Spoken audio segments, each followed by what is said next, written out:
Welcome aboard. Stay tuned and subscribe to Han Li's Wuxia Adventures for more thrilling content. Chapter 563. Lu Yin looked at the Day-Night clan members around him, and he saw that all of them were furious, as if they wanted to eat him alive.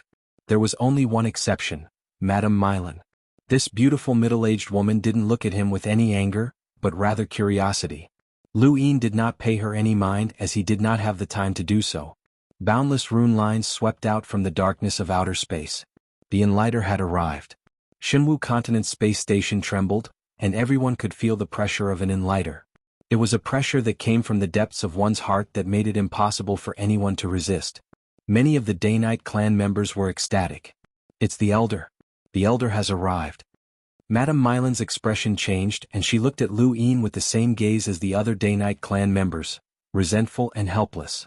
If Lu Yin had seen her, he would have been surprised by how quickly her attitude had changed. The space station shook, and even the 5 sealing planets of Shinwu Continent trembled. Within the space station, it began to rain, and Night Queen Qiuyu appeared with an icy expression. Lu Yin's expression changed and he raised his gun. The next moment, Wendy Yushan waved her left hand and activated the Yu secret art. The bullet pierced through the rain, narrowly missing Night Queen Qiuyu's neck and shooting into the depths of outer space. In an instant, the rain stopped and the space station fell silent. Everyone who had witnessed this scene was shocked. Lu Yin stood in front of Wendy Yushan and stared at the old woman standing in space outside the space station. Night Queen Qiuyu.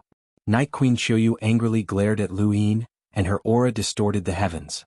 Junior, how dare you ambush me? Lu Yin raised his head. Senior, ambushing someone isn't something an Enlighter would do. Night Queen Qiuyu was shocked. Junior, how did you know that I ambushed you? Lu Yin's gaze was cold, as he obviously did not know that Night Queen Qiuyu had ambushed him. He had been looking at the rune lines, and the moment the rain fell onto the space station, the entire sky was filled with rune lines. As long as there were rune lines, they represented the influence of the universe and Night Queen Qiuyu's power. This rainwater could definitely attack Wendy Yushan. If Wendy Yushan was injured and could not use the Yu secret art, then he would be half crippled. Greetings, Elder. The Day-Night clan members all bowed to Night Queen Qiuyu. Night Queen Qiuyu grunted in acknowledgement and stepped into the space station. She looked at Lu Yin in amazement. Junior, your armor's defense is extremely strong. Where did you get it? Junior has no obligation to answer Senior's questions. Junior would like to advise Senior not to attempt a sneak attack. It's useless. Once Senior makes a move, Junior's gun won't recognize anyone, Lu Yin threatened. Night Queen Qiuyu sneered. You want to threaten me with a broken spear? Even if you use a secret technique to change the direction of your attack, you still won't be able to hurt me. Is that so? This gun can fire over 100 shots and I can fire a dozen at a time. There will always be 1 or 2 shots that will be diverted by a secret technique and hit Senior. How many shots can Senior block? Lu Yin asked, unwilling to be outdone. Night Queen Qiuyu's eyes turned cold as she glared at Lu Yin. She had personally experienced the power of this gun, and it definitely had a power level of over 250,000. She would definitely be heavily injured if she was struck by that power level, and she might even die if she was struck in the head. It was no wonder why this brat had been able to kill Karthika and Lei Long. This gun was not frightening. What was frightening was the secret technique used to divert the bullets, which was almost certain to hit the enemy. That was the most frightening aspect of the gun. Star energy surged from Wendy Yushan's body and transformed into a sharp force as she stared at Night Queen Qiuyu. Mylan Day-Night and the rest surrounded Lu Yin and Wendy, and the situation was on the verge of exploding. Lu Yin's gaze was resolute as he raised his gun and casually aimed in a direction. At this moment, everyone felt a chill run down their spines. Tyrael hurriedly tried to smooth things over and respectfully apologized. A Day-Night clan member walked up behind Night Queen Qiuyu and whispered to her. Night Queen Qiuyu glared at Lu Yin. Junior, what did you say to that person from Shinwu Continent? Lu Yin did not try to hide anything. I told him that the innerverse and outerverse have been separated. Night Queen Qiuyu was furious. Junior, Shinwu Continent has nothing to do with you. How dare you interfere with my Day-Night clan's matters? Senior, you're wrong. Shinwu Continent has nothing to do with your Day-Night clan. This is a matter for Dark Mist Weave. What do you mean by that? What about Senior Tyrael's face? Lu Yin mocked. Tyrael's expression immediately changed. What did this have to do with him? He was innocent and he did not dare to interfere. He hurriedly smiled apologetically at Night Queen Qiuyu. Senior Chiyu, about that, Student Lu once went to Shinwu continent for a trial. He probably knows that person from before and accidentally blurted it out. I don't think he's trying to sabotage the Day-Night clan's plans. If he's not doing it on purpose, then why did he force you to release that person back to Shinwu continent? A Day-Night clan member shouted. This person was a hunter, and he had personally seen Lu Yin blow off the head of another Day-Night clan hunter. He was filled with hatred for Lu Yin. Tyrael explained, that's because he's afraid that he'll be silenced. He then looked at Lu Yin. Isn't that right, Student Lu? Lu Yin shrugged. If you say so. Tyrael was speechless. What kind of words are these? This brat really isn't afraid of Enlighters. Night Queen Chuyu hated Lu Yin to the core, but she was also afraid of his gun and secret technique. Even a sneak attack would be useless, as she did not dare to guarantee that she would be able to deal with this brat. It would be troublesome if she were to be shot by this brat. Her secret technique could divert attacks for less than a second, and she could not guarantee that she would be able to dodge all of the bullets. Each bullet had a power level of over 250,000, and just thinking about it made her shiver. Madame Mylan walked behind Night Queen Chuyu and whispered something to her. Night Queen Chuyu's gaze turned cold and she snorted. She then activated her gadget to contact someone, but the surrounding Day-Night clan members continued to stare at Lu Yin with vigilance. Lu Yin did not dare to be careless as he was facing an Enlighter. If he was careless he would be fine, but Wendy Yushan would be in trouble. Even if she could not be killed because of her secret technique, she would definitely be severely injured.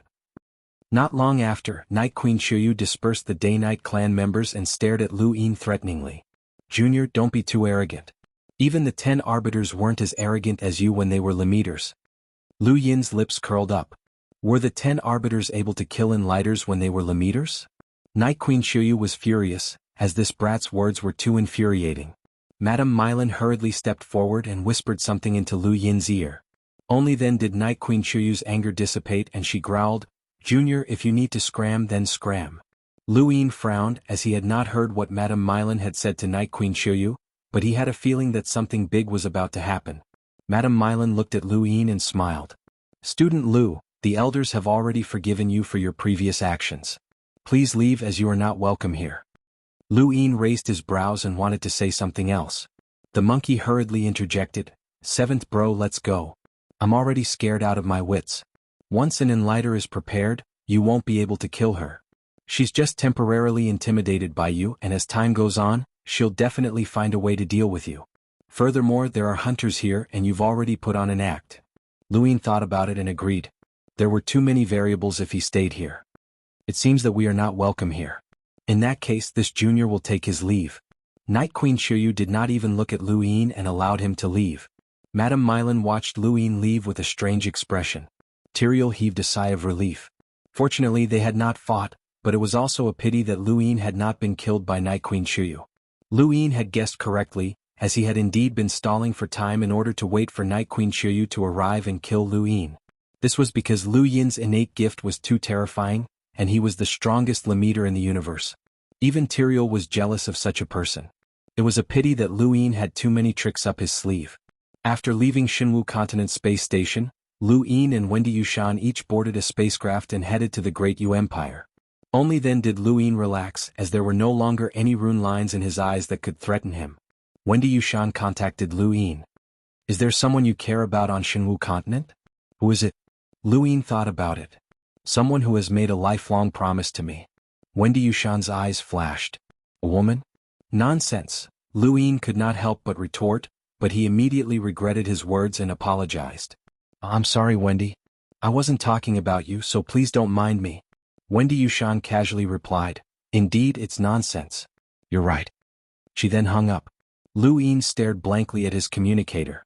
No matter how low his EQ was, he could still tell that Wendy was angry. Was it because he had called her nonsense? Hadn't he already apologized? Women were really unreasonable. He looked back at Shinwu Continent Space Station and knew that it would be a long time before he could return again. The next time he appeared it would not be like this. He wanted to control both his and Ming Yan's fates. After confirming that Lu Yin had left, Night Queen Chuyu stepped out of the void. She wanted to attack the 5 sealing planets before the news of Shinwu Continent's isolation spread throughout the innerverse and outerverse. This was the reminder that Madame Mylan had given her. The 5 sealing planets had indeed stopped Enlighters in the past, but that had been with the help of Ming Zhaotian and the others.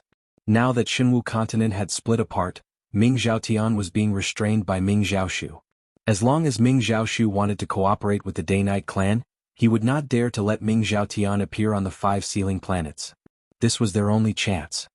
Otherwise, once news of the innerverse and outerverse isolation spread to Xinwu continent, Ming Zhaoshu might not be willing to cooperate.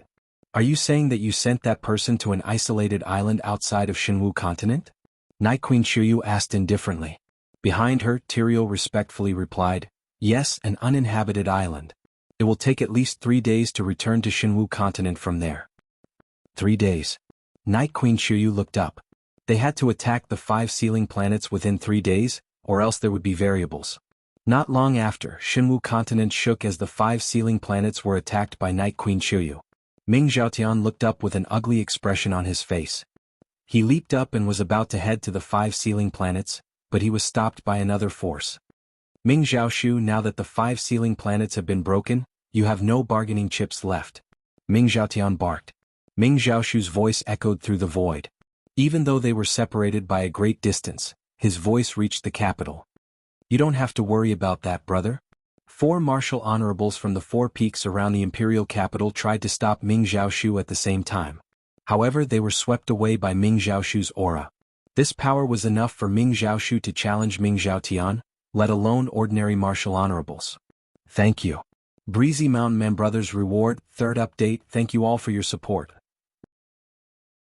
Welcome aboard.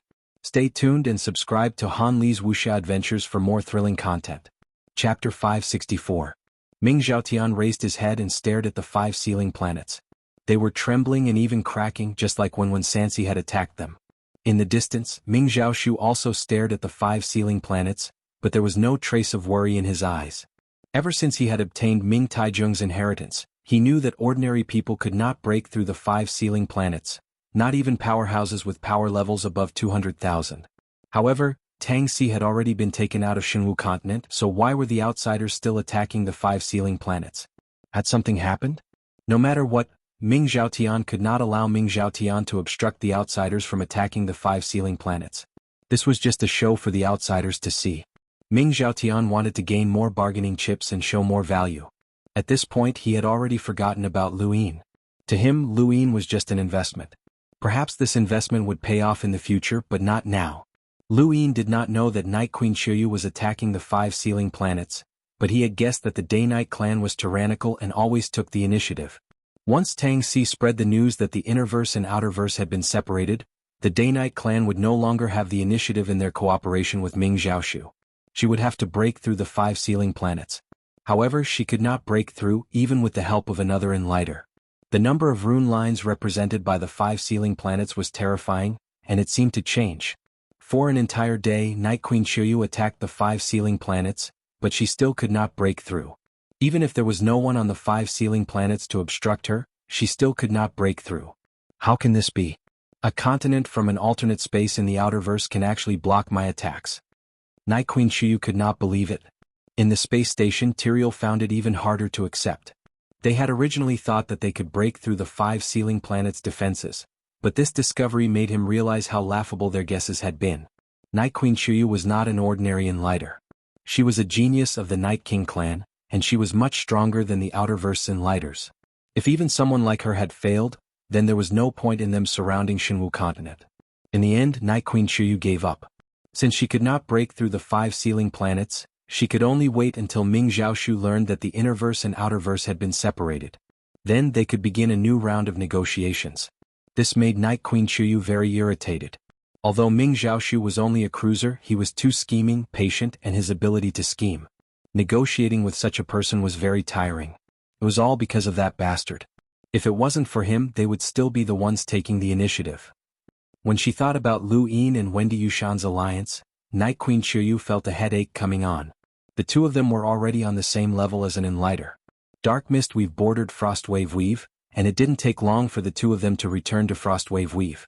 As soon as they returned to Frostwave Weave, the two of them were discovered by the Great Yu Empire's army, and a report was sent to Xenu Star. The cabinet was overjoyed, and there was a huge pile of memorials waiting for Lu Yin. Are you saying that Puyu is worried that the Outerverse Youth Council will be banned? Luin asked. On the other end of the call, Wendy Yushan's tone was cold. That's why he's holding this meeting. The 10 Arbiters Council has been isolated from the Innerverse, and San Dios no longer has anyone to rely on. Just the Darkstar Gorge behind Puyu isn't enough to maintain its former authority. Only the 10 Arbiters can transfer power to the younger generation. No one else can. Luin was helpless. There's nothing that can be done about it. Right now, the Outerverse situation depends on the Enlighters. The various weaves have hidden old undying Enlighters, but even so, they can't stop the almighty Enlighters who have been isolated from the Outerverse. The Outerverse situation is changing, and it's already quite good that San Dios is still around. Puyu is overthinking things. What about you? You're also a member of San Dios, Wendy Yushan asked. She did not wish for San Dios to disappear, or else she would not have attended the meeting. She wanted to preserve the Outerverse Youth Council for the 10 Arbiters Council and White Knight. Luin replied, There's nothing I can do about it. This is the general trend and no one can stop it. Not long after, the two ended the call. Seventh bro, I saw you smile. It was a very sinister smile, the monkey said. Luin had indeed smiled as San Dios could not disappear. There were still a few Enlighters left in the Outerverse who were related to the 10 Arbiters, such as Night Queen Chuyu, One Kitchen, and Vile Tree. These people would never allow the Outerverse Youth Council to disappear, as the 10 Arbiters Council's existence was beneficial to the organizations behind them.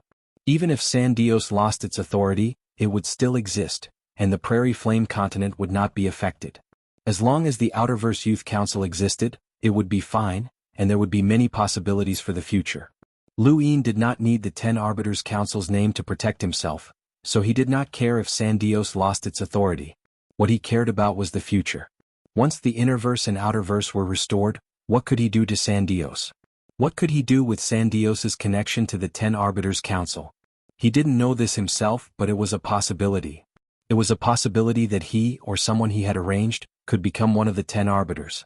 It sounded ridiculous, but as long as there was a chance, it would be fine. Suddenly, Lu Yin's expression changed, and it lasted for a while before he recovered. Seventh bro, what's wrong? The monkey asked curiously.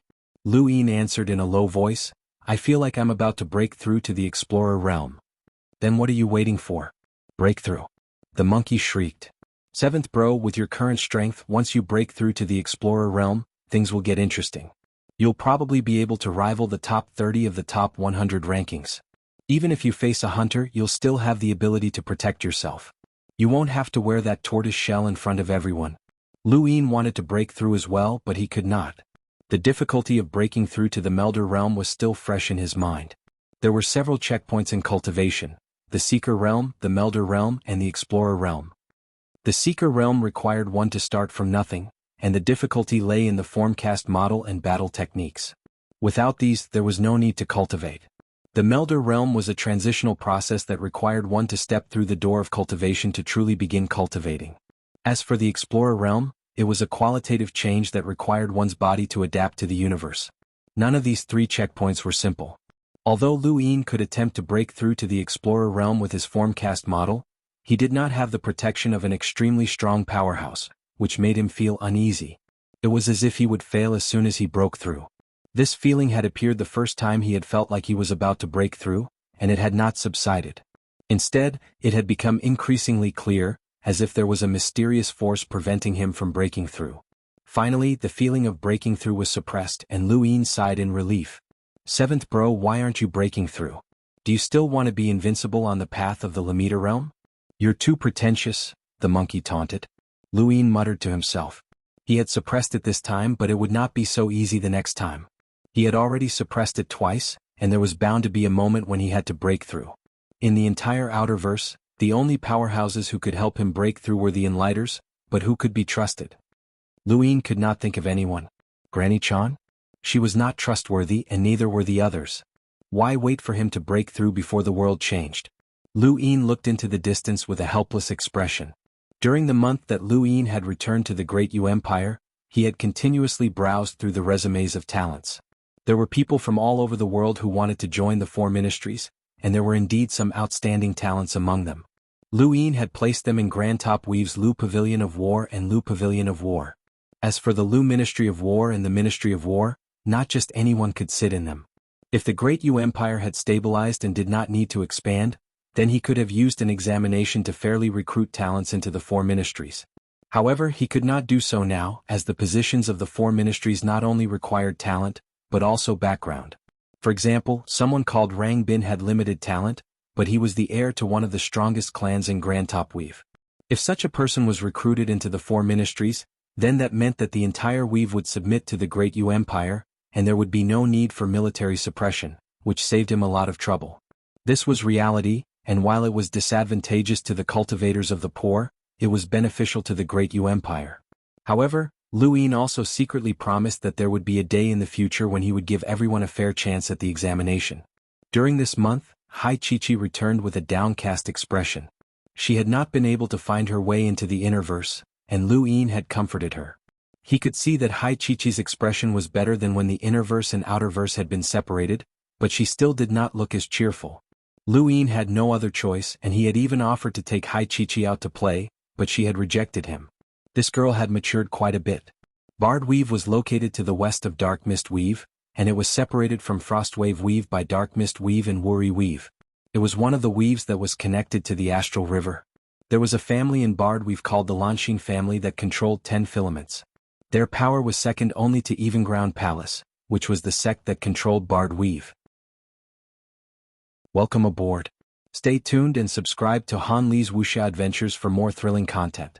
Chapter 565. The Outer Verse was very chaotic and there were wars everywhere in the Eastern Weaves. The frequency of Enlighters acting was very high as they were all plundering resources. In the Central Weaves, many places were cut off from the outside world, similar to the Astral River. The Western Weaves could not even connect to the internet. Of the Eastern Weaves, Frostwave Weaves and Grand Top Weaves were the quietest. Even if there were wars, they were instigated by the Great Yu Empire, and the Great Yu Empire spent the next 2 months in peace. Lu Yin spent the next 2 months in peace. He had a headache during these 2 months as he had to deal with government affairs. Even with the four ministries, there was still a lot of government affairs that came to him, and it made him want to run away. Wendy Yushan had completely escaped, and she was no longer on Xenu Star. During this time, the Lu branches and Lu Pavilion had gained many new members, but the Lu Ministry of Staff and the Lu Ministry of Defense still had the same few members. These two departments could not be casually assigned to them. The cabinet still consisted of 3 people, Garope, Hilana, and Gavin. Amidst these peaceful days, a request for reinforcements shook the surrounding weaves. The inner verse and outer verse had been separated for 8 months, and Ironblood Weave was requesting reinforcements from the outer verse 72 weaves to defend against the Astral Beast Domain's invasion. Although it was said that there were 72 weaves, only the Eastern Weaves had received the request for reinforcements, and Frostwave Weave was naturally one of them. Lu Yin looked up in surprise. Ironblood Weave? Enya's expression was solemn. Ironblood Weave is the front line of the human domain's defense against the Astral Beast Domain's invasion. It's similar to Erudite Flowzone's border battlefield, but the difference is that Erudite Flowzone's border is only a border and is obstructed by the Astral River. Ironblood Weave, on the other hand, is not obstructed by any astronomical phenomena, and the entire weave is a battlefield.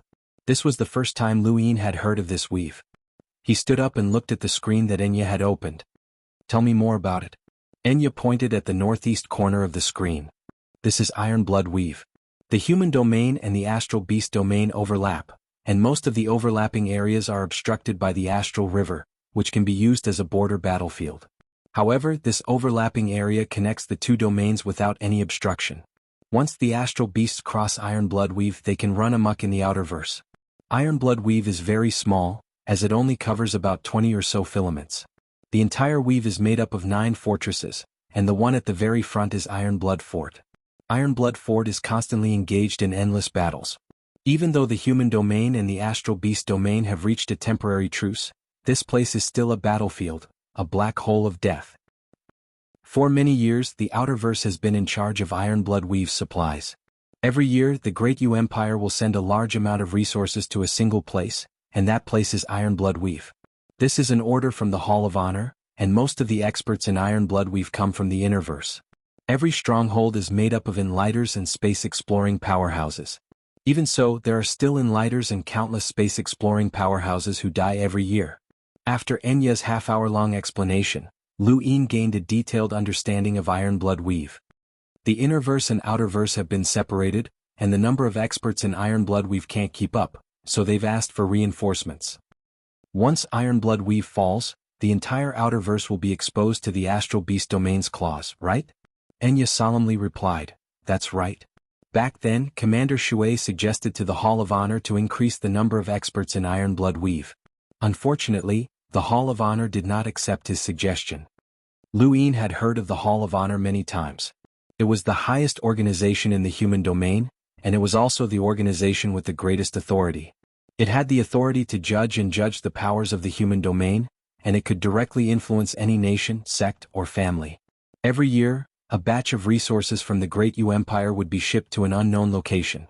This was an order from the Hall of Honor, and even after Undying Yushan's death, the Hall of Honor had not affected this order.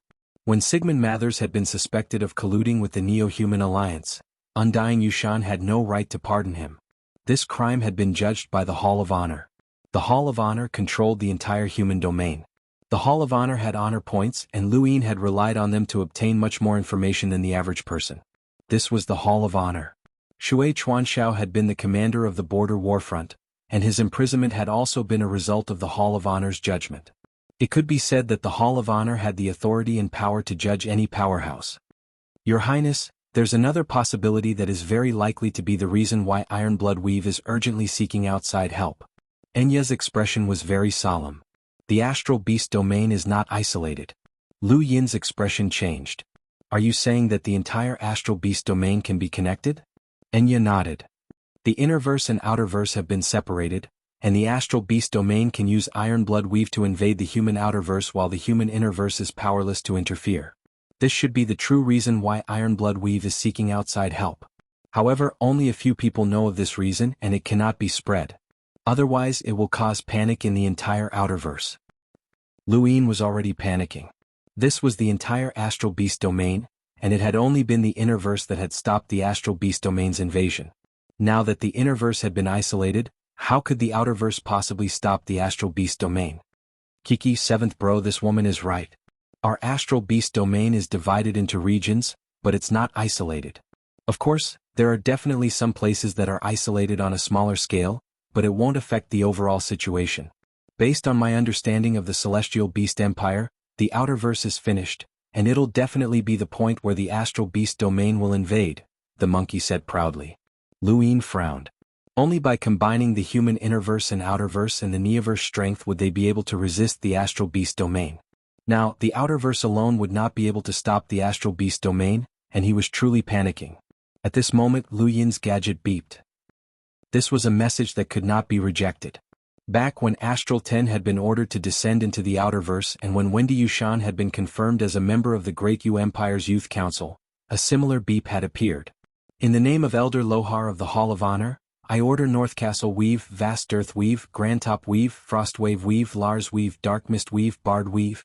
All of these weaves are to send 3 hunters, 10 cruisers, 100 explorers, and a fleet of 100,000 soldiers to reinforce Ironblood Weave. Depending on the location of each weave, the arrival time of the reinforcements will be notified separately. Weaves that do not send any reinforcements will be judged in the name of the Hall of Honor. This was the first message, followed by the second.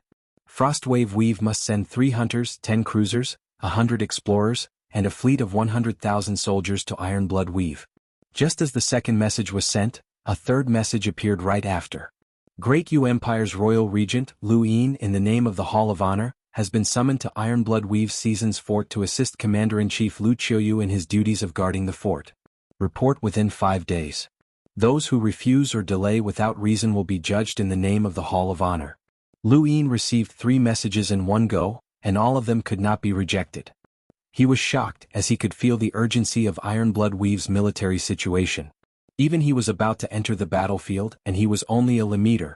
Every we've had to send experts and it seemed like Ironblood Weave would not be able to hold on for much longer. A calamity that would engulf the entire Outerverse was about to appear. At this moment, Wendy Yushan sent a message and Lu Yin looked at it. Great Yu Empire's 5th princess, Wendy Yushan, ranked 18th on the top 100 rankings. In the name of the Hall of Honor, has been summoned to Ironblood Weave's Yellowsoil Fort to assist Commander-in-Chief Elder Shuang in his duties of guarding the fort. Report within 5 days. Those who refuse or delay without reason will be judged in the name of the Hall of Honor. You're going to Ironblood Weave as well? Lu Yin asked as he connected to Wendy Yushan. Wendy Yushan grunted. What about you? Lu Yin smiled bitterly. I'm going as well. Wendy Yushan fell silent for a moment. The situation is critical. Quickly determine the personnel and resources that will be sent to Ironblood Weave. We have to go. Lu Yin grunted in acknowledgement and ended the call. He then looked at Enya. Will it be dangerous for us to go to Ironblood Weave? Enya had a strange look on her face. It's a battlefield, a black hole of death. Even enlighters can die there, so of course it's dangerous. Lu Yin hurriedly replied, That's not what I meant. I have no complaints if I die on the battlefield, but what if I run into an enemy? Won't they take revenge on me? He couldn't help but be worried as he had been separated from Wendy Yushan. If they ran into Night Queen Chuyu and the others in Ironblood Weave, then they would have to be mentally prepared. If even he had been summoned to the battlefield, then he did not believe that the Hall of Honor would let Night Queen Chuyu and the other enlighters off. Enya solemnly replied, You don't have to worry about that. No matter what grudges you have outside, as soon as you enter Ironblood Weave's battlefield, all grudges must be set aside.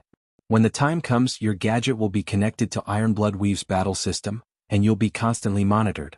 If anyone tries to retaliate against you, the Hall of Honor will personally take action to punish them, and they will not be tolerated. For countless years, no one has dared to cause internal strife in Ironblood Weave's battlefield. Lu Yin relaxed as that was good.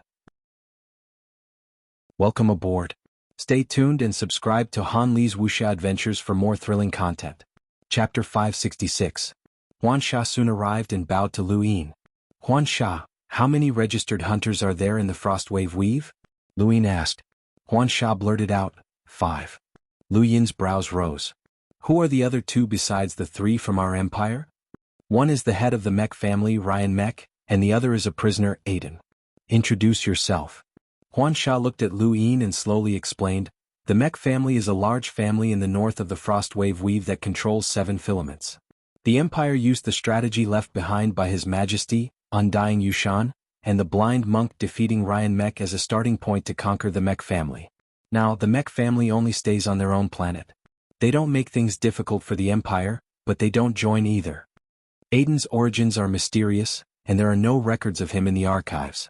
He's not a prisoner, and he's voluntarily imprisoned in the Empire's prison for 100 years. Lu Yin was shocked. Voluntarily imprisoned for 100 years? Huan Sha nodded. There are no records of this person, so I'm not sure. Lu Yin thought about it and contacted Wendy Yushan. She sounded surprised. Aiden is still in prison? You know him? Lu Yin was curious. Wendy Yushan replied, When he first came to the Frostwave Weave, he clashed with Father for some reason. They made a bet and Aiden lost. He had to either join the Great Yu Empire's 13 Imperial squadrons and serve Father, or be imprisoned for 100 years. I didn't expect him to still be around even after Father passed away. Lu Yin's interest in Aiden was piqued.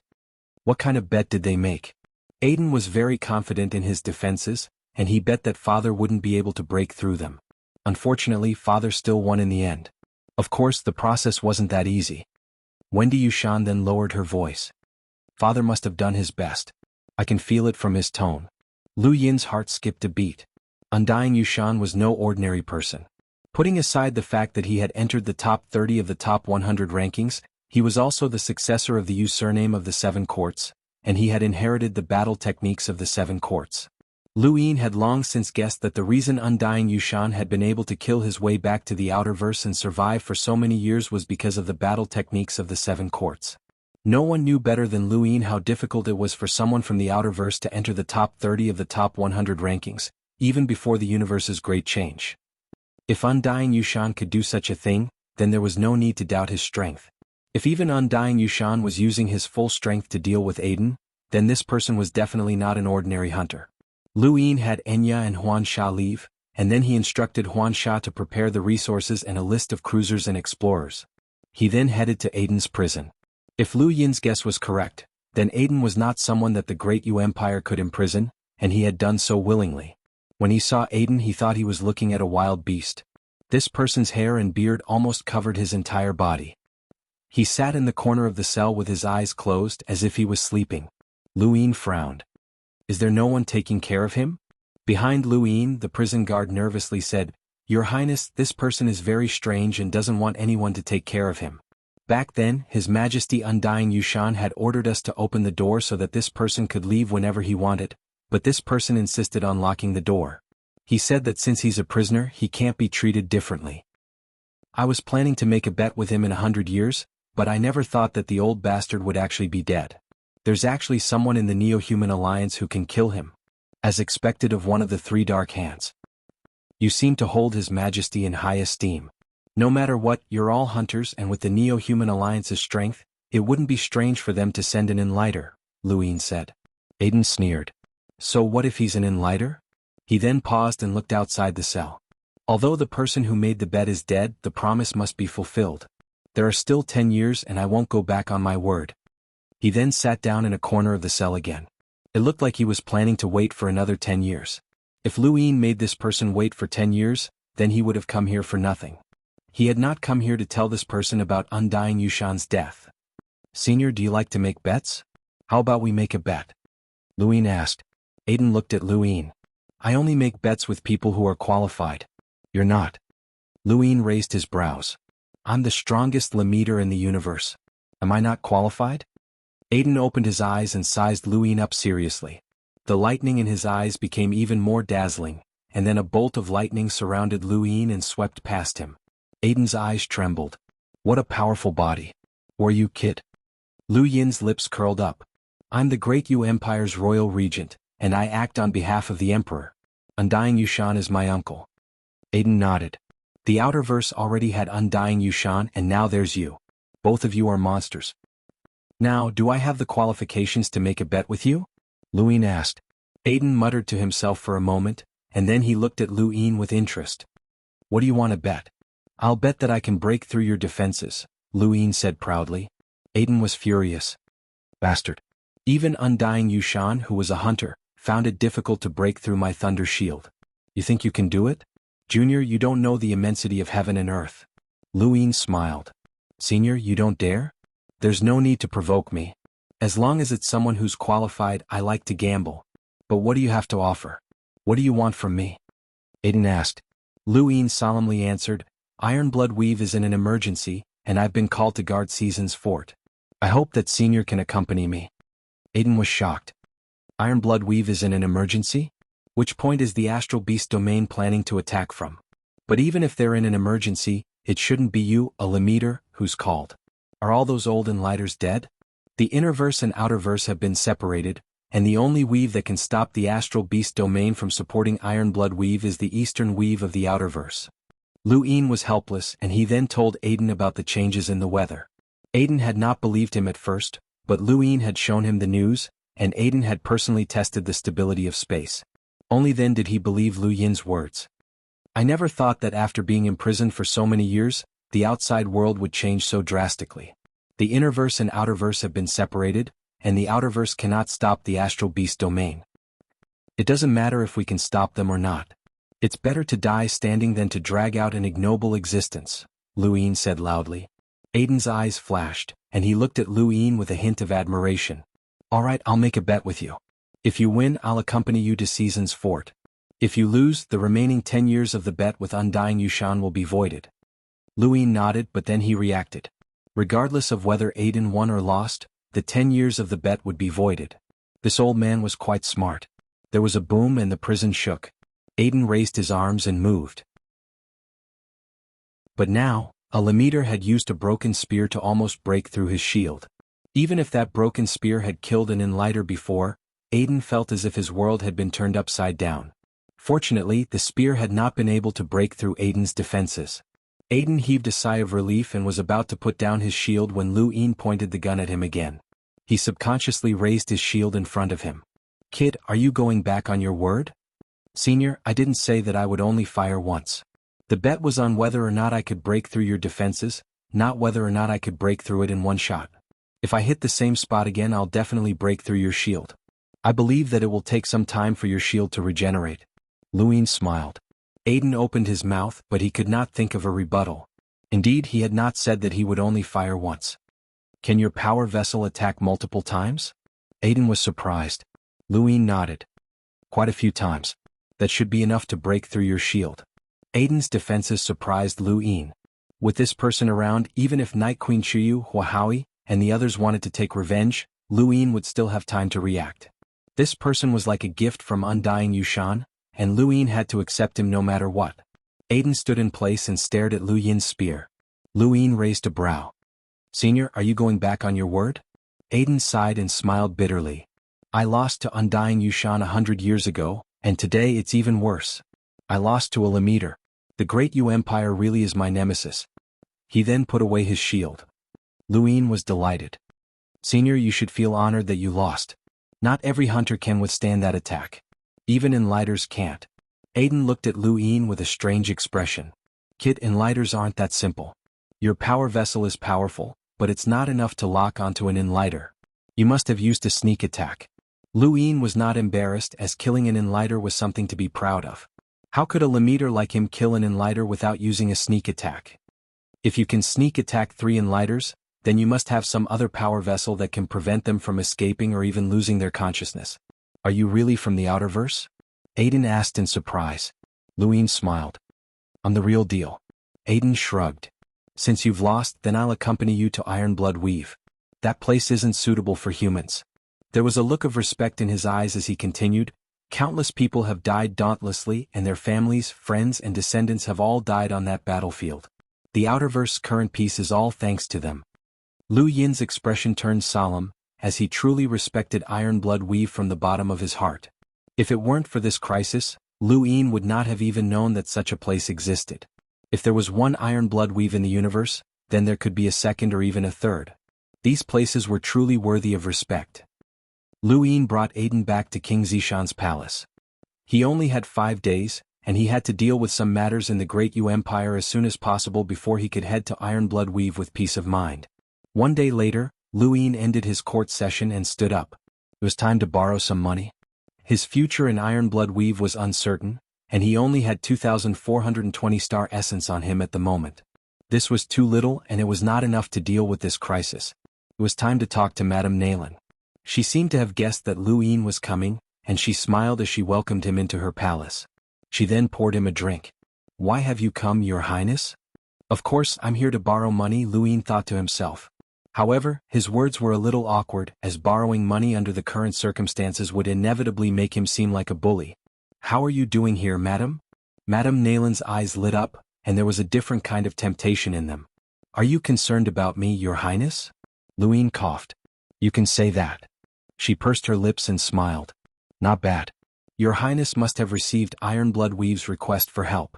When do you plan on leaving?" Lu Yin replied, "I'll arrive in 5 days.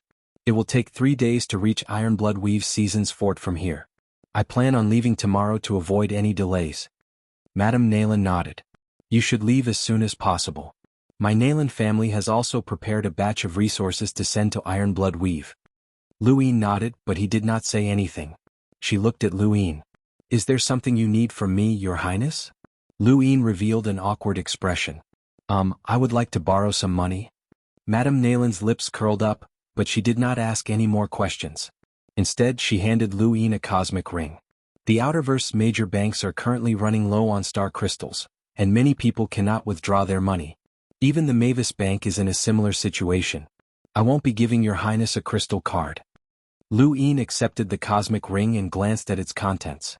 He looked up in shock. That much. The cosmic ring that Madame Naylan had given him contained a total of 30,000 star essence. This was star essence, and it was comparable to an enlighter's collection. She replied, "I know that Your Highness is short on money, but my Naylan family has placed a lot of money in the Mavis Bank and cannot withdraw it. I can only give Your Highness this much for now." "That's quite a lot," Lu Yin said happily. She earnestly replied, "If this money can be exchanged for Your Highness' safety in Ironblood Weave, then it's worth it. Just treat it as my Naylan family's support for Your Highness." Lu Yin immediately replied, "That won't do. Wouldn't that be robbing me? If I said I'd borrow it, then I'd borrow it. Don't worry, madam. If I can return alive from Ironblood Weave, then I'll definitely return the money. But if I can't, then—" Madame Naylan interrupted Lu Yin before he could finish his sentence. She raised her drink. "Here's to Your Highness' victory and to the glory of the human race." Lu Yin cheered and raised his drink as well, clinking glasses with Madame Naylan's. The next day, Lu Yin brought Wendy Yushan, Aiden, Huaqingshan, 10 newly joined cruisers, 100 explorers, and a fleet to Ironblood Fort under the watchful eyes of many of the great Yu Empire's courtiers and high chichi. The mission had stated that Lu Yin had to reach Ironblood Weave within 5 days, so he, Wendy Yushan, Hua Qingshan, and Aiden boarded one of the few ships that could rival a Radiant-grade spacecraft and set off to pick up Ryan Merck. When the Merck family had heard that they were going to Ironblood Weave, he had reflexively refused, but Lu Yin had threatened him. If he went, then he might be the only one to die, but if he didn't, then his entire family would be charged with treason. This was Lu Yin's method, and it was clean and efficient. Ryan Merck had no other choice. Although he was selfish, the Merck family was too large and he could not abandon his family. Besides, going to Ironblood Weave might not necessarily lead to death, but if he did not go, then he would definitely die. Helpless, Ryan Merck agreed. With Frostwave Weave settled, Lu Yin did not need to worry about Grand Top Weave. Although he had taken control of the 9-stack sect and was using it to conquer Grand Top Weave, the Hall of Honor did not care who Grand Top Weave belonged to. They only cared about whether or not the Weave sent anyone to participate. Even if the families and sects of Grand Top Weave were unwilling, they still had to send someone to participate. It was only when Lu Yin picked up Ryan Merck that Grand Top Weave finally decided who would head to Ironblood Weave. Welcome aboard. Stay tuned and subscribe to Han Li's Wuxia Adventures for more thrilling content. Chapter 568. Ryan Merck was an old man dressed in luxurious clothes, and it was obvious that he was an influential figure. When he saw Lu Yin, Ryan Merck's expression darkened. However, he did not dare to be rude and merely nodded. Lu Yin did not care, as this person was just there to make up the numbers. There were 3 hunters: Aiden, Ryan Merck, and Hua Qingshan. Lu Yin had brought Hua Qingshan along because he was worried about the man. He had not forgotten about the Hidden Earth organization, and he would not feel at ease until he confirmed the organization's authenticity. Compared to Shuashan Anna, Hua Qingshan seemed to be more reliable. At the very least, he would not try to take advantage of both sides, so Lu Yin felt that he was more reliable on the battlefield. The Great Yu Empire still had 2 hunters in the Blind Monk and Shuashan Anna, who kept each other in check so nothing would happen. Frostwave Weave was separated from Ironblood Weave by Grand Top Weave and Eastleigh Weave. Information about Ironblood Weave was basically cut off when it reached Eastleigh Weave, and there was nothing on the network. It was not that Lu Yin did not want to spread the news, but rather that he was afraid of causing panic in the Outerverse. Even though Lu Yin had become the royal regent, there were still some things that no one would tell him if he did not pay attention to them. However, with such a huge request for help, it was only a matter of time before news of the situation in Ironblood Weave spread. Eastleigh Weave was filled with meteorite belts, and it was not as easy to plan a route as it was in other weaves. It was also very easy to be hit by meteorites. Lu Yin's group was led by Aiden, who sat at the top of the spacecraft. As long as they encountered a meteorite belt, they would not take a detour and would just charge straight through it. Hua Qingshan and Ryan Merck were both curious about Aiden, as they could feel pressure from him. Hua Qingshan was especially curious about Aiden, as he had known of Aiden's existence, but he had never directly compared himself to Aiden. Now that he did, he knew that he was inferior to Aiden, and he did not know how Undying Yushan had broken through Aiden's defenses. Just as the group was about to leave Eastleigh Weave and enter Ironblood Weave, a boundless pressure swept over from behind, causing the planet to become unstable. Lu Yin turned around, and his eyes filled with star energy as he saw a terrifying number of rune lines. This was an Enlighter, and it was someone he was familiar with, Huahui. As an Enlighter who had been left behind in the Outerverse and had been so high profile, he naturally could not escape the Hall of Honor's summons. Huahui also saw Lu Yin's group, and his gaze swept across the various spacecraft before finally landing on Aiden. Shock filled his eyes, as he had clearly noticed that there was something unusual about Aiden. Aiden remained calm in the face of an Enlighter, and he even glanced at the man before ignoring him. A trace of anger flashed through Huahui's eyes and he waved a hand. His body transformed into a flame that shot towards the crowd. He did not attack anyone and he was just passing by. Even so, the aftershock of his attack was enough to shock even those who were not Enlighters. Lu Yin donned his universal armor and walked out of the spacecraft with Wendy Yushan by his side. When he saw the two of them, Huahui immediately stopped and stared at Lu Yin fearfully. "Junior, Ironblood Weave is a battlefield, and your methods won't last much longer. You're on your own now." "Thank you for the reminder, Senior." Lu Yin and Huahui went tit for tat. If Lu Yin and Wendy Yushan worked together, Huahui would not be a match for them at all. It would only take a single shot to take him down, and if that didn't work, then they would just have to use another shot. Of course, he wouldn't fire that easily because there were only 12 attacks left. Every time he fired, there would be one less attack. Huahui snorted and retracted his flames before heading towards Iron Blood Weave. Aiden calmly watched Huahui's departing figure, and a trace of contempt flashed through his eyes. Just like Lemeters, Enlighters were also divided into strong and weak. Huahui was just an ordinary Enlighter, and he might even be an elite. Aiden's gaze was focused on those freaks, even though he was just a hunter. This was his pride. The border between Eastly Weave and Iron Blood Weave grew closer and closer. As they got closer, the number of planets around them decreased, and large asteroid belts appeared. There were no signs of human life, and only the occasional astral beast would fly by. Not all astral beasts lived in the astral beast domain. There were some in the human domain as well, but they were often exterminated. These astral beasts were organized on a different scale from those in the astral beast domain. To the humans, any creature that wandered the universe that was not a human was considered an astral beast. On the fourth day, the asteroid belts gradually disappeared, and the group left Eastly Weave and arrived at the border of Iron Blood Weave. When Luin saw Iron Blood Weave, he did not feel anything different. This weave was very small, and it was said that the entire weave was a battlefield. Not long after, when Luin saw a colossal object in the distance, he understood what a fortress-like weave was. In front of him was a giant fortress that was formed by many planets, and it was shaped like a broken sword. This fortress was like a giant beast lying in the heavens, but it also looked like a broken sword that had been stabbed into the center of the universe. It could be seen from very far away, and it exuded the desolate aura of a battlefield.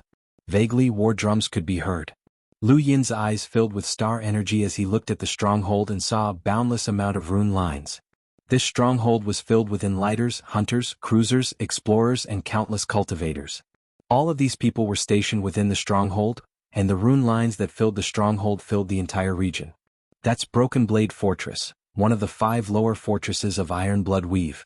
It's the closest to Eastly Weave, and it's also the last fortress in Iron Blood Weave. If this fortress falls, the Outerverse will be plunged into misery and suffering.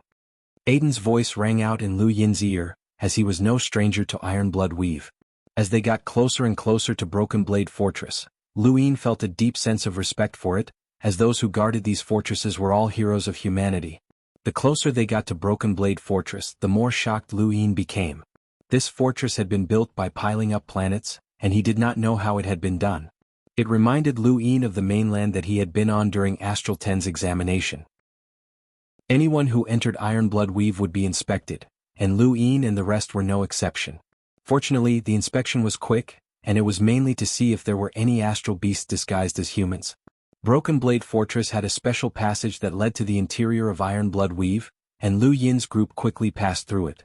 They looked back at Broken Blade Fortress and then headed towards Season's Fort. Iron Blood Weave was indeed very small, mainly because the intersection between the astral beast domain and the human domain was too small. Iron Blood Weave had originally been a battlefield, but with the construction of the 9 fortresses, it had been forcefully upgraded to one of the 72 weaves. This was the smallest weave. After entering Iron Blood Weave, Lu Yin checked the war system, which could only be accessed by entering Iron Blood Weave. The war system was actually a system that the Hall of Honor had developed to exchange military contributions.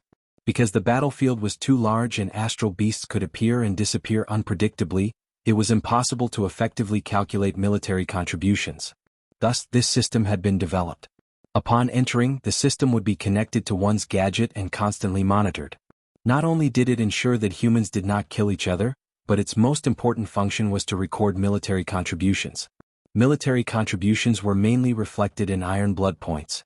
Every time a Lemeter astral beast was killed, one would be awarded 1 point, 2 points for an elite Lemeter, and 3 points for an astral beast that was comparable to a human Lemeter genius. Killing a peak Lemeter astral beast would result in 5 points. Iron Blood points were calculated from the Lemeter realm. For cultivators below the space-exploring realm, it was not easy to obtain Iron Blood points. Many astral beasts had powerful innate gifts and tough bodies, making them even more difficult to deal with than Lemeters. The Lemeter realm corresponded to the Explorer realm. Killing a normal Explorer realm astral beast gave 3 points, killing an elite Explorer realm astral beast gave 8 points, killing a genius Explorer realm astral beast gave 20 points, and killing an ultimate Explorer realm astral beast gave 50 points. There were also detailed classifications for the Cruiser realm, Hunter realm, and Enlighter realm. As for the strength of the astral beast killed, it was determined by the system. The war system had existed for many years, and it had recorded countless battle videos. It was able to quickly determine the astral beast's strength without any errors. Of course, if the signal was blocked, the system would be rendered ineffective. This was a common problem with all technological weapons. Iron blood points could be exchanged for items, techniques, battle techniques, and even power vessels. Luin was most interested in star essence, as one iron blood point could be exchanged for one star essence, which was a good way to get rich. This was equivalent to obtaining one star essence for killing an ordinary Limiter astral beast. To Luin, this was not difficult at all. He calculated that with his current strength, he would be able to deal with an elite cruiser astral beast, which would give him 90 points. If he included his universal armor and fates, and then he would be able to deal with a genius cruiser astral beast, which would give him 200 points for each kill. Lu Yin's eyes lit up, as there was no lack of astral beasts on the battlefield. There was a ranking list in the system, and Lu Yin glanced over it. At the very top was Lohar, the elder from the Hall of Honor. Lu Yin did not know exactly how strong this person was, but he definitely surpassed Night Queen Chuyu and the others. His iron blood points could not be seen. Second only to Lohar was General Fei, who Enya had mentioned before. Welcome aboard. Stay tuned and subscribe to Han Li's Wuxia Adventures for more thrilling content. Chapter 569. Kong Shi was a hunter, which was a bit easier to accept since it was unlikely that just anyone could surpass an enlighter. Below Kong Shi were two enlighters, and below them was a hunter named Lu Zhan. He seemed to be from the Sword Sex Lu family, and Season's Fort's commander was called Lu Chuyu, so he should also be from the Sword Sex Lu family. Below Lu Zhan were four enlighters, and below them were a hunter named Lu Miao Miao and a cruiser named Lin Lu. These were the top 20 on the list, and there were actually two cruisers among them. They were not simple at all, as there were still a large number of hunters at the bottom of the list. However, almost all of the hunters and cruisers in the top 20 were from Ironblood Fort. This was the fort at the very front of Ironblood Weave, and it was rumored that there was never an end to the war and that it was always recruiting soldiers and cultivators. The list was very long, and anyone with iron blood points could enter it. There was a very long list at the very end, but Lu Yin was too lazy to flip through it. He only looked at the front. Suddenly Lu Yin's eyes lit up as he saw someone familiar. Yu Xianzi. Right, that girl had always been in San Dios. She had been left behind after the inner verse and outer verse had been cut off, but why hadn't she contacted him? Since Yu Xianzi had come to Ironblood Weave and even killed enemies, and Xiaohua should be there as well. It seemed like the Youth Council had also been recruited, which meant that Puyu would be there as well. Not long after, Wendy Yushan parted ways with Lu Yin. She was going to Yellow's Oil Fort. Lu Yin had Ryan Merck follow her and also ordered half of the cruisers and explorers to head to Yellow's Oil Fort. As long as Ryan Merck did not want anything to happen to the Merck family, he would do his best to protect Wendy Yushan while Lu Yin led the rest of the people to Season's Fort. Not long after he left, Wendy Yushan suddenly contacted Lu Yin. I heard that the war system is connected to the entire universe. The iron blood points you obtain in Ironblood Weave are equivalent to the battle merits of the other war zones. Similarly, once the system is connected, you will be able to see the rankings of the other war zones. There's no point in talking about that. The network in the Eastern Weave of the Outer Verse is already intermittent, so there's no need to talk about the other war zones.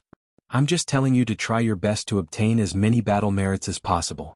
It's best to exchange them for honor points, but based on your personality, you'll probably exchange them for star essence, Wendy Yushan said. Lu Yin smiled. You really know me well. It's best if you can keep your life and get as many battle achievements as possible. Honor points have unimaginable benefits. You already have 2, so as long as you can get more than 11 points, the Hall of Honor will investigate if you're injured or killed. If necessary, they'll take revenge for you, Wendy Yushan said.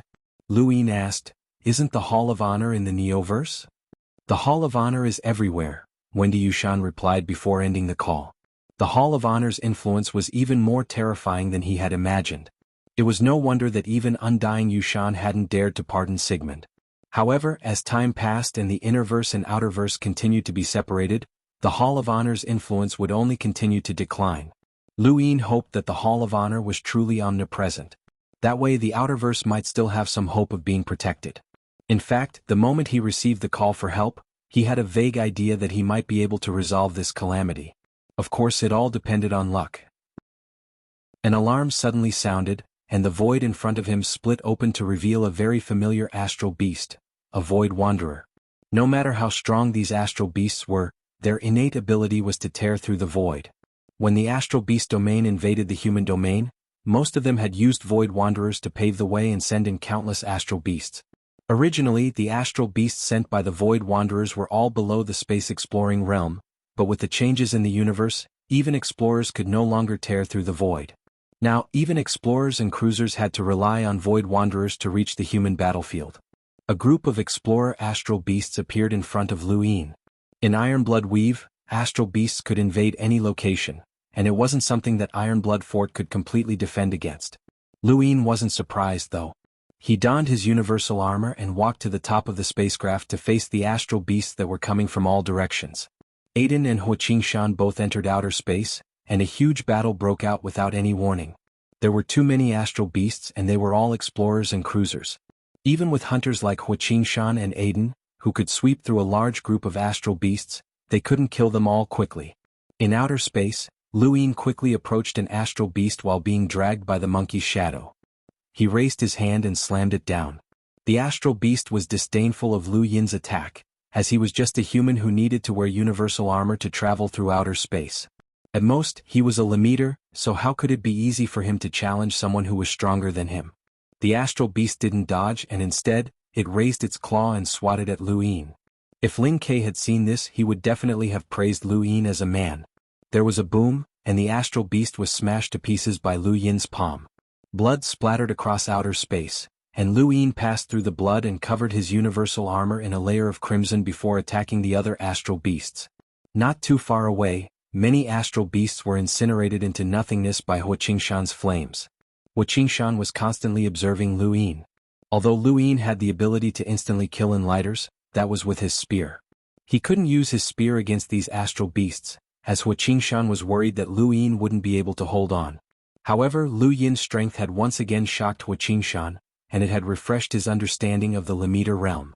This was especially true after Lu Yin killed a cruiser realm astral beast.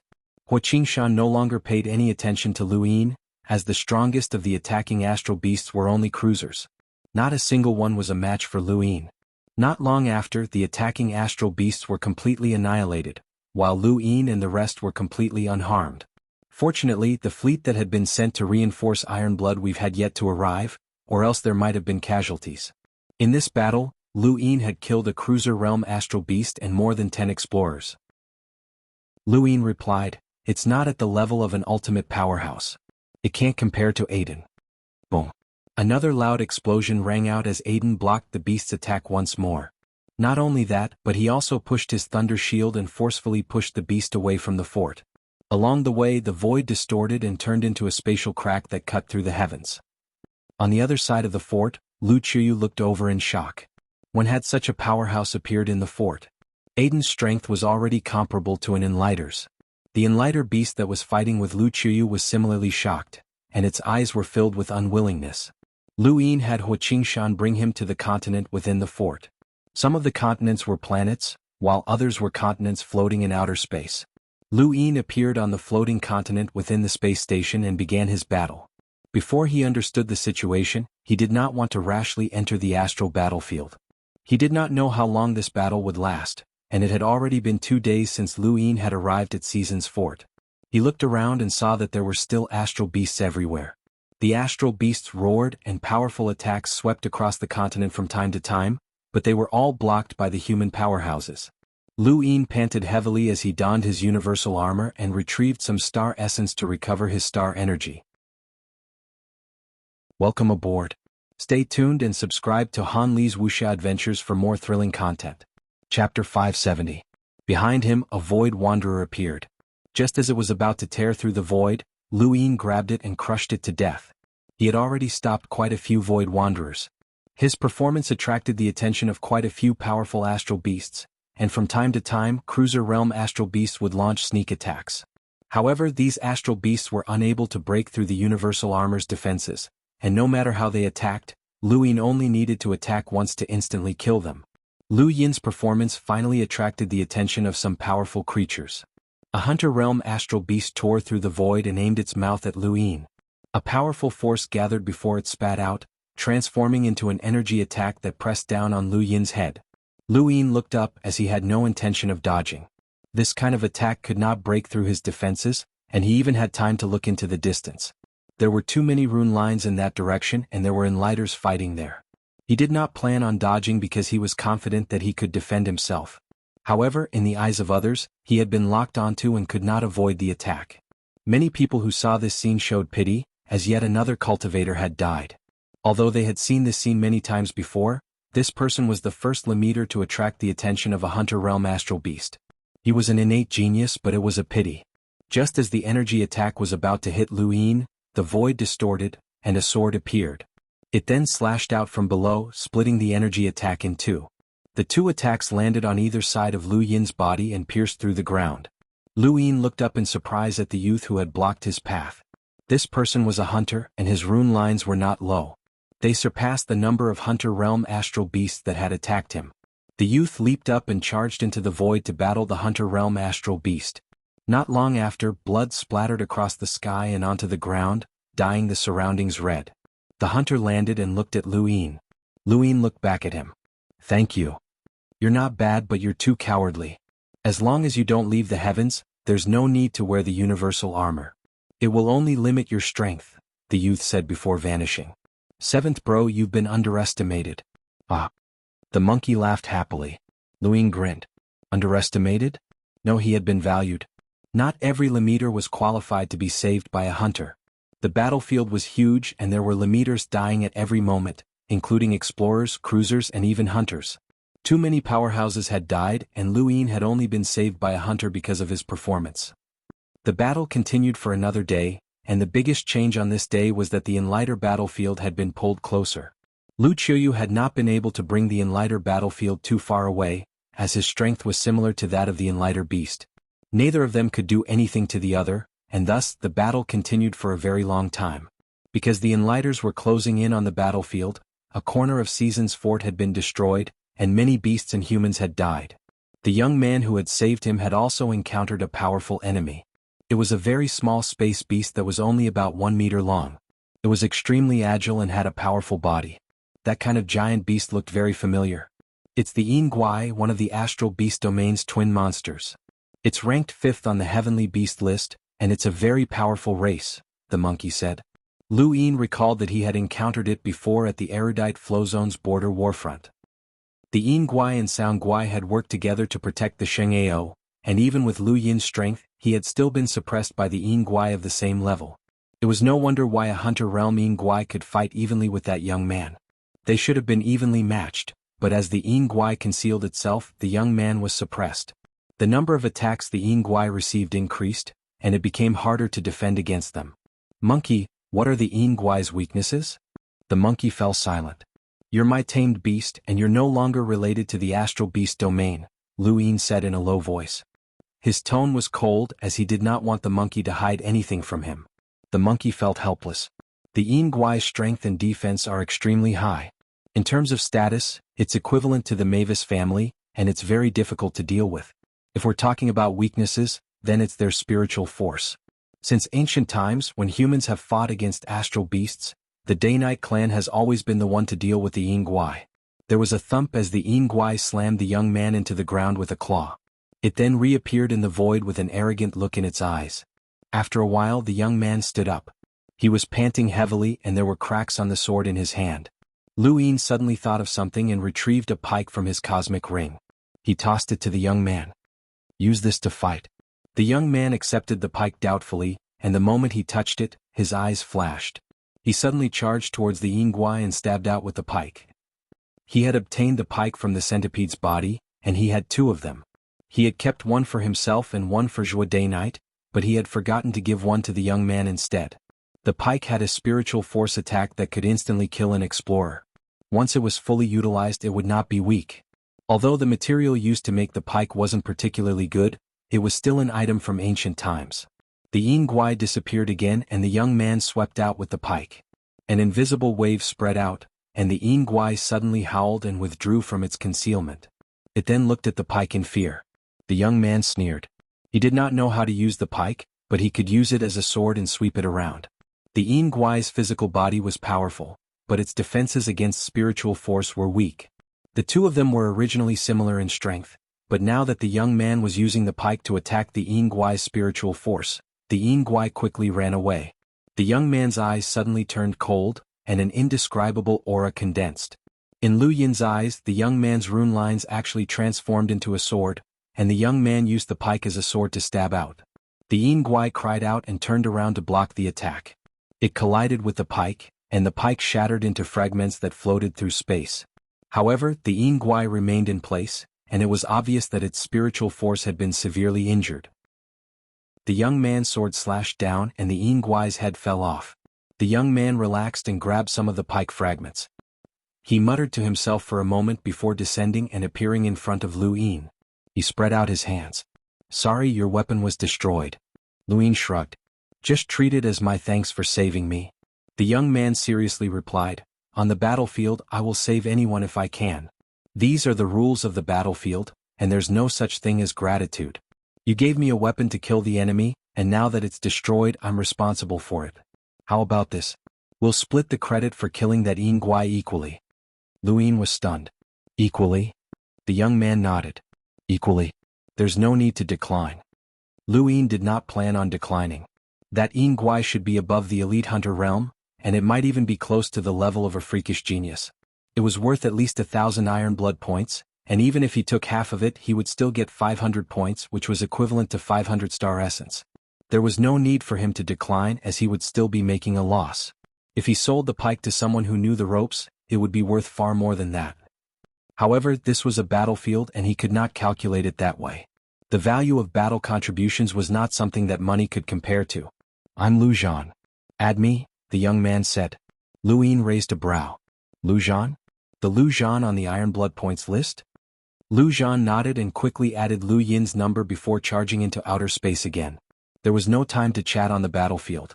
Lu Yin had not expected to get to know Lu Zhan in his first battle.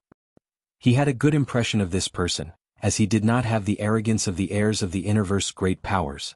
Instead, he was more like a soldier, which reminded Lu Yin of Zhang Dingtian. The battle continued for another half a day before the astral beasts finally retreated like a receding tide, leaving behind a devastated Season's fort. In this battle, Lu Yin had personally witnessed countless deaths, and corpses had piled up into mountains. He had seen continents crumble and planets be destroyed. He had experienced a tragedy that he had not even experienced at the border warfront. After the battle ended, many cultivators from the Eastern Weaves who had come to reinforce Season's fort suffered heavy casualties. Many of them had been killed as soon as they entered the battlefield, as not every cultivator had the strength of Lu Yin, Aiden, or Hua Qingshan. The cruisers, explorers, and fleets from the Great Yu Empire would still be some time away from arriving. Lu Yin had a bad premonition when he saw the devastation of the battle. Those who had come to reinforce Season's fort would not have a good ending, as this was a black hole of death. After a large-scale battle had ended, it was time to tidy up the battlefield. This would not take too long as no one knew when the next battle would occur. It would take no more than 3 days. Lu Yin and the others gathered together and were led by a hunter at the fort to report in. Their names were recorded on the list of Season's fort's defenders, and those who had died were also recorded. Those who had died in Iron Blood Weave would receive compensation for their families and descendants. Furthermore, they were the family members of martyrs, which would be helpful in the future. There were no strict selections, and the military management that Lu Yin had expected did not exist. In the words of a veteran, the first 4 forts in Iron Blood Weave did not have any military management because there was no time for military training. All of the soldiers in the first 4 forts came from the 5 lower forts, and within the first 4 forts, the cultivators who had come to reinforce Iron Blood Weave would be randomly assigned to guard a place. They only had one goal: to defend their place and survive. Hua Qingshan and Aiden were forcibly sent to the fort's pass, which was where the highest command center of Season's fort was located. Commander Lu Qiuyu and many other experts were gathered there to await their orders. As hunters, the two were not ordinary hunters, especially Aiden. His performance had been too dazzling, so it was normal for him to be called upon. However, Lu Yin was not happy about this. Aiden and Hua Qingshan were here to help him, and if they were taken away, then he would have no one to protect him.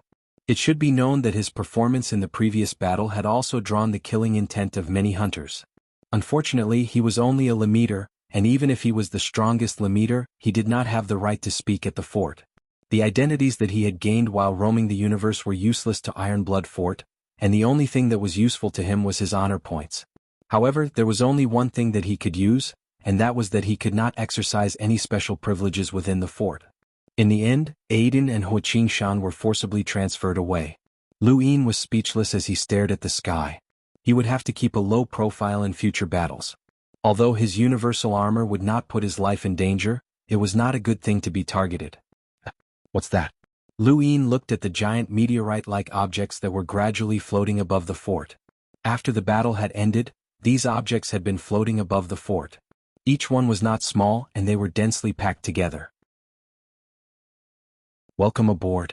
Stay tuned and subscribe to Han Li's Wuxia Adventures for more thrilling content. Chapter 571. That's a source box that was once set up by an almighty lockbreaker. It contains formless killing intent, and Season's fort has been able to stop many astral beasts from invading. A veteran walked up to Lu Yin and sighed. He then lowered his head and continued cleaning up the battlefield. Cleaning up the battlefield was his job. Lu Yin was surprised. A source box's killing intent? What kind of lockbreaker set it up? The veteran shook his head. I don't know. It was set up many years ago. Then why didn't it appear in the previous battle? Lu Yin asked. The veteran was helpless. There are always loopholes in any defense. After so many years, the astral beasts have found the holes in the source box's killing intent and passed through them to attack the fort. Even if these source boxes were set up, it would still be useless. Actually, these source boxes are more symbolic than practical unless someone can patch up the holes. Lu Yin looked at the sky thoughtfully. Patch up the holes? He wanted to try. He remembered that the trial master had once said that only a boundless advanced lockbreaker could set up a source box's killing intent. Even a 5-star perceptive intermediate lockbreaker could not set up such a killing intent, let alone Lu Yin. However, Lu Yin had his own advantages as he could see things more clearly than anyone else. If he was the one to command it, then other lockbreakers might be able to do it. The prerequisite was that he had to discover the loopholes first. Otherwise, Lu Qiyu and the others would not believe him. With a beep, Lu Yin looked at his gadget and his eyes lit up. His iron blood points had reached 1,300 after the battle in outer space and the battle that had lasted for several days. He had entered the system's top 1,000 rankings. To a Lemeter, this was a huge amount of points. Killing a normal Lemeter astral beast only gave him 1 point, so 1,300 points was indeed a lot for a Lemeter. The main reason was that Lu Zhan had killed the Yin Guai, which had given him 500 points. Lu Yin himself had only obtained 1,300 points from killing enemies.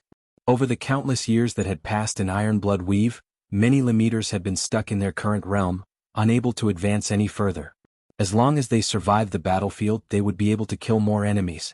Many Lemeters were much weaker than Lu Yin, but their iron blood points surpassed his. It was just a matter of time. However, Lu Yin was confident that with his own abilities, he could focus on killing normal cruiser astral beasts and quickly enter the top rankings. In terms of power, only Enlighters and Hunters as well as a small number of cruisers could surpass him. However, there were not many of them in Iron Blood Weave, and Season's fort only had a dozen or 20. Lu Yin took a look at the rankings, which were constantly being updated. People were constantly rising and falling, and the fastest rising were Enlighters like Night Queen Chuyu, Viletree, Wen Kitchen, and Huahui. Granny Chan was also on the rankings. These powerhouses could easily sweep through a large group of people whenever they attacked, and even ordinary hunters could only be swept aside by them. This single battle was enough to push these powerhouses to the top of the rankings. Lu Yin saw Puyu, who was also ranked near the top of the list. He was ranked around the top 500, which was not surprising. With Puyu's strength, he was ranked 12th on the top 100 rankings. As long as he fought in a few more battles, he would quickly rise to the top. There were very few people in Iron Blood Weave who could surpass him in power. S. To see to know, to SS to S2. To do so to of which to boost, of the up. He was going to make a move against the Lockbreaker Society. The hunter was shocked. Yes. He then hurriedly retreated. Not long after, General Fei entered Death Pass and walked over to the youth. Awen, how's it going? The youth's name was Wang Wen, and he was an ordinary Lemeter.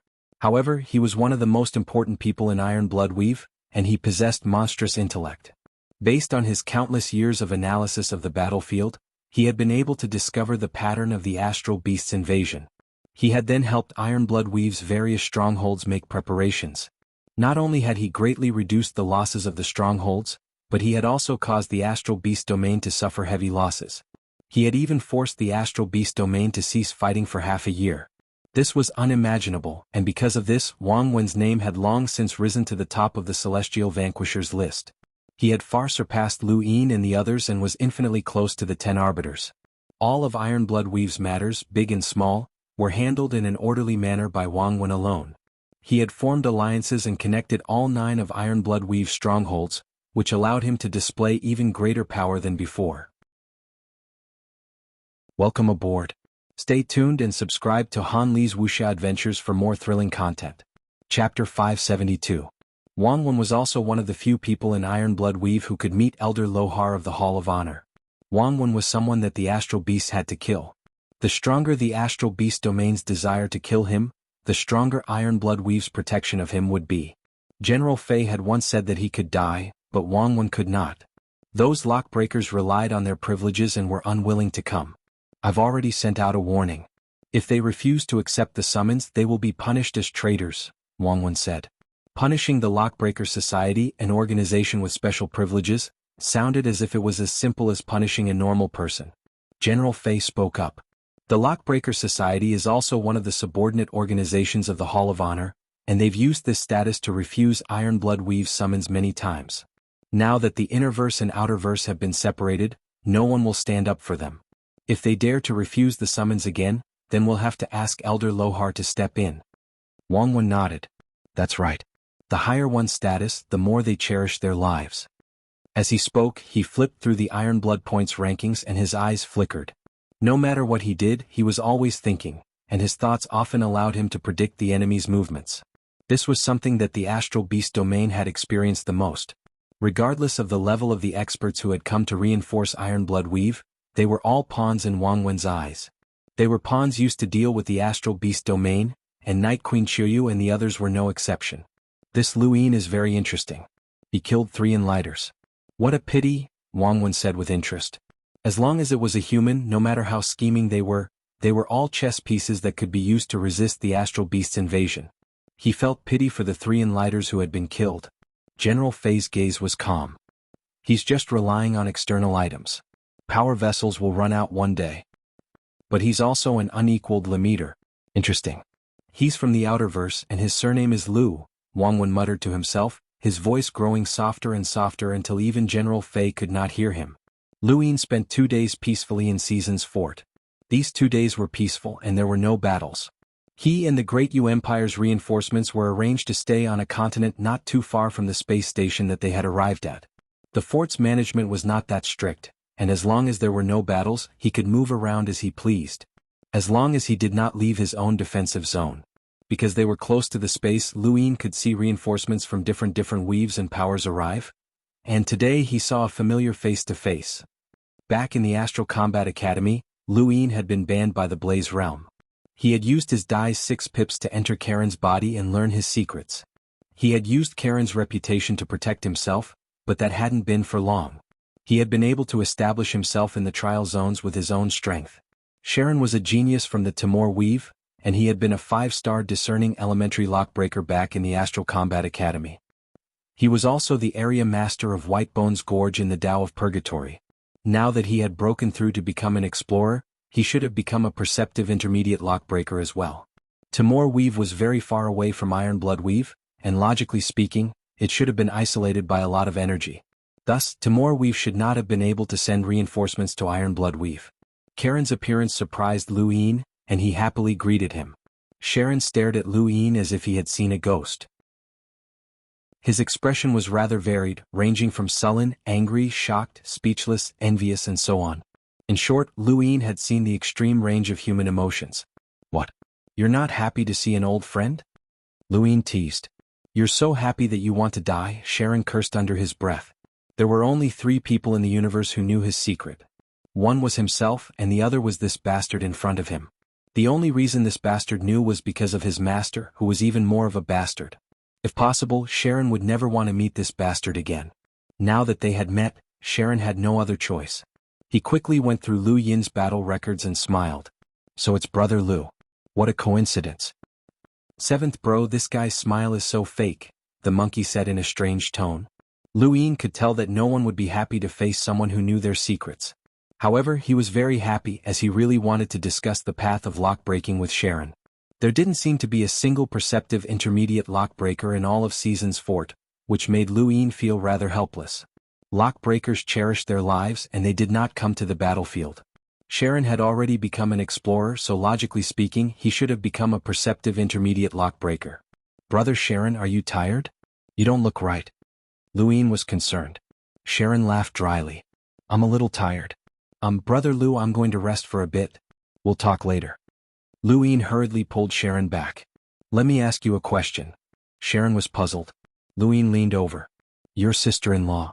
He only managed to say 3 words before Sharon turned around and left, his face dark.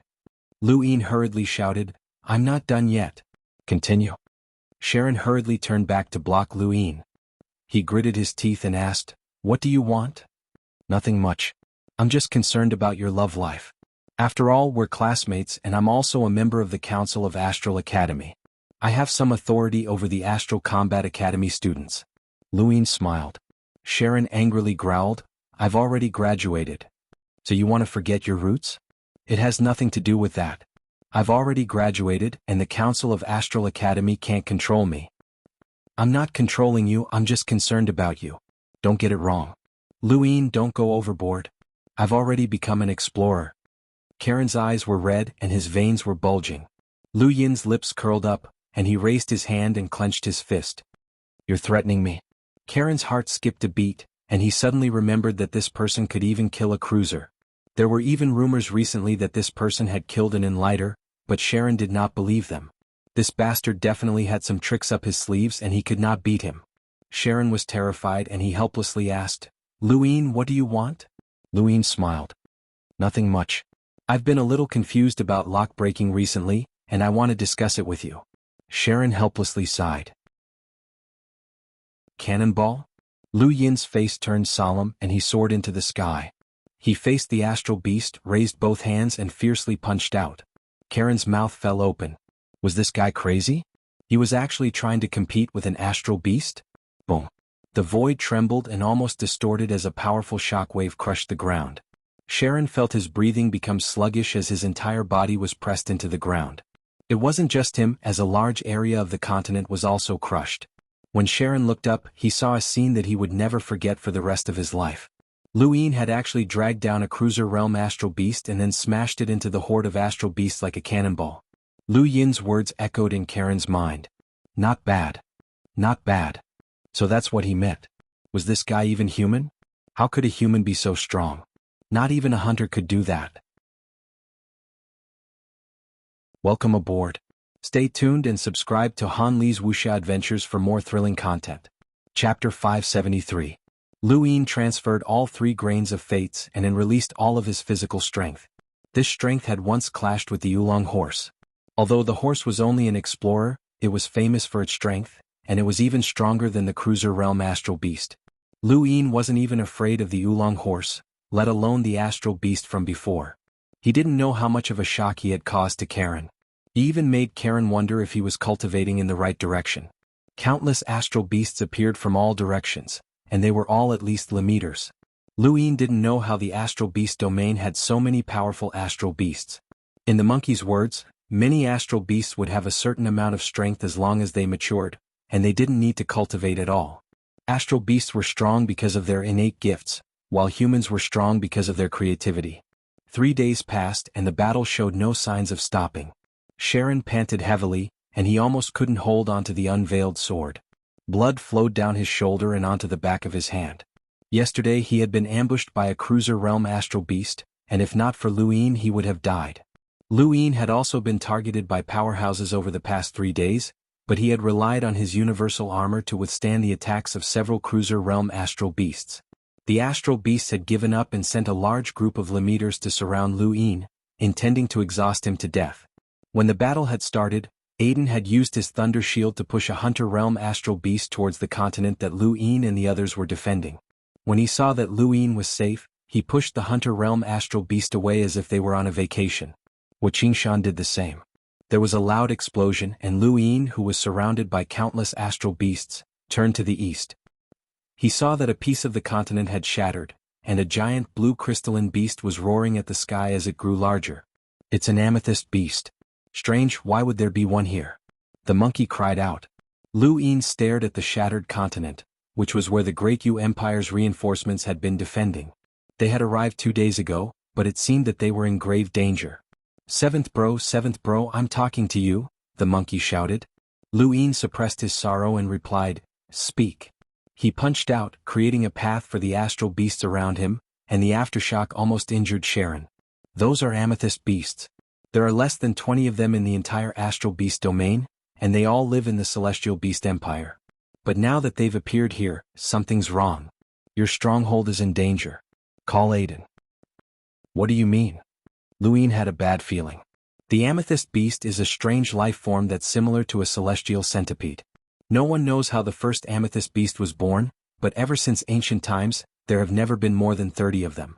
Every single one of them is very precious, and since it's here, that means that it's very confident in taking down this stronghold. Otherwise, the celestial beast empire would not have sent an amethyst beast, the monkey said solemnly. Lu Yin immediately contacted Aiden and Hua Qingshan and asked them to come over. An intense roar shook the heavens. To the enormous Seasons Fort, this disturbance was nothing much, but it was enough to cause the continent that Lu Yin and the others were defending to collapse. The blue crystals reflected the starlight and gave off a cold feeling. It was a beast with the strength of a cruiser. "It's just a cruiser. I can deal with it," Lu Yin said. The monkey hurriedly tried to stop him. "Seventh bro, this thing can transform. Don't take the risk." "Speak clearly." Lu Yin was getting impatient. Amethyst beasts have 3 forms. The first is a normal form that doesn't attract attention. The second is a blue crystal form, which increases their strength by 1 level. The third is an amethyst form, which increases their strength by another level. As long as these beasts reach a certain level, they're practically invincible within that level. This is because no one can break through their defenses and they're very abnormal. Lu Yin frowned as this was too troublesome. According to the monkey, the celestial beast empire was very protective of these beasts, and they would not send them out unless they had a certain level of confidence. Seasons Fort was in danger. Lu Yin relayed what he knew to Lu Zhan, as he believed that Lu Zhan would definitely relay the information to Lu Chuyu. The amethyst beast displayed its might, and the continent was collapsing. Lu Yin pulled Sharon back as he retreated, but they were still caught in the shockwaves. Sharon stared at the distant amethyst beast in shock. Its blue crystal body was exceptionally dazzling, and it had become a living target on this battlefield. However, no matter how the human powerhouses and various technological weapons attacked it, there was not a single scratch on it. Even a hunter's attack had not been able to injure it. Its defense was nearly invincible within the same realm, and it was enough to block an ordinary hunter's attack. Lu Zhan appeared and slashed at the amethyst beast's body, shattering a large portion of the blue crystal on its body. The amethyst beast howled and its body's color quickly changed to purple. A terrifying undulation spread out, shocking countless onlookers. This was the strength of a hunter. Lu Zhan was one of the top 5 powerhouses in Seasons Fort, and even though his sword had slashed at the purple crystal, he was completely unharmed. Lu Yin's eyes narrowed. Even the Yin Guai from before would not have been able to block Lu Zhan's attack so easily. It would have needed some time to neutralize the attack, but the amethyst beast did not seem to mind. There was a thump, and Lu Zhan was sent flying by the amethyst beast's slap. Lu Yin was speechless. Every time he saw Lu Zhan, he would see the man being beaten up. Lu Zhan himself was very depressed. He had guarded Seasons Fort for so many years, and every battle had required several Hunter Realm astral beasts to stop him. After all, he had a power level of 180,000. However, things were different this time as some very powerful astral beasts had appeared, such as the Yin Guai from before and this amethyst beast. To be honest, he had not encountered such a powerful Hunter Realm astral beast for many years. Boom, boom, boom. The ground cracked open as the amethyst beast destroyed half of the land. It then looked in Lu Yin's direction and leapt up, smashing towards that half of the land. The space station was also within its attack range. Sharon pulled Lu Yin along and was about to fly into outer space when there was a loud roar as Aiden appeared. Lightning descended from the heavens, and his thunder shield grew in size as it viciously slammed into the amethyst beast. The amethyst beast was fearless, and it clashed with the thunder shield. There was a thump, and the void exploded, forming a black hole that swallowed everything. The black hole disappeared in an instant, and the deafening shockwaves caused many soldiers and cultivators to feel dizzy. It was as if the sky had been shattered. The distorted void even affected the battles in outer space. Countless people looked over as the thunder shield blocked the amethyst beast. Aiden grinned. It's actually an amethyst beast. It looks like the celestial beast empire has made a move. The amethyst beast used star energy to vibrate the air and spoke. Human, you're very strong. Aiden laughed. I've long wanted to test out the amethyst beast's invincible defense. Let's see if yours or mine is stronger. The thunder shield grew even larger as lightning crackled. The amethyst beast roared and swatted at the thunder shield with a claw. There was a boom and the world shook as countless spatial cracks rained down. Luin and Sharon dodged and looked up at the sky. This was a battle between defenders. Lu Zhan appeared and wanted to join the battle, but he was stopped by another Hunter Realm Astral Beast. Luin and Sharon moved the battlefield. This continent was on the verge of collapse, and there was no longer any need to defend it. Even Astral Beasts did not appear on this continent, which meant that it was basically useless. The two passed through the space station and Luin was led by Sharon into a planet. This planet was smaller than the continent, but it had an ecological environment. It was unlike the continent from before where one could look up and see the starry sky. This planet was connected to two continents and this was a stronghold. The planet was similar to the continent, and there were astral beasts everywhere. There were mountains of corpses and seas of blood, and even the ocean had turned scarlet. Luin and Sharon joined the battle.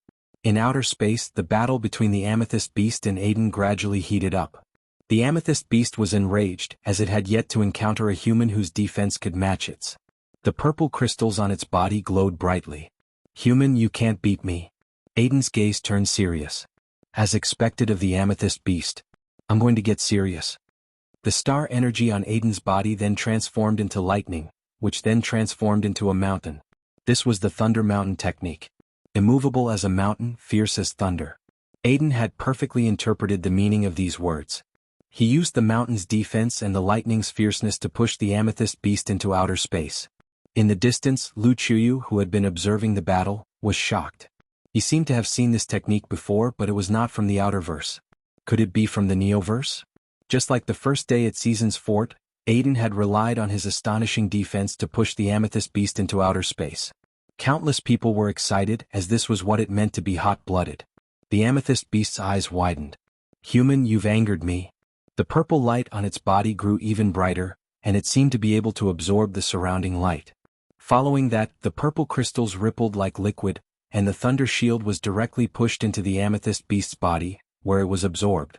Die, human. The amethyst beast then swiped at Aiden with a claw.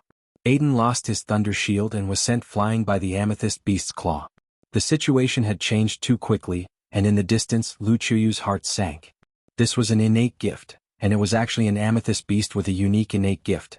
It was definitely from the Celestial Beast Empire, as they wanted to use this beast to destroy Season's Fort. Since they had dared to place the beast here, then Ironblood Fort was in danger. The amethyst beast roared and charged towards Season's Fort. Its mission was to destroy the fort and no one could stop it. Not even that Enlighter could stop it. In terms of defense, the amethyst beast was invincible. Lu Chuyu forced back the Enlighter beast in front of him and tried to attack the amethyst beast, but he was blocked by the Enlighter beast once again. Lu Chuyu, this battle will be your final resting place. Season's Fort is finished. Lu Chuyu was anxious, as no one in the entire fort could stop the amethyst beast aside from him. No, he wasn't confident that he could stop it either. As long as the amethyst beast focused on destroying the fort, then there was nothing he could do. At this moment, Aiden, who had been sent flying, tore through the void and reappeared.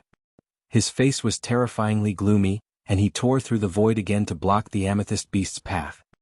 He looked up and purple lines gradually covered his body. Then a red light shot into the sky. This was 9-line battle force. The entire fort was shaken by the appearance of 9-line battle force. Before this, the strongest person had only displayed 8-line battle force, but now 9-line battle force had appeared all of a sudden. Warriors had a spirit, and those who loved to fight had to have integrity. This was battle force and it originated from a person's heart. It originated from the foundation of the human body, and it could be used to attack, defend, break through limits, crush the heavens and tear apart the heavens. Welcome aboard. Stay tuned and subscribe to Han Lee's Wuxia Adventures for more thrilling content. Chapter 574. Aiden raised a hand, and the Thunder Mountain technique transformed into a giant Thunder Mountain. Red battle force enveloped the mountain as it slammed into the Amethyst Beast. The beast roared as it was forced back by the Thunder Mountain technique. Aiden's gaze turned savage. It's been a long time since I've used 9-line battle force. I've almost forgotten what it feels like. He then punched at the beast. Let's see if your defenses can withstand my 9-line battle force. The Amethyst Beast raised a claw and swatted at Aiden. Both sides clashed in outer space once more. Lu Qiyu was shocked. Where had this freak come from? He had actually grasped 9-line battle force. This person's inner integrity was absolutely terrifying, and he didn't seem very old either. He would definitely become an absolute powerhouse in the future. The Enlighter realm Astral Beast was depressed. Humans often produced such unpredictable geniuses, and there was nothing it could do about it. On the planet, Luin looked at outer space enviously. He saw red battle force, 9-line battle force. He only had 6-line battle force, and the difference was too great. Aiden's battle force was actually 9-lined. The battle continued for another 2 days, and the most intense battles were between Aiden and the Amethyst Beast. Aiden's innate thunder shield had been absorbed by the Amethyst Beast, and it would take some time for him to reform it. However, with his 9-line battle force, he was able to suppress the Amethyst Beast. However, the Amethyst Beast's defenses were truly unparalleled, and even Aiden's 9-line battle force could not break through it. At most, he could shatter the crystal, but it was far too difficult to kill the Amethyst Beast. In the end, the battle ended, and the Astral Beasts retreated like the tide. When the Amethyst Beast left, it looked at Aiden with an unwilling gaze. The end of the battle was related to their battle, and Aiden's thunder shield was about to be reformed. Once it appeared, it might not be able to hold on, so the battle had to end. The Astral Beast domain had originally wanted to rely on the Amethyst Beast to destroy Season's fort, but Season's fort had relied on Aiden's strength to turn the tide. This battle between the two had decided Season's fort's fate. After the battle, Lu Qiyu personally summoned Luin to commend him for bringing Aiden along and for his contributions to Season's fort. Luin accepted it humbly, but he also knew that Aiden would no longer have the chance to protect him. However, Lu Qiyu reassigned Hua Qingshan to Lu Yin's side in order to make him feel at ease. It was an apology for conscripting Aiden, but it was also an attempt to reassure Aiden. Lu Yin didn't tell Lu Qiyu that he wasn't familiar with Aiden, so he gladly accepted the outcome. However, he was still considering how to rope Aiden into the Great Yu Empire, and he was starting to regret his decision. If he had known earlier, he would have changed the bet to Aiden joining the Great Yu Empire. During this battle, Lu Yin's Iron Blood points had risen to 2090 points. This battle had lasted longer than the previous one, but most of the people he had killed were limiters. Because he had been surrounded, he had not gained as many points as the previous battle. As for the 5 people in front of him, their points were about the same. As long as there was another battle, he could easily surpass them. He had originally thought that he would be able to rest for a few days and catch his breath, but then a piece of news reached Season's fort. It was like a slap to the face and it stunned everyone there. Iron Blood Fort had fallen. While Season's fort was embroiled in war, Iron Blood Fort was also embroiled in war, and it was an unprecedented war. The Astral Beast domain had sent 10 Enlighter realm Astral Beasts to attack Iron Blood Fort. Even though Night Queen Qiyu and the others had joined the fort, and there were close to 10 Enlighters, they had still suffered a crushing defeat. More importantly, even Iron Blood Fort's hidden powerhouse, Clot Phoenix, who had a power level of 350,000, had died in battle. He had died under the claws of a terrifying Amethyst Beast and an Astral Beast called Monster Loach. Iron Blood Fort had always been the frontmost stronghold of Iron Blood Weave. As long as Iron Blood Fort existed, the other 8 strongholds in Iron Blood Weave would have a backbone. Iron Blood Fort was like the spiritual pillar of Iron Blood Weave, but at the same time, once Iron Blood Fort collapsed, the other 8 strongholds would suffer an unusually large blow as well. On this day, everyone in Season's fort fell silent. They weren't happy that they had defeated the Beast Wave, but rather, they were filled with despair. Luin sat on a lone island on the planet and stared at the sky. No wonder the Amethyst Beast attacked Season's fort. It's actually an even more ferocious Amethyst Beast. It can even kill an old freak from the Phoenix family with a power level of 350,000. It's definitely a terrifying existence in the Celestial Beast Empire, and it's one of the top powerhouses of the Amethyst Beast clan. 7th bro, let's slip away. Even an old freak with a power level of 400,000 can't take down such a freak. The monkey tried to persuade him as he didn't want to wait for death. Lu Yin's heart was heavy. The amethyst beast's strength from the previous battle was still fresh in his mind. Even Aiden had only been able to fight it to a standstill, and that amethyst beast had only been a hunter. The even more terrifying amethyst beast had been able to kill an old freak with a power level of 350,000, especially one from the Phoenix family. This sort of pressure was very difficult to release. More importantly, this wasn't even the full strength of the Celestial Beast Empire. The Celestial Beast Empire was an enormous power that could contend with the human innerverse, and they definitely did not lack envoys. Once such a powerhouse appeared, no one in in the entire Outerverse, would be able to stop them. Luin couldn't see any hope or future. Seventh bro, say something. Just run. No one will blame you. Iron Blood Weave is about to be finished. Lu Yin's tone was gloomy. I'm a human. Where can I run to? Tell me. The monkey didn't say anything. The Outerverse that humans could survive in was already under the Astral Beast Domain's iron hooves, and no one would be able to survive. Luin thought about it for a while and then shook his head. This wasn't a problem that he could solve. Right now, the most important thing for him was to break through to the Explorer realm. It had been some time since he had felt the sensation of a breakthrough, and he had a premonition that his next breakthrough wouldn't be too far away. He needed to raise his Formcast model to 6 stages as soon as possible. Even so, he should be able to withstand an attack with a power level of 300,000. In the entire Outerverse, there weren't many people who could withstand an attack with a power level of 300,000, and Luin was one of them. The remaining star essence could only be used to upgrade one item, and that was the money bomb. At its current level, it had cost him 3,300 star essence at most to upgrade it, and it would probably cost him 5,000 to 6,000 star essence to upgrade it. The gun, on the other hand, required nearly 20,000 star essence, and he really couldn't afford to upgrade it. He took out the money bomb as he only had 2 left. One was a normal one with a power level of 100,000, and the other could instantly kill an enlighter. He tossed the money bomb that could instantly kill an enlighter onto the screen and then tossed in the remaining 13,000 star essence. The money bomb finally upgraded twice under Lu Yin's expectant gaze. The number of rune lines it contained was rather large, and it was about the same as the universal armor. In other words, this money bomb had the power to threaten a powerhouse with a power level of 300,000. Lu Yin happily stored the money bomb away and then looked at his empty cosmic ring. He had to admit that he was out of money. The money he had spent this time wasn't worth it as there were too few upgrades. The more he upgraded the armor, the more money he would need to spend. Lu Yin didn't even know how to earn more money, and he didn't even have enough to kill an enlighter. When the time-stop space's duration ran out, Lu Yin reappeared with an alarm ringing above his head. His face changed. Was war coming so soon? Welcome aboard. Stay tuned and subscribe to Han Li's Wuxia Adventures for more thrilling content. Chapter 575.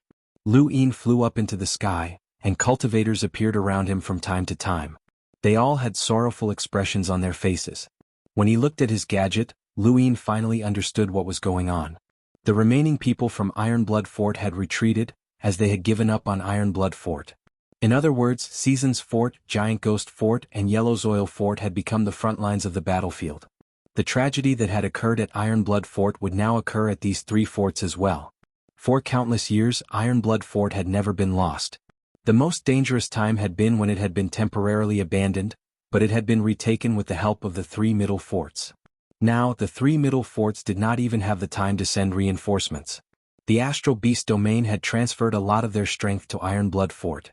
They had broken the agreement and wanted to invade the human Outerverse. A group of people had disappeared from the Ironblood Points rankings, including 4 enlighters, dozens of hunters and many cruisers. Most of these people had died at Ironblood Fort. Even 4 enlighters had died and Crow Phoenix had also died. Lu Yin could only imagine how desperate the battle had been. Ironblood Fort's remaining forces will join the defense of the 3 middle forts. Although they've increased the fort's strength, they've also attracted the Astral Beast Domain's main force. Almost 10 enlighters and an old freak with a power level of over 300,000 couldn't even defend against the Astral Beast's invasion. It'll be even harder for us to defend the 3 middle forts. Not far away, an older explorer had a downcast expression on his face, and his eyes were filled with despair. Lu Yin looked around and saw that the people around him were all like this, including himself. The entire Outerverse was facing a desperate situation. Elder Lohar had probably sent another order for reinforcements to the Outerverse, and those hidden enlighters would be forced out one by one just like top mist. Lu Yin had not seen his name on the rankings, but as Ironblood Weave's defenses became more and more intense, he would definitely be forced out. One day later, Seasons Fort welcomed the remnants of Ironblood Fort's forces. Through the rune lines, Lu Yin was able to see 3 enlighters, no less than 10 hunters and many cruisers and explorers. It was impossible for Ironblood Fort to gather all of their remaining forces at Seasons Fort, as only a third of their forces were here. Even if they tripled their strength, it would still not be enough to defend Ironblood Fort, which made Lu Yin's mood sink. In outer space, the meteorite-like source boxes quietly floated about. These source boxes' formless killing intent and rune lines covered Seasons Fort, but Lu Yin's to see many places that did not to the rune lines. To see the holes into the source box's killing intent. Seeing it was one thing, but being able to fill in the gaps was another. These source boxes' danger zones were formed through the understanding of danger zones, and they were arranged in layers. One had to ensure that these source boxes would not repel each other, and they also had to ensure that the danger zones existed. Lu Yin did not have the ability to do so, and even if he was given a batch of source boxes to place in those holes, it would be useless. It would be very easy for him to cause the entire source box to become unstable. This was something that a boundless advanced lockbreaker could understand. Lu Yin found Sharon, intending to ask him about the arrangement of source boxes. He wondered if Sharon would know anything about it. Anin, S. I don't know about that. Astral SIXS lockbreaker mentor didn't say anything about it either. He only said that you need to comprehend it yourself. Everyone's understanding of such a combination is different because the killing intent is ever-changing. Lu Yin pondered this. Some source boxes' killing intent could cause illusions, while others could cause immediate death. Others could summon the power of their predecessors. It was indeed ever-changing, and with so many variations, it was only natural that there were countless combinations. Unfortunately, Lu Yin could not comprehend any of them. He looked up at the meteorite-like source boxes and wondered what their killing intent was. Brother Lu, you're not researching this, are you? Don't think too much about it. This is a level that even perceptive intermediate lockbreakers can't comprehend, and there's probably no one in the entire Outerverse who can comprehend it. Do you know what a boundless advanced lockbreaker represents? It represents an almighty enlighter whose power level exceeds 200,000. Once they appear, they can decide the outcome of a battle without using any lock-breaking techniques. Lu Yin suddenly looked at Sharon. How powerful is your unveiled sword? When he heard Lu Yin's question, Sharon immediately went on guard. What do you want? Lu Yin casually answered, I'm just curious. After all, it's an ancient item. Sharon remained vigilant. Divert your curiosity elsewhere. The unveiled sword is mine. Lu Yin felt helpless as he was being too vigilant. In fact, during the battle just now, Lu Yin had specifically looked at the unveiled sword's rune lines. The strange thing was that the rune lines were constantly changing, sometimes terrifyingly high and sometimes pitifully low. Regardless of how many or how few the rune lines were, Sharon had not been able to draw out any of its power. This fellow had not been able to obtain any help from the unveiled sword, which was a waste in Lu Yin's eyes. If Sharon had the unveiled sword, he could have used it again.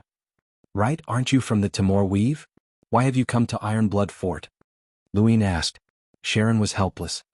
After graduating from Astral 6, I came to the Dark Mist Weave to make a name for myself. Then I was called out. Lu Yin was puzzled. You were called out even with your strength? Karen's face turned ugly as he did not like hearing this. Lu Yin looked up at the sky once more. Was there any way to patch up the holes? Seasons Fort did not have any lock breakers at that level. He could clearly see the holes, but he could not patch them up. It was truly disgusting. Sharon left, and Lu Yin had been staring at the sky for a few hours. He would not accompany him. In the distance, Hua Qingshan looked at the shattered land and some collapsed planets with a complicated expression. He did not know if he would be able to return alive. The danger of source boxes was ever-changing, and there were no fixed locations. How had those astral beasts found the holes? Lu Yin was puzzled. Could there be creatures in the astral beast domain that could see rune lines? What a pity. Without any hesitation, Lu Yin raised his hand and struck out, but the Yin Guai raised its claws and swiped at him at the same time. There was a loud bang and the void rippled. Lu Yin was forced back several steps, his eyes filled with shock. He had moved 3 grains of fates but he had still been forced back. The Yin Guai was indeed worthy of being called the Astral Beast Domain's Mavis family. The Yin Guai was not having a good time either, and it was even more shocked than Lu Yin.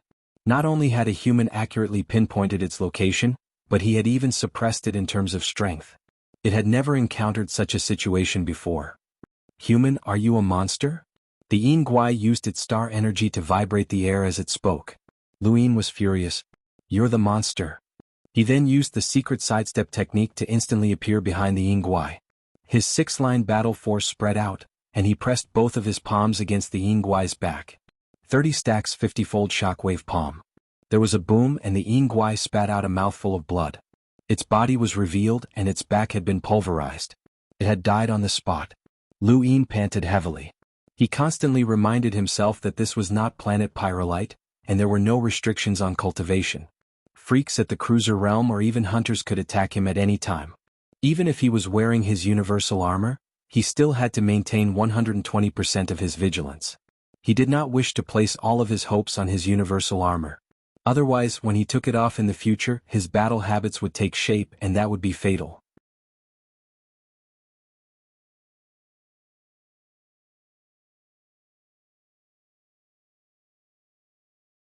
This attack would be something that Monster Loach would never forget for the rest of its life. A beam of light shot out from the money bomb, and under countless shocked gazes, it pierced through the wings and into Monster Loach's body. It then shot into outer space and destroyed a part of it. At this moment, Season's fort was completely silent, and everyone stared at the scene in a daze. Following that, Monster Loach's anguished wails echoed throughout Season's fort, and its giant eyes glared at Lu Yin with hatred and fear. Lu Yin leisurely took out another money bomb and aimed it at Monster Loach. Monster Loach roared and everyone thought that it was about to flip out. However, it slipped away and completely disappeared. Only a large amount of blood was left behind, which was Monster Loach's blood. No one had expected a powerhouse with a power level of 300,000 to slip away just like that. Lu Yin's attack had succeeded, which shocked everyone and all the astral beasts present. Welcome aboard. Stay tuned and subscribe to Han Li's Wuxia Adventures for more thrilling content. Chapter 577. The human cultivators roared in excitement. Not long after, the battle ended, and all of the astral beasts retreated like a receding tide. This battle had started quickly and ended just as quickly. The one who had ended it all was Lu Yin. Lu Qiuyu and the rest stared at Lu Yin in disbelief. A Lemmeter had ended the battle and forced Monster Loach to retreat. It seemed like a fantasy, but it had actually happened. No one dared to believe it. Aiden walked out of the rubble, similarly shocked by Lu Yin's ability. Hua Qingshan looked at Lu Yin excitedly. This was the Great Yu Empire's royal regent. He always had methods that others could not imagine. Lu Zhan, Long Yun and the rest all looked at Lu Yin. At this moment, Lu Yin was the focal point of all of Season's fort. Vile Tree and Wen Kitchen had complicated expressions. They had originally disliked this kid, as he had offended too many people during the battle on planet Pyrolite. But now they could not help but thank him. Without him, their chances of surviving this battle would have been very slim. There was a thump as Wang Wen pushed open the coffin lid and looked at Lu Yin excitedly. Haha, you actually forced Monster Loach to retreat. Amazing. You're worthy of being my chess piece. Not bad at all. Ah. Lu Yin let out a long breath and put away his universal armor with a bitter smile. Defeating Monster Loach had cost him the money bomb that he had spent so much effort to upgrade. It had cost him more than 10,000 star essence to upgrade it, but it had been used up in one shot. Lu Yin did not know how many Iron Blood points he would gain from this battle, but he hoped that he would not lose out. After all, he had not killed Monster Loach. Hey chess piece bro, you don't seem happy. You've made history and barely managed to stand on the same level as me. As a Lemmeter you can still influence the battle. Although you relied on external items, there's nothing wrong with that. You can still be recorded in history. Wang Wen was very excited and patted Lu Yin's shoulder. Lu Yin grinned. After this battle, what do you think my position will be in the eyes of the Astral Beast domain? Wang Wen rolled his eyes. Although you won't be as good as me, you'll be about the same.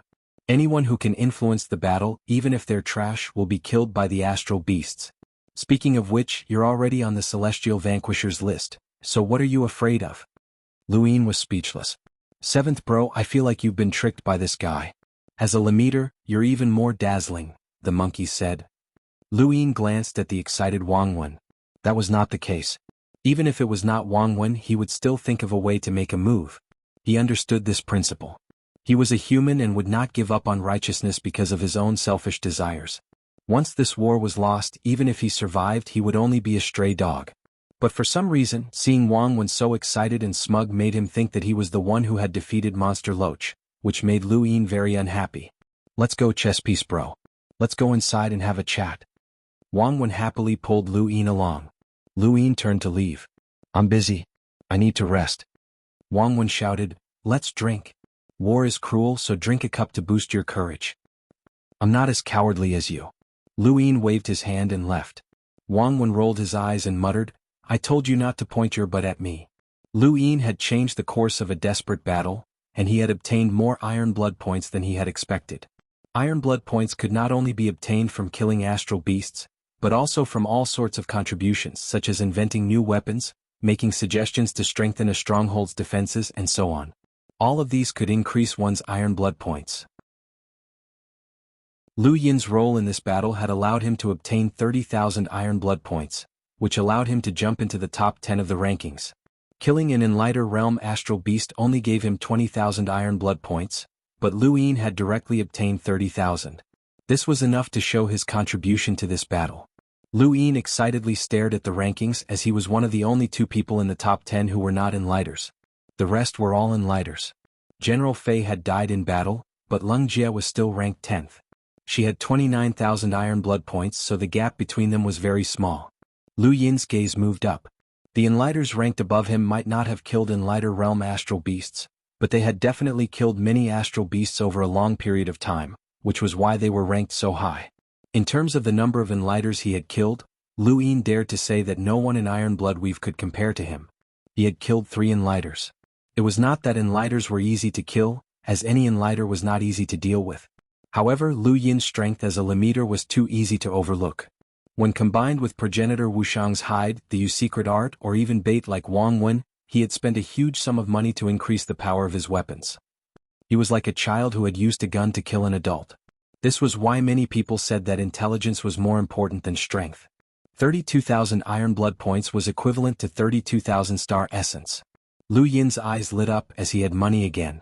Right, he wondered if Season's Fort had that many star essence for him to exchange for. With this worry in mind, Lu Yin contacted Wang Wen. Wang Wen had specially given Lu Yin his contact details, saying that it would make it easier to contact him. In the monkey's words, Wang Wen was looking for someone to carry his bag. "Chess piece bro, you've contacted me so quickly. What? Do you want to listen to my great wisdom?" Wang Wen asked happily. Lu Yin looked at the annoying face on the screen and replied, "I want to exchange my Iron Blood points for star essence. Does Season's Fort have that many?" Wang Wen replied, "Of course. Don't underestimate Iron Blood Weave. Countless resources from the outerverse and innerverse are gathered here, and the star essence can be piled up into a mountain. But have you thought about it carefully? Do you want to exchange for it now?" Lu Yin thought about it. Right away. Wang Wen was not surprised. Based on his understanding of Lu Yin, this person loved money as much as his life. Although he did not know the reason, it should be related to his background. Speaking of which, Lu Yin seemed to have been brought to the Great Yu Empire from Earth. Wang Wen flipped through the information on Earth and his eyes flashed. Lu Yin did not know where Season's Fort Star Essence warehouse was located, but the 30,000 star essence had been given to him by a cultivator. He was rather excited as he now had money again. The spider monster had a human face and it was extremely disgusting. It pulled Lu Yin over with a sinister smile. Lu Yin raised his gun and fired, but he missed. His gun was no longer a secret, and an Enlighter could easily dodge it. Just as he was about to be swallowed by the spider monster, words appeared in front of him and trapped it within. This was the literary prison. The One Clan's inherited battle technique, literary prison, had an incomparably tenacious sealing power. Forming a literary prison required at least 28 words, and the number of words that trapped the spider monster was 89. It was even more than what Wen Sansi had used to seal Yaogu. The spider monster roared and frantically attacked the literary prison. When Kitchen appeared and glanced at Lu Yin. "Let's go." Lu Yin immediately fled, but before he could get very far, a terrifying pressure slammed down on him. When Kitchen's face changed and he immediately acted. However, the literary prison shattered, and the spider monster appeared. Its threads wrapped around Wen Kitchen, who quickly turned around to face it. He could only watch as Lu Yin was blasted into the ground by its terrifying strength.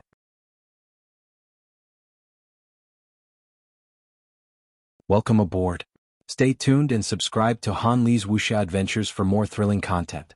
Chapter 578. High up in the sky, another in lighter realm astral beast appeared. Lu Yin's performance in the previous battle had been too dazzling, and he was also the strongest human limiter on the celestial vanquishers list. The astral beast domain wanted to kill him, and they wanted to kill him even more than they wanted to kill Lu Chuyu. Lu Yin was blasted into the ground, but he had the universal armor's protection. Aside from feeling a little dizzy, he was completely fine. The in lighter realm astral beast stared at Lu Yin in disbelief. It had never thought that a limiter would be able to withstand its attack. Even a hunter should not have been able to do so.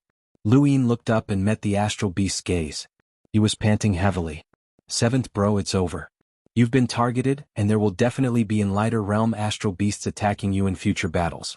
"It's over?" the monkey wailed. With a bang, the in lighter realm astral beast that had attacked Lu Yin was sent flying by a giant thunder shield. Aiden appeared and looked at Lu Yin.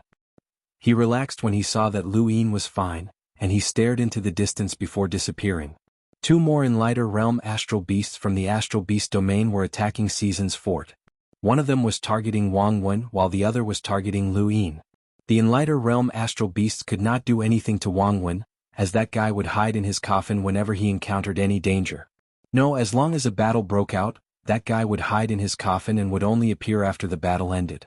Furthermore, there were too many people protecting him, and even more disgusting was that he would disappear most of the time and no one could find him. Thus, Lu Yin had become a live target, and he had attracted the attention of two in lighter realm astral beasts. For several hours, Lu Yin was continuously chased down. The two in lighters took turns attacking him, and even when Kitchen could not withstand their attacks. Lu Yin cursed inwardly. After this battle, he wanted to apply for a transfer to one of the lower 5 strongholds so that he would not be targeted like this. He had barely managed to avoid the attacks of the two in lighters, but now, a hunter realm astral beast had appeared in front of him. Fortunately, Hua Qingshan had arrived in time to rescue him. Otherwise, even if the astral beast could not defeat him, that hunter realm astral beast would have tried to drag him away. Lu Yin finally understood why Wang Wen had disappeared without a trace. The astral beast could not defeat him, but it could still take him away. With Hua Qingshan's protection, Lu Yin did not have to worry about the hunter realm astral beasts attacking him. He looked up into space and his pupils shrank. He saw an in lighter realm astral beast's rune lines continuously dissipating at a rapid rate. Before long, the rune lines had completely disappeared. An in lighter had died. Lu Yin didn't know who it was. Perhaps it was a human, or perhaps it was a beast. "Not good, it's coming again. Your Highness, run." A day later, in a corner of the battlefield, Hua Qingshan tossed Lu Yin away. In the distance, the spider monster tore through the void and severed Hua Qingshan's right arm before attacking Lu Yin. Lu Yin's expression changed as he watched Hua Qingshan fall into the ground, his fate unknown. He wanted to flee, but with his speed, it was impossible for him to escape an enlighter's attack. The threads instantly bound his right arm, and if not for his universal armor, his arm would have been torn apart just like Hua Qingshan's. A huge force pulled him back and he scanned his surroundings. There were no enlighters around, but where was one Kitchen? Where's Aiden? No one could save him. He gritted his teeth and took out his pistol to aim at the spider monster. The spider monster bared its fangs, and its huge body suddenly became illusory. It was in between reality and illusion and could escape into the void at any time. Lu Yin was helpless as he could not deal with it. It seemed that he would have to wait until it was close enough to use the large piece of progenitor Wushang's hide to stun it. "Seventh bro poison. Elder Wu's poison." The monkey cried out. Lu Yin's eyes flashed, and he retrieved a bottle of Elder Wu's poison from his cosmic ring. The threads quickly pulled him towards the spider monster. Along the way, the threads continuously cut through his universal armor, but he remained unscathed. The spider monster was astonished. "Human, your armor isn't bad. Take it off and I'll spare your life." Lu Yin sneered. "Do you think I'm an idiot?" The spider monster let out an ear-piercing laugh. "Then I'll trap you under my belly forever and let you watch as I eat people and spit out their remains." Lu Yin's face paled. If that was really the case, then he might as well die. The spider monster did as it said, and the threads bound Lu Yin under its round belly. His hands in particular were wrapped in layers of threads, making it impossible for him to retrieve his gun. Lu Yin's gaze turned vicious and he crushed the bottle with a bang. The poison flowed through the armor and into the threads, and then into the spider monster's body. The spider monster did not notice the poison at first, and it leapt into the void to attack a hunter. However, suddenly, a howl filled the heavens, and the spider monster retracted its threads and released Lu Yin. A large portion of the poison under its round belly had already disappeared. Lu Yin was horrified by what he saw, as there were several bottles of poison that had rune lines close to Karthika's. The bottle that he had just taken out was one of them. The spider monster was a newly advanced enlighter, and its rune lines were lower than Karthika's. Once the poison entered its body, it would suffer a fate worse than death. "Human, what did you put on my body?" The spider monster howled in rage as it tumbled through the heavens. Lu Yin did not answer. He raised his gun and aimed at the spider monster, but it suddenly vanished. Lu Yin felt that it was a pity that he had not been able to kill it. In the distance, the hunter looked at Lu Yin in shock. A Lemeter had actually defeated an enlighter, and in such a miserable manner at that. This completely overturned his understanding of the world. Beep beep beep beep. His gadget beeped and Lu Yin looked at it. His expression changed and he immediately rushed towards the stronghold. "Everyone in front of the stronghold, retreat immediately. Pyrolite will be detonated in 1 minute. Everyone in front of the stronghold, retreat immediately. Pyrolite will be detonated in 1 minute." This was a message that Wang Wen had sent out to everyone in Season's fort.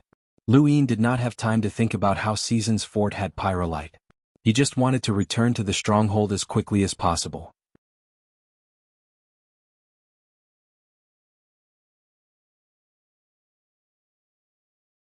Welcome aboard. Stay tuned and subscribe to Han Li's Wuxia Adventures for more thrilling content. Chapter 579. Ryan Merck's name was gone, which meant that he was dead. The rest of the Great Yu Empire's cultivators who had been sent to reinforce Yellow's oil fort were also gone. It had only been a few days but so many of the reinforcements had died. If the Great Yu Empire had been left to defend the fort, they wouldn't have been able to last even an hour. This also showed how terrifying the Astral Beast domain was. If Iron Blood Weave was broken, the human outerverse would be flooded with blood. Lu Yin had obtained quite a few Iron Blood points from this battle, not because he had killed his enemies, but because he had delayed them for so long. Even the spider monster had been delayed for so long, which had given him over 1,000 Iron Blood points. Previously, he had exchanged his Iron Blood points for Star Essence, which had caused him to drop from 10th place to the top hundreds. Now that he had gained over 1,000 points, he had climbed up another 100 ranks. Lu Yin contacted Sharon, and the two of them lay down on a cliff on a planet. Sharon had brought some wine. Sharon was injured and his injuries were not light. He was not in a better state than Hua Qingshan. "I almost died, really just a little bit more. That beast's claws were a little off, and my head would have been gone," Sharon said with lingering fear. He then gulped down a mouthful of wine. Lu Yin did the same. "The best thing about a battlefield like this is that alcohol isn't banned. We're not normal people. We cultivators can force the alcohol out of our bodies at any time. It won't affect our battle. You said you almost died. What did you think of at that moment?" Sharon fell silent. Lu Yin was confused. "Your sister-in-law?" Karen's expression changed and he hurriedly covered Lu Yin's mouth. Someone behind him exclaimed, "Sister-in-law? Bro, you're thinking of your sister-in-law?" Sharon turned around and stared blankly at Wang Wen, who had appeared out of nowhere. His gaze gradually turned savage. Wang Wen was frightened and he quickly took out a coffin and jumped in. Lu Yin was speechless. "He's Wang Wen, the one ranked second on the Iron Blood rankings." Sharon blinked, but then his face turned ashen. Someone else knew his secret. Wang Wen observed Sharon for a while, and only after confirming that he would not attack him did he slowly climb out of the coffin. "It's cool here. Do you guys want to come?" Lu Yin rolled his eyes. "What are you doing here?" Wang Wen sat down beside Lu Yin and looked at Sharon warily. He took a sip of Lu Yin's wine. "I'm tired. Relaxing." Lu Yin snatched the bottle back. "You can't drink. Keep your head clear. Don't look at me like a mortal, chess pieces. Even if I'm drunk, my IQ is still much higher than yours," laughed Wang Wen. Lu Yin's eyes narrowed. This fellow was asking for a beating. "What?" Sharon looked at Lu Yin and Wang Wen strangely, feeling as if he had discovered some sort of secret. Wang Wen nodded. "Yes, the chess pieces. Wives?" Quarren repeated again. Lu Yin couldn't take it anymore and slapped Sharon. "Don't force yourself to think. He's talking about chess. In his eyes, you and I are chess pieces, so he calls us chess pieces. Karen was disappointed. The secret was gone. Cheers, chess pieces, Wang Wen said arrogantly as he tried to snatch Lu Yin's wine. Since Wang Wen couldn't take it, he went for Karen's. Sharon didn't dare to retaliate as Wang Wen's status in Iron Blood Weave was too high. Sharon was a little afraid, and his secret had been discovered by Wang Wen. Brother, you're really something. First, you injured Monster Loach and then you forced the spider monster to retreat. You're worthy of being a Lemeter and my cutest chess piece. Ah. Wang Wen was drunk and started babbling nonsense. Under Wang Wen's orders, all sorts of technological weapons and space-exploring powerhouses focused their attacks on those locations. The invading Void Wanderers were unlucky as many of them were wiped out in one go. The war that had just arisen disappeared in the blink of an eye. Without the Void Wanderers to pave the way, the Astral Beasts could not reach Season's fort, which meant that they could not start the war. Season's fort cheered and so did Wang Wen. They no longer had to be on tenterhooks, and they could now predict the attack routes in advance. This battle was the shortest one in Iron Blood Weave's history, and it lasted less than 2 minutes. However, the results were astonishing. The number of Void Wanderers was not limitless, and after destroying one batch, the Astral Beast domain would have to prepare another batch if they wanted to invade, which would take a very long time. Everyone had thought that Iron Blood Fort would collapse and that the humans would be in dire straits, but they had never imagined that they would be able to easily defeat the invading Astral Beasts. To the countless people in Season's fort, this was a huge boost to their morale. Lu Yin's contributions were confirmed, and he was awarded 10,000 Iron Blood points. This was even more than what Wen Kitchen had achieved by detonating Pyrolite. Wen Kitchen's detonation of Pyrolite could only be considered a battlefield contribution, but Lu Yin's was a strategic contribution. Not only had he repelled the Astral Beast's invasion, but he had also bought time for Season's fort, and they would gain even more time in the future unless the Astral Beasts managed to break through the danger posed by the source boxes. Lu Yin's sudden contributions allowed him to enter the top 20 of the rankings. Even a hunter would find it difficult to obtain 10,000 Iron Blood points, so it was normal for Lu Yin to enter the top 20 with 13,000 Iron Blood points. At Yellow's Oil Fort, the land that was on the verge of collapse collapsed with a wave of Granny Chan's hand, but it quickly reformed. The void split open and Night Queen Chiyu walked out with a grave expression. Elder Shuang's injuries are too severe, and he might not be able to participate in the next battle. Granny Chan frowned. We've lost another Enlighter. Right now Yellow's Oil Fort only has 2 Enlighters left, and there are at least 4 invading Enlighter beasts. We won't be able to stop them.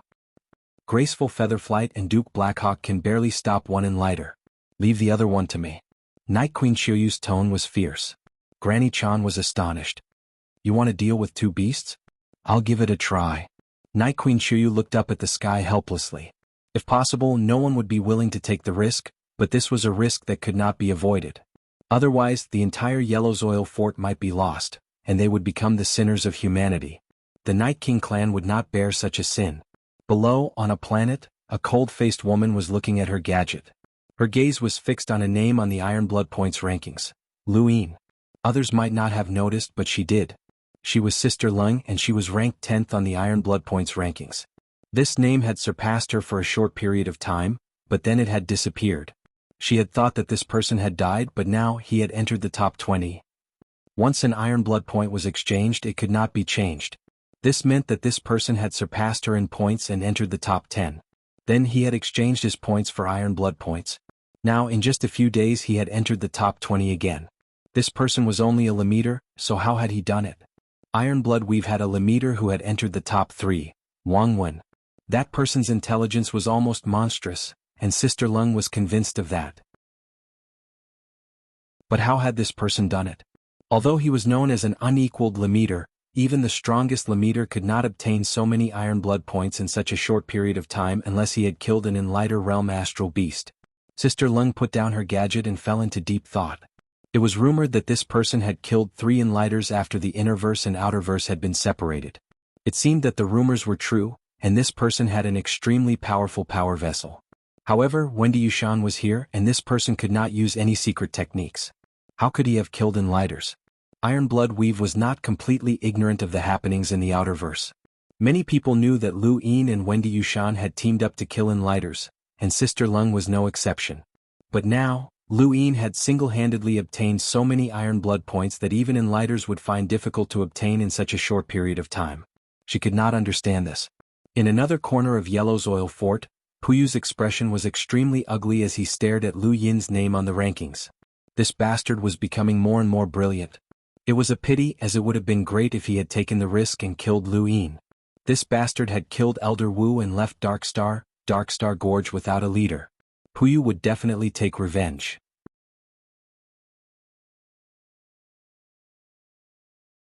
Welcome aboard. Stay tuned and subscribe to Han Li's Wuxia Adventures for more thrilling content. Chapter 580. Wendy Yushan also saw the rankings, and her lips curled into a beautiful smile. She looked up at the sky as she needed to speed up her cultivation, or else she would be surpassed.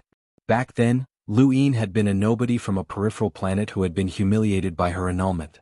If he surpassed her now, it would be embarrassing even though she was very happy about it. Giant Ghost Fort, along with Seasons Fort and Yellow's Oil Fort, was one of the three middle forts. The war had just ended, and an enlighter from the Innerverse had died. The invading astral beasts had also lost an enlighter, so it could be considered a draw. Giant Ghost Fort fared slightly better than Yellow's Oil Fort, as there were still 4 enlighters who could fight. They were Commander Long Ku, Elder Qing Han, Huahui, and Meng Ninga, who had been guarding Iron Blood Fort for many years. There was a special person in Giant Ghost Fort called Kong Shi, who had been a member of the previous Universe Youth Council. She had been easily crushed by the 10 Arbiters. She had been guarding Iron Blood Fort for many years, and her Iron Blood points ranking was second only to Leng Jie. Leng Jie was ranked 10th in the top 100 rankings of the younger generation. If someone ranked 10th could surpass Kong Shi, then the gap between the younger generation and the younger generation before the 10 Arbiters was obvious. In a corner of Giant Ghost Fort, a beautiful woman wearing a fiery red dress leaned against a wall. She raised her hand and beckoned for a young cultivator to charge over with a burning gaze. The young cultivator then pulled her into his embrace. The woman giggled. "Slow down, I'm dying of impatience. I can't take it anymore." "You're too beautiful," the cultivator anxiously said, his forehead covered in sweat. The woman allowed the cultivator to do as he pleased and opened her gadget to take a look. Suddenly, her expression changed and she pushed the cultivator away. She stared at the Iron Blood points ranking and saw Lu Yin's name. "I was in a good mood, but I didn't expect to see this guy." The cultivator hurriedly hugged her. "Stop looking and enjoy yourself. War is coming soon and we don't even know if we can survive." The woman raised a hand and slapped the cultivator's shoulder, pushing him away. She then looked at him with disdain. "Compared to that person, you're all trash. He can reach the top 20 in a few days, but you're just waiting for death. Trash." She then left. "Lilyrose, why are you acting so pure? Don't you want him?" the cultivator shouted. But the woman had already left. Lu Yin was currently very busy and he always maintained the same posture, which was to look up at the starry sky. The holes in the sourcebox's danger zone were constantly changing, and the astral beasts were able to infiltrate through these holes very quickly. Lu Yin needed to update the locations of the holes as quickly as possible, or else the astral beasts might successfully infiltrate the sourcebox. Therefore he did not have any time to rest. A few days later the astral beasts invaded again. The situation was the same as the last time. Countless void wanderers were exterminated, and only a few of the astral beasts invaded. The war had ended. Another few days passed, and this time the Enlighter Realm astral beasts took the lead and charged into Seasons Fort. Wang Wen had already been prepared for this, as there had been no Enlighters attacking the void wanderers in the past. They had been waiting for this moment, and when the Enlighter Realm astral beasts charged into Seasons Fort, the Enlighter Realm astral beasts attacked at the same time. The intensity of this attack was completely different from before, and several of the Enlighter Realm astral beasts were repelled. The void wanderers were also unable to enter the fort, and a batch of them were killed. Every few days the beasts would attempt to invade Seasons Fort. There were not that many void wanderers that invaded Seasons Fort, and the next few attacks were all from other places. This also meant that Seasons Fort's killing of the void wanderers had reduced the strength of the astral beasts' attacks on the other forts, which had greatly reduced the intensity of the battle at the 3 middle forts. This was a huge contribution, and every time he repelled the astral beasts' attacks, he would receive a large number of Iron Blood points. He had now entered the top 10 again, but he was not 10th or 9th. Instead he was 6th. This ranking left countless people in Iron Blood we've dumbfounded. A Lemaitr's Iron Blood points had increased by too much, and even Wendy Yushan could not understand it. In Yellow's oil fort, Duke Blackhawk stared at the Iron Blood points rankings in shock. He must be cheating. He had seen Lu Ying before during the Northline Flow Zone's Northgate platform competition. Duke Blackhawk had an impression of this kid, and although Lu Ying was the strongest leader, he should not have been able to surpass so many enlighters. Furthermore, he had risen so quickly. Sister Lung was shocked. She had been left in the dust and she had been left far behind. How had this person done it? She did not suspect that Lu Ying had cheated, as the system would not cheat. Even if he had cheated, it would not have been so obvious. Wang Wen was not stupid, which meant that Lu Ying really did have the qualifications to obtain so many Iron Blood points. It was too terrifying. Throughout the countless years of war in Iron Blood Weave, no one besides Wang Wen had been able to climb to the top of the rankings so quickly. In Giant Ghost Fort, Hua Haoi's face was gloomy, and it was so gloomy that it looked like water was about to drip from it. Kong Shi stared at Lu Yin's name in shock, as this was the current top genius of the younger generation. This person's strength as a leader could rival those 10 freaks. Lily Rose licked her bright red lips, and a look of desire appeared in her eyes. She loved to play with powerhouses. In one of the lower 5 strongholds, Yu Xianzi was shocked as she stared at the rankings in disbelief. How could it be so exaggerated? The number of Iron Blood points she had accumulated so far was probably not even a fraction of what this person had. She had been in the stronghold for much longer than this person, and she was also an explorer. She knew how difficult it was to obtain Iron Blood points, so why did this guy seem like he was playing around? And Xiaohua had a strange expression on his face, as Lu Ying truly deserved to be called the strongest leader. There were many people in Iron Blood Weave who knew Lu Ying or had interacted with him before. However, no matter who they were all shocked by Lu Yin's ranking. Even enlighters could not comprehend this, let alone others. In Season's Fort, Wang Wen looked at the elder on the screen with a depressed expression.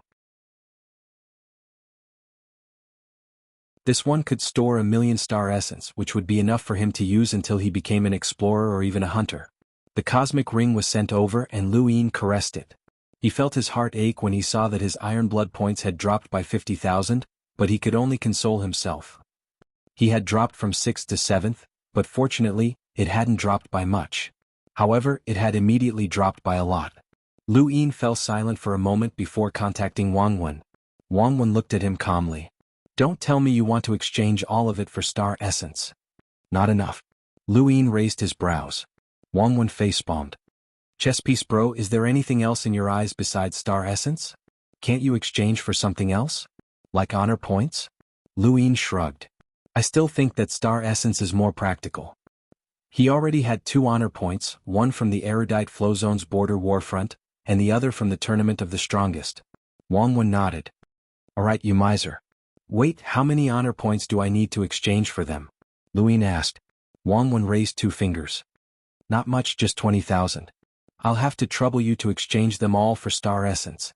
Thank you, Lu Ying said without hesitation. There was a difference between having 1 honor point and having no honor points at all, and the difference between having 2 and 3 honor points was mostly in terms of privileges. Those privileges were mostly from the Innerverse or even the Neoverse. Now that the Innerverse and Outerverse had been separated, those privileges were useless to Lu Ying.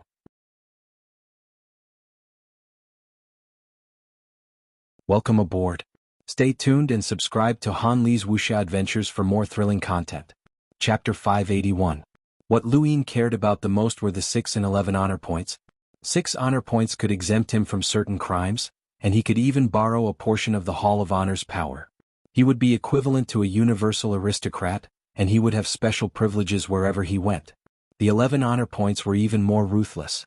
If he died, the Hall of Honor would investigate the cause of death, and if he died due to vengeance, his enemies would be tried by the Interstellar Tribunal, which was equivalent to buying insurance. If possible, Lu Ying would have liked to obtain the 6 and 11 honor points, but he did not have enough points. Increasing his honor points by 4 required 80,000 Iron Blood points, which was too much. Even if he succeeded in exchanging them, they would not be of much help to him at the moment. At the very least, he needed to ensure that the Outerverse would still exist after this calamity. Only then would he be able to exchange them. Otherwise, having special privileges would be useless since the Outerverse would be gone.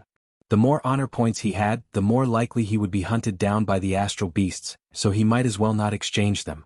Not long after, many people in Iron Blood Weave realized that Lu Yin's name had dropped from the top 10 to the bottom 1,000. Many people were confused. What was going on?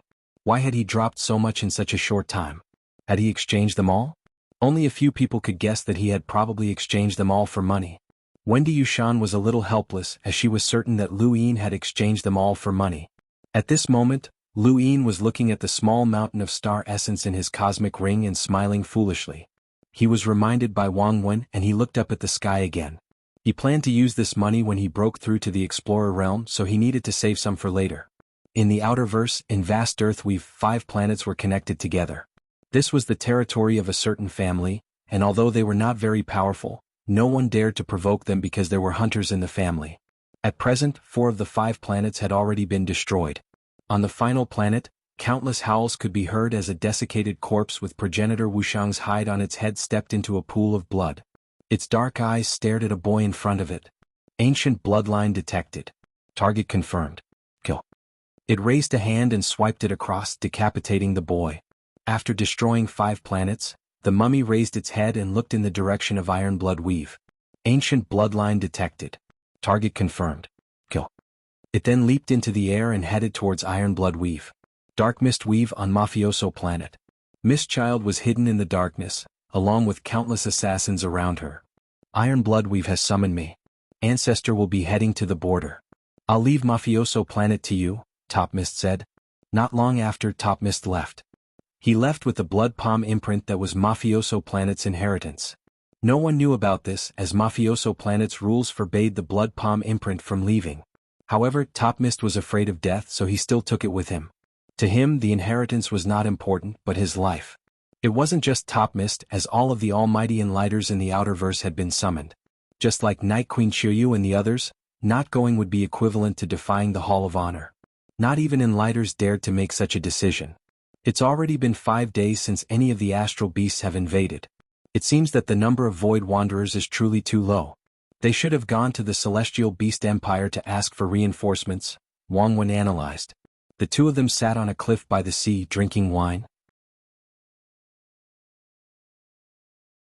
There was no one around for 10 seconds, so he recovered the die and tapped it again. This time he rolled 2 enhance, but it was still useless. He rolled it again, and on his 3rd try he rolled a single enhance. Lu Yin took a deep breath. This was the last time. He tapped the die again and it spun until it finally stopped. Then a 6 appeared in front of Lu Yin's blue eyes. The next moment his vision turned dark, and he appeared in that mysterious space. There were balls of light of various sizes all around him, some glaring while others were dim. Lu Yin sped up and rushed out. He did not know which direction led to the innerverse, so he could only head south. In reality, south was the outerverse and further south was the innerverse. But which direction was south? After a full half a minute, Lu Yin suddenly felt an extremely strong suction force. He hesitated for a moment before rushing over and fusing with the ball of light. When he opened his eyes again, he discovered that everything had changed. The starry sky had become very mysterious to him, and it was no longer the original starry sky. Instead, it was a layered space that gave him an indescribable sense of warmth and dependence. He lowered his head and raised his hand, only to see a dark vortex. Was this Tianhou? Lu Yin had never thought that he would not be able to fuse with someone from the innerverse, but instead he would be fusing with his former opponent from the Tournament of the Strongest, Tianhou.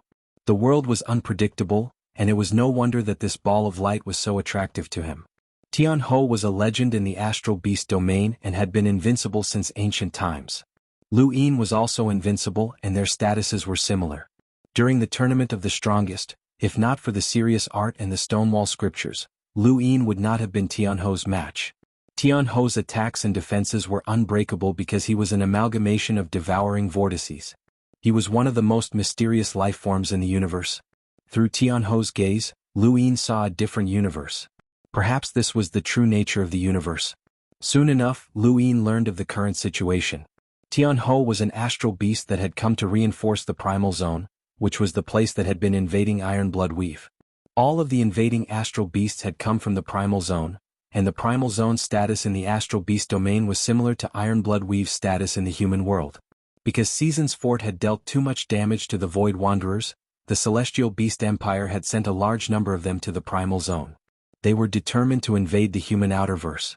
Aside from the Void Wanderers, there was also a group of experts, 5 Enlighter realm astral beasts, and a super astral beast with a power level of over 350,000.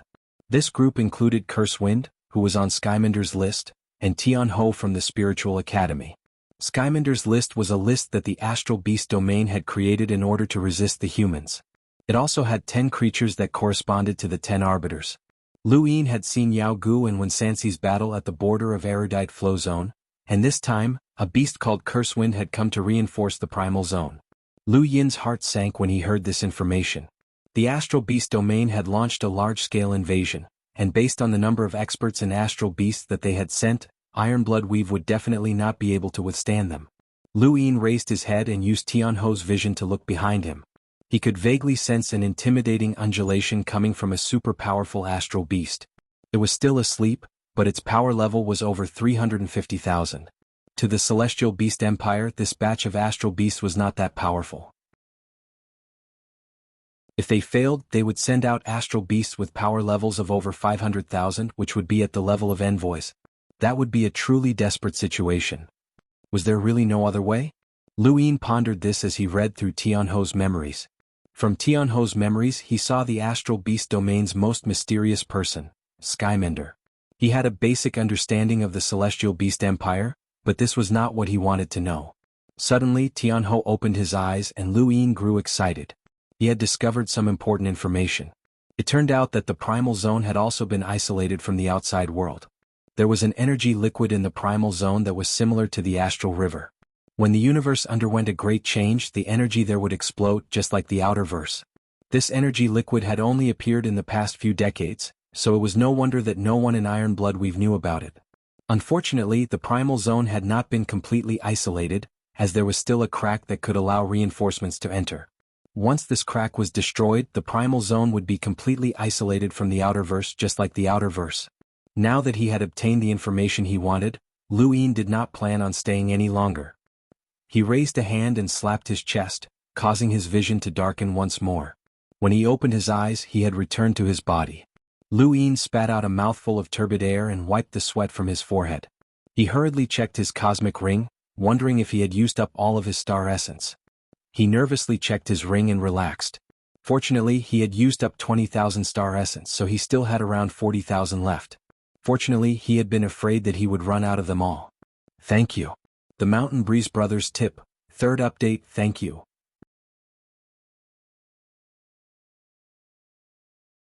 Welcome aboard. Stay tuned and subscribe to Han Li's Wuxia Adventures for more thrilling content. Chapter 582. From Tian Ho's memories, Lu Yin knew that they were about 10 days away from the Primal Zone. If Wang Wen's guess was correct, then Ironblood Weave would be safe for half a month. Lu Yin couldn't help but admire Wang Wen, as he had no idea how the guy had guessed it. There were still 10 days left, and the most important thing was to destroy that energy gap and completely isolate the Primal Zone from the Celestial Beast Empire. That way, the Primal Zone would not be able to invade the outer verse. Lu Yin fell into deep thought. Who would believe that he could just run over and talk to Wang Wen? But even if he didn't say anything, those Enlighters would not risk their lives to go to the Primal Zone. How could he convince those Enlighters to join forces and go to the Primal Zone? That was the biggest problem. After thinking about it for a long time, Lu Yin made a decision and drew a star chart. What? You want to go to the Primal Zone to take a look? Wang Wen's shocked face appeared on the screen, and he looked at Lu Yin as if he were an idiot. Lu Yin nodded. I want to go to the Primal Zone. Wang Wen blinked and sized Lu Yin up. Did I hear wrong? What's the reason? We've been defending against the Astral Beast Domain's invasion for so many years, but we know very little about the Primal Zone. From a tactical point of view, we're at a disadvantage. Who knows how many powerhouses are in the Primal Zone right now? The recent battles might have caused their powerhouses to decrease, and we can take advantage of that to attack them. Also, I want to see if there's a way to prevent the Primal Zone from receiving any reinforcements from the Celestial Beast Empire. Wang Wen looked at Lu Yin in shock. I couldn't tell, chess piece bro. You actually have a strategic mindset. Not bad, not bad. Tell me about the situation in the Primal Zone. My universal armor's defenses aren't any weaker than your coffin, and I can see things that normal people can't. Wang Wen shrugged. I really want to agree, but I'm sorry I can't. Are you worried that I'll be in danger? Lu Yin asked. Wang Wen nodded. You're the only person in the fort who can see the holes in the sourcebox's danger zones. If you're in danger, we'll be as passive as we were before, so you can't take the risk. But if I can find a turning point in the Primal Zone, Wouldn't that be better than being trapped in Season's fort? Tell me honestly, if the Celestial Beast Empire sends reinforcements, then we can stop them. Wang Wen sighed. I'm not sure. Not even 10%. Since that's the case, then let me give it a try. Aside from me, no one else will be able to see through the loopholes, so aside from me, no one else will be able to easily determine whether or not there's a turning point in the primal zone, including those enlighters. No matter what you say, I can't let you take the risk without any assurance, Wang Wen said seriously. Fine, I'll show you something. He then took out the star chart that he had just drawn. Take a look at this. Does it look familiar? Wang Wen stared at the star chart in shock. This is the primal zone? That's right. This is the primal zone. Although it's crude and only a rough diagram, there's a liquid energy substance that looks like an astral river. This substance separates the primal zone from the astral beast domain, Lu Yin said as he pointed at the diagram. That's impossible. Ironblood Weave has fought with the primal zone for so many years, so we should have a good understanding of the primal zone. There's no such thing in the primal zone, Wang Wenmo said with certainty. This has only appeared in the last few decades. I won't joke around with my life, Lu Yin said. Wang Wen fell into deep thought.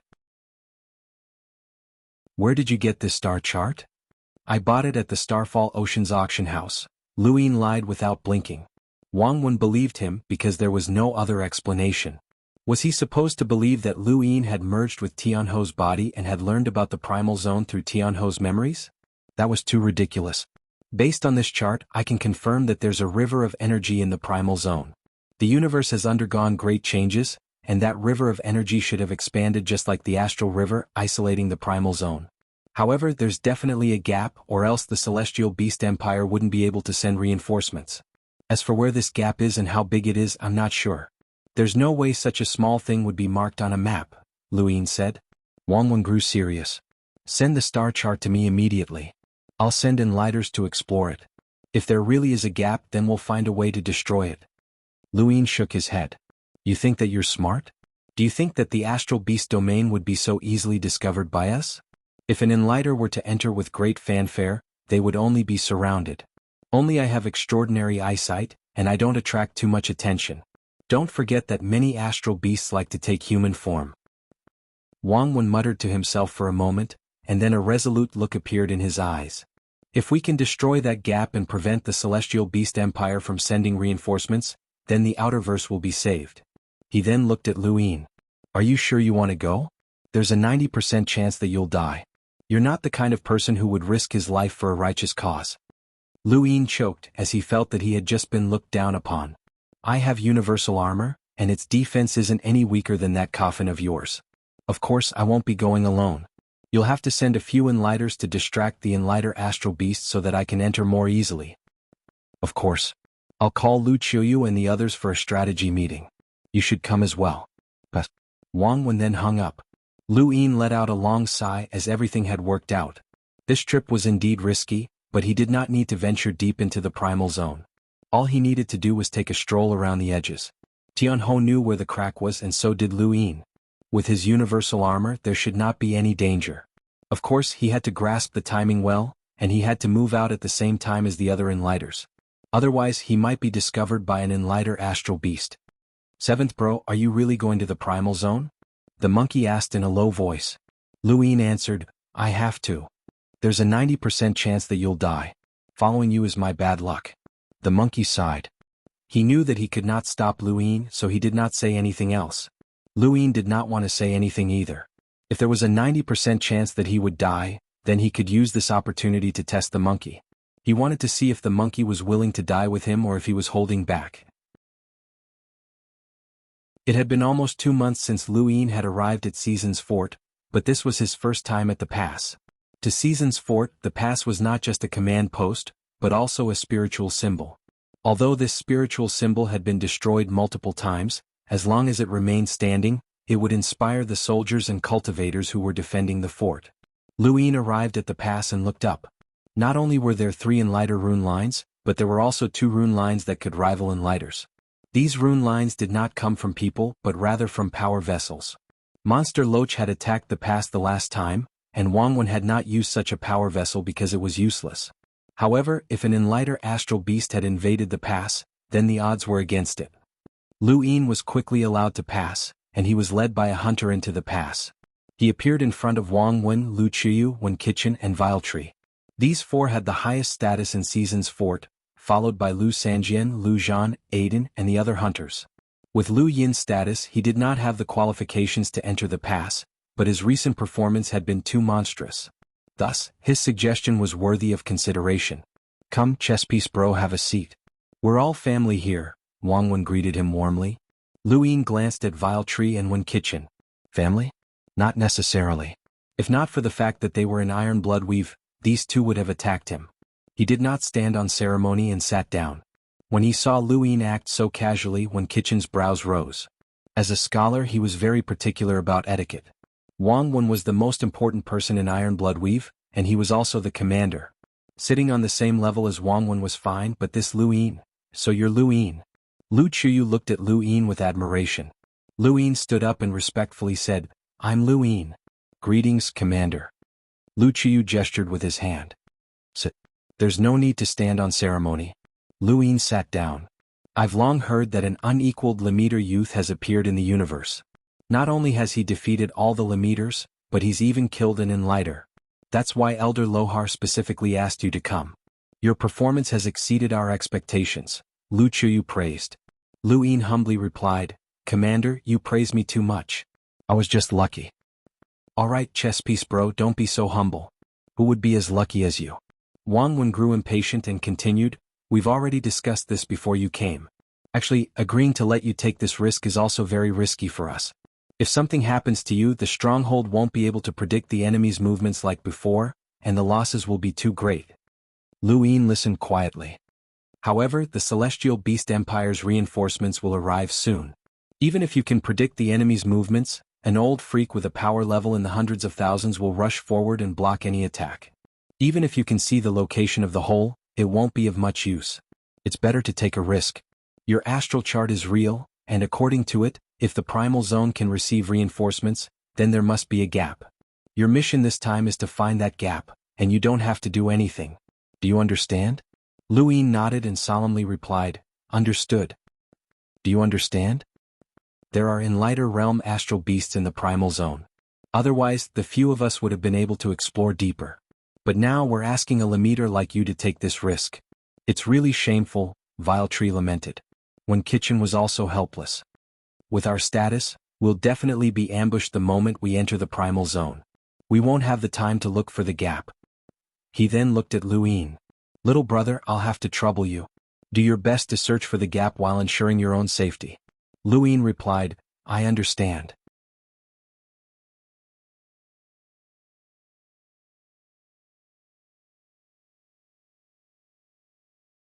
The roars of the large beasts sounded very soothing to Lu Yin's ears. It had been a long time since he had felt so relaxed. Although they had only been in Iron Blood Weave for 2 months, each day felt like a year. As he silently recited the Stonewall scriptures, he unknowingly fell asleep. 3 days was a short time for a cultivator, and by the time Lu Yin woke up, the time was up. He entered his spacecraft and planned his route once more before it took off and headed off into the distance. These 3 days were very peaceful, but Wang Wen and the rest were very apprehensive. They were worried about Lu Yin's safety, but more importantly, they were worried that he would not be able to find the crack. To Lu Yin, this was just an insignificant journey, and the outcome was already set in stone. When he returned to the stronghold and marked out the location of the crack, Wang Wen and the rest cheered. Lu Qiyu praised Lu Yin greatly, and if not for Wang Wen stopping him, he might have even given Lu Yin a large amount of contribution points. Wen Qichen was puzzled. "Why aren't there any pictures?" Lu Yin was a little embarrassed. "I'm worried about being discovered, but don't worry, this is definitely the correct location. You guys can just follow the route I marked out." "Don't worry, Senior One. With Chess Piece Bro leading the way, you'll quickly find the crack," Wang Wen said happily. "That's right. I'll go prepare the pyrolite," Vile Tree said excitedly. The Sword Sect had recently mined a batch of pyrolite, and it could be put to good use. Wen Qichen nodded. "All right, since it's a desperate situation, let's take a gamble." "Not bad." Lu Qiyu nodded. Wang Wen smiled happily. However, Lu Yin felt that something was off. "Wait, what do you mean by, lead the way?" Wang Wen, Lu Qiyu, and Wen Qichen all looked at Lu Yin. "Aren't you going to lead the way? How are we going to find the crack if you don't? Didn't I draw it out? And the location is very clear," Luin said as he had a bad premonition. Wang Wen laughed. Chess piece bro, stop joking around. How can drawing it be the same as personally leading the way? You should know that as long as we destroy the crack, we'll have more than half succeeded in defending Iron Bloodweave. Of course we have to give it our all. Don't worry, you're just leading the way. We'll protect you. That's right, little brother. Don't worry, we definitely won't let you die in front of us, Wen Kitchen said seriously. Luin was speechless as he had underestimated the shamelessness of Wang Wen and the rest. They had actually asked him to lead the way. This was destroying the crack, not just taking a look and running away. The danger level was completely different. It was no wonder why they had given him so many life-saving items. They had been waiting for him. Seventh bro, you can't agree. This is suicide. The monkey shouted. Luin did not want to agree. I refuse. You don't have the right to refuse. You have to go, Wang Wen said seriously. Lu Yin's eyes narrowed. Sorry, but I've already told you the location. As long as you're not an idiot, you'll definitely be able to find it. Wen Kitchen was displeased. Little bro, for the sake of humanity. Don't talk to me about humanity. If I die, what happens to them will have nothing to do with me. As long as I'm alive, the future of humanity will be my concern. That's why I have to live. Don't you have any resolve to face death for humanity? Wang Wen raged. Luin rolled his eyes. Stop pretending. You're not slow at hiding in a coffin. I'm just preserving our strength. Wang Wen shouted. Luin replied, I'm a Lemmeter, and I'll be an absolute powerhouse in the future. Even now, I'm preserving my strength. After half a day of arguing, Luin still refused to lead the way. Wang Wen was helpless. Lu Chuyu sighed. Alright, you don't have to lead them to the crack. However, you have to follow them into the primal zone and point out the general direction to prevent any mistakes. How's that? Don't worry, this trip won't be for nothing. You'll get 50,000 iron blood points. Lu Yin's eyes lit up as this was still something he could consider. Once they entered the primal zone and pointed out the direction, he would be able to retreat. The powerful beasts were all attracted by Wen Kitchen and the others, so they wouldn't be able to care about him. Alright, for the sake of humanity I'll go, Luin replied righteously. Wang Wen pouted. After that, Wang Wen locked himself in Pass and refused to see anyone. He needed to carefully consider all the details of this plan and ensure that it would succeed. This was related to the survival of humanity in the Outerverse. A few days later, a new enlighter arrived at Season's fort, Top Mist. At that time, Luin just so happened to be near the space station, and he immediately saw the boundless number of rune lines. He walked over and locked eyes with Top Mist. Lu Yin's expression immediately changed, as this was the old man who had revealed his method of killing enlighters. Top Mist also saw Luin, and he casually glanced at him before heading towards Pass. Luin watched the old man leave. This old man had come at just the right time, as having another enlighter would be helpful to his plan. Top Mist had never been to Iron Bloodweave before, but at his level Iron Bloodweave was no secret. He had long since heard that Iron Bloodweave was extremely dangerous, and even enlighters could die there. Thus, he had decided to keep a low profile, especially after hearing that Feather King and General Fei had died in battle. His heart had sunk and he had decided to keep a low profile. Keeping a low profile was the way to go, and he didn't want to die here. However, this wish had vanished the moment he saw Wang Wen's detestable smile. He swore that if possible, he would definitely tear Wang Wen's smiling face apart. Senior Top Mist, your arrival is the will of the heavens, Wang Wen said with a smile. He had just been vexed over the fact that 2 enlighters were not enough when Top Mist had arrived. Top Mist listened to Wang Wen's plan and was stunned for a moment. I refuse. Behind him, Lu Chuyu, Vile Tree and Wen Kitchen appeared and surrounded him. You do not have the right to refuse. Otherwise, Elder Lohar will execute you as a traitor. Top Mist was wrapped in a black fog, and the face that was revealed was fake. His true height was only 1 meter, and at this moment, the face hidden within the black fog was terrifyingly gloomy. Why was he sending himself to his death? Who else is going? Top Mist asked helplessly after a long time. The Sword Sect's senior Vile Tree, the Wen family's senior Wen Kitchen, and a Lemmeter called Lu Yin, Wang Wen replied. He wasn't afraid that Top Mist wouldn't go. Using Elder Lohar to threaten Lu Yin wasn't a good idea, as Elder Lohar had made a great contribution. However, Wang Wen wasn't the slightest bit ashamed of this old fellow who had never participated in the battle. Luin? Why is he going? Top Mist asked curiously. Wang Wen smiled. He was the one who came up with this plan. He's a selfless person. Top Mist cursed inwardly. That troublemaker. It wasn't enough for Top Mist to die, but he still had to drag Top Mist down with him. After escaping a calamity on Shoulda Planet, Top Mist had decided that he would never meet that junior again. Who would have thought that after such a short period of time, he would be killed by that junior? Has the plan been confirmed? Top Mist asked unwillingly. Wang Wen replied, it wasn't completely confirmed at first since we didn't have enough people. But now that you're here we have enough people. It's been confirmed. Top Mist was speechless. If he had known earlier he would have arrived a little later. Right now, Top Mist's greatest regret was that he hadn't killed Lu Yin on Shoulda Planet.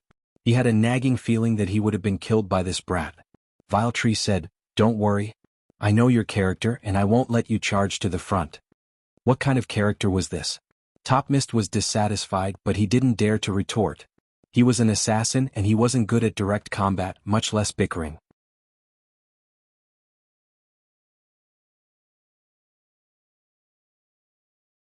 However, the mummy still managed to pass through the sourcebox's danger zone and appear within Season's fort. At this moment, Season's fort was completely silent and countless people were stunned. Since ancient times, almost no astral beast had ever been able to pass through a sourcebox's danger zone. Astral beasts could only invade by looking for holes in the danger zone, and neither Monster Loach nor the Enlighter Realm Amethyst beast could do so. Only a terrifying powerhouse with a power level of over 400,000 could do so. The mummy clearly didn't have such a terrifying power level, but it had still managed to pass through the sourcebox's danger zone. This made Lu Chuyu's heart tremble, and he felt as if a calamity was about to befall him. Wang Wen nimbly hid inside the coffin and stared blankly at the mummy that was slowly descending. The next moment, countless technological weapons descended and enveloped the mummy. However, these attacks were completely ineffective against the mummy. The mummy's black eyes swept across Season's fort before finally focusing on Wang Wen. Ancient bloodline detected. Target confirmed. Kill. Lu Chuyu appeared behind the mummy and stabbed out with his sword. The power of an enlighter was completely unleashed. The tip of the sword pierced through the mummy's body. The mummy grabbed the tip of the sword with one hand, and with a clang, the sword snapped. The mummy then casually stabbed at Lu Chuyu. Lu Chuyu's pupils shrank and he hurriedly retreated. The mummy ignored Lu Chuyu and walked straight towards Wang Wen. Wang Wen was terrified.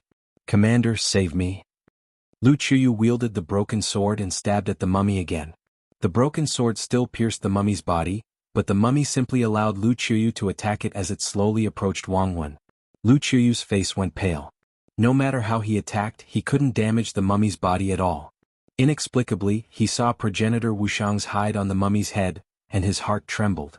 At that moment, the mummy walked in front of Wang Wen and slammed down with a palm. A thunder shield appeared and blocked Wang Wen's attack. The mummy's palm landed on the thunder shield, causing cracks to appear on it. Aiden was shocked. Thunder Mountain technique. He roared as his 9-line battle force erupted, and he viciously charged towards the mummy. However, the mummy did not move at all. It casually tossed Aiden aside and then slammed down with its palm again. Lu Chuyu woke up and blocked in front of Wang Wen. He swung his sword in an attempt to cut off the mummy's head. However, his full-powered attack only managed to leave a mark on the mummy's neck, and the blade was even pried off. Lu Chuyu could not describe what he was feeling at that moment, as he had never encountered an enemy like this. The mummy could not be killed and it did not even retaliate. Its defenses were ridiculous and yet he could still injure it. It was very strange, especially with its appearance. It must be from the Neo-Human Alliance. There was a thump, and the mummy's palm finally landed on the coffin. Lu Chuyu looked at Wang Wen, who was still inside the coffin. Wang Wen stared blankly at the terrifying palm on the coffin's lid for a moment, but nothing happened. Everyone sighed in relief. The mummy slammed down again and there was another thump, but nothing happened. Wang Wen let out a long breath and patted his chest. He had been scared to death. Lu Chuyu was similarly frightened and he broke out in a cold sweat.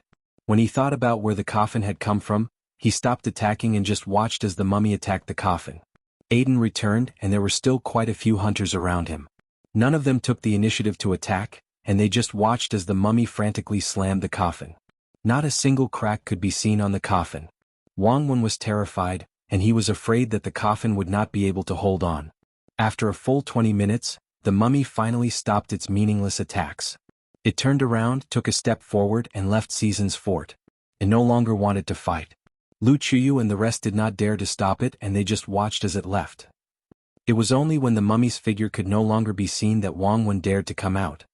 His entire body was drenched in sweat, and he felt as if he had been on the brink of death. What's that? Why did it kill me? Is it from the astral beast domain? Wang Wen shrieked. Lu Chuyu's face turned solemn. It should be the Neo-Human Alliance's corpse king. Impossible. The Outerverse is gone, so what's the point of the Neo-Human Alliance existing? They can't possibly attack me at this time, Wang Wen refuted. Lu Chuyu frowned as he was not sure either. He was especially concerned about the skin-like object on the mummy's head, which had actually caused him to lose his composure. What was that? Not good. It seems to be heading towards the primal zone. Wang Wen suddenly shouted. Lu Chuyu's face changed and he looked at Wang Wen. This thing won't cause trouble for Vile Tree and the others, right?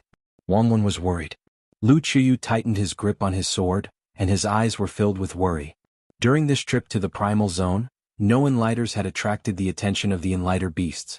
Lu Yin had assumed that they would encounter an Enlighter beast, but the route that Wang Wen had chosen had not led them to any Enlighter beasts.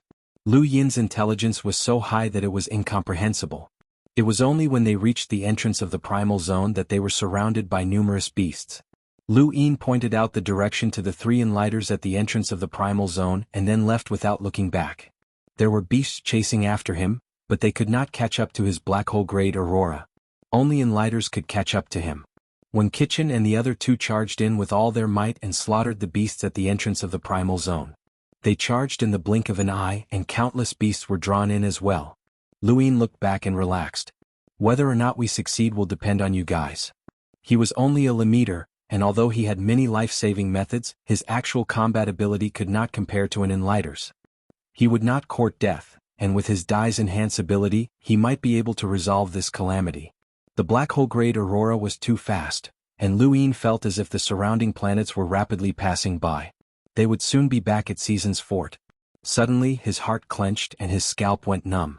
He immediately changed directions and flew in another direction.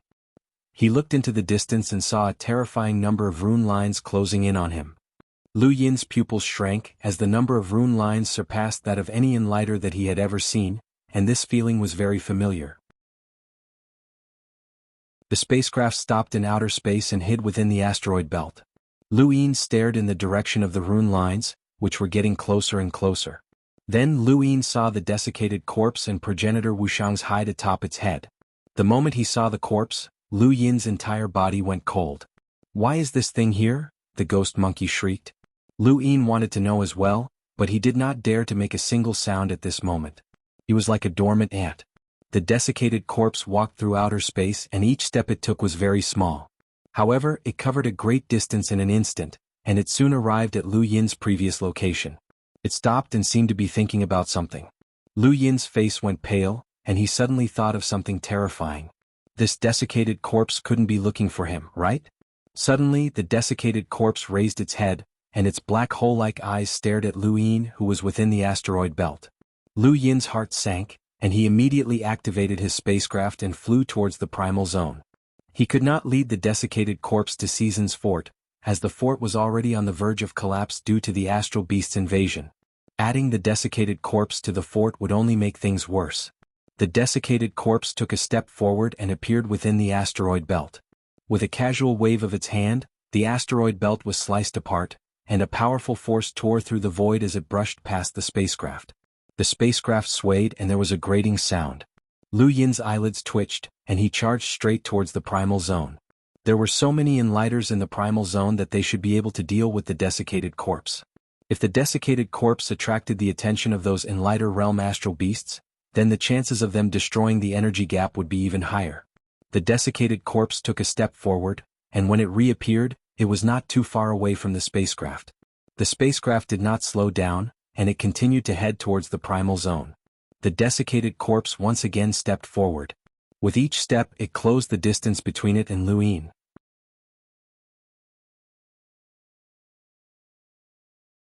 Welcome aboard. Stay tuned and subscribe to Han Li's Wuxia Adventures for more thrilling content. Chapter 585.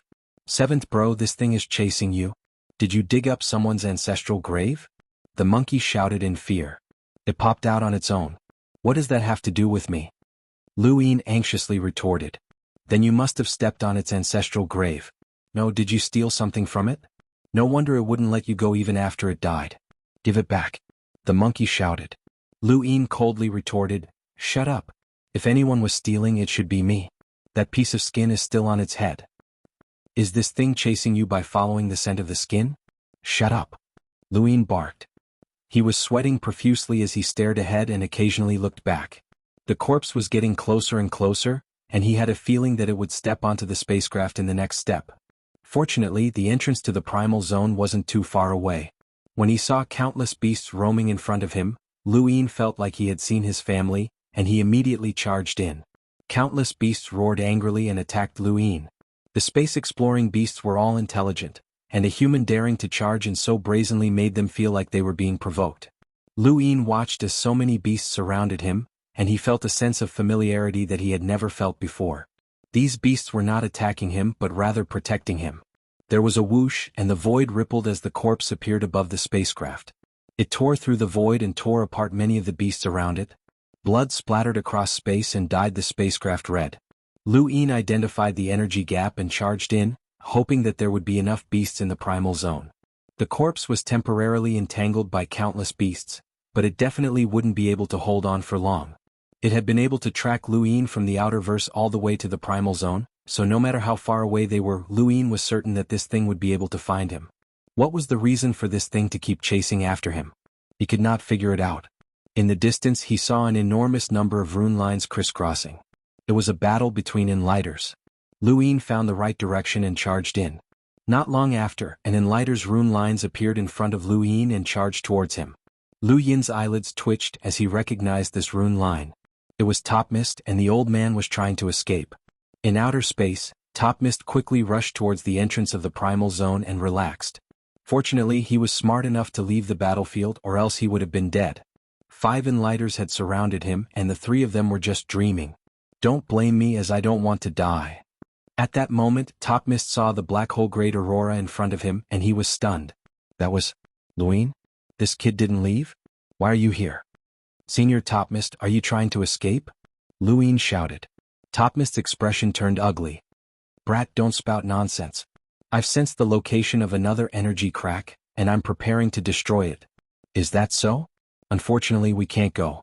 Monster Loach is at the entrance to the primal zone. Topmist was confused. What Monster Loach? A monster with a power level of over 350,000. Topmist's expression changed drastically. That's impossible. Elder Lohar should have been able to stop this creature. Feel it if you don't believe me, Luine said. Topmist raised his hand, and the black mist spread out into the distance. Luine steered his spacecraft away from the black fog. Who knew if the old man would take the opportunity to attack him? The desiccated corpse truly existed, but Topmist was not afraid of it since he had never encountered it before. Rather, it was more accurate to say that Monster Loach was a deterrent, and the corpse should not be any weaker than Monster Loach. After a while, Topmist retracted his fog. He could feel a chilling power ahead of him. He had only ever felt such power from someone with a combat power of 300,000 or above.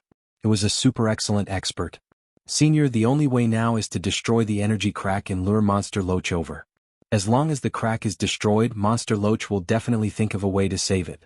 Only then will we have a chance to escape, Luine shouted. Topmist gritted his teeth and agreed. Got it? He glared at Luine fiercely. Nothing good ever happened when he saw this brat. Luine relaxed and glanced back. The desiccated corpse's rune lines were closing in, indicating that it had caught up. Senior, let's go. Monster Loach is coming, Luine called out. Topmist was startled as he did not dare to be targeted by Monster Loach. He hurriedly rushed towards the energy crack. At this moment, in the distance, Viletree was in a sorry state while One Kitchen was panting heavily. They were surrounded by 5 enlighter beasts, one of which had been trapped by the literary prison while the other 4 were attacking them. If we can leave this place alive, we'll definitely kill Topmist. Viletree was furious. One Kitchen smiled bitterly. You and I both know what this person is like. It looks like we won't be able to complete the mission. Detonate the pyrolite and we'll at least be able to leave this place safely. Viletree was unwilling to give up. If they failed the mission, then it would be difficult to defend Iron Bloodweave. The humans' outerverse would be finished and they would be finished as well. Humans, surrender. There are humans in the Celestial Beast Empire as well. You will not be exterminated, and you will become part of the Astral Beast domain, one of the Enlighter beasts said, shaking the void. Vile Tree smiled bitterly. We're actually being treated like a beast. When Kitchen shook his head. Even if we die, the One family will not have a traitor. Too stubborn. Kill. One of the Enlighter beasts roared. Suddenly there was a gunshot that shook everyone. The Enlighter beast that had been trapped by the literary prison had its head split open, and it died. The other 4 Enlighter beasts were stunned. When Kitchen and Vile Tree stared blankly at the black hole great aurora in the distance. It was Luine. The next moment, another Enlighter beast howled as its body was corroded by the black mist. Top Mist appeared.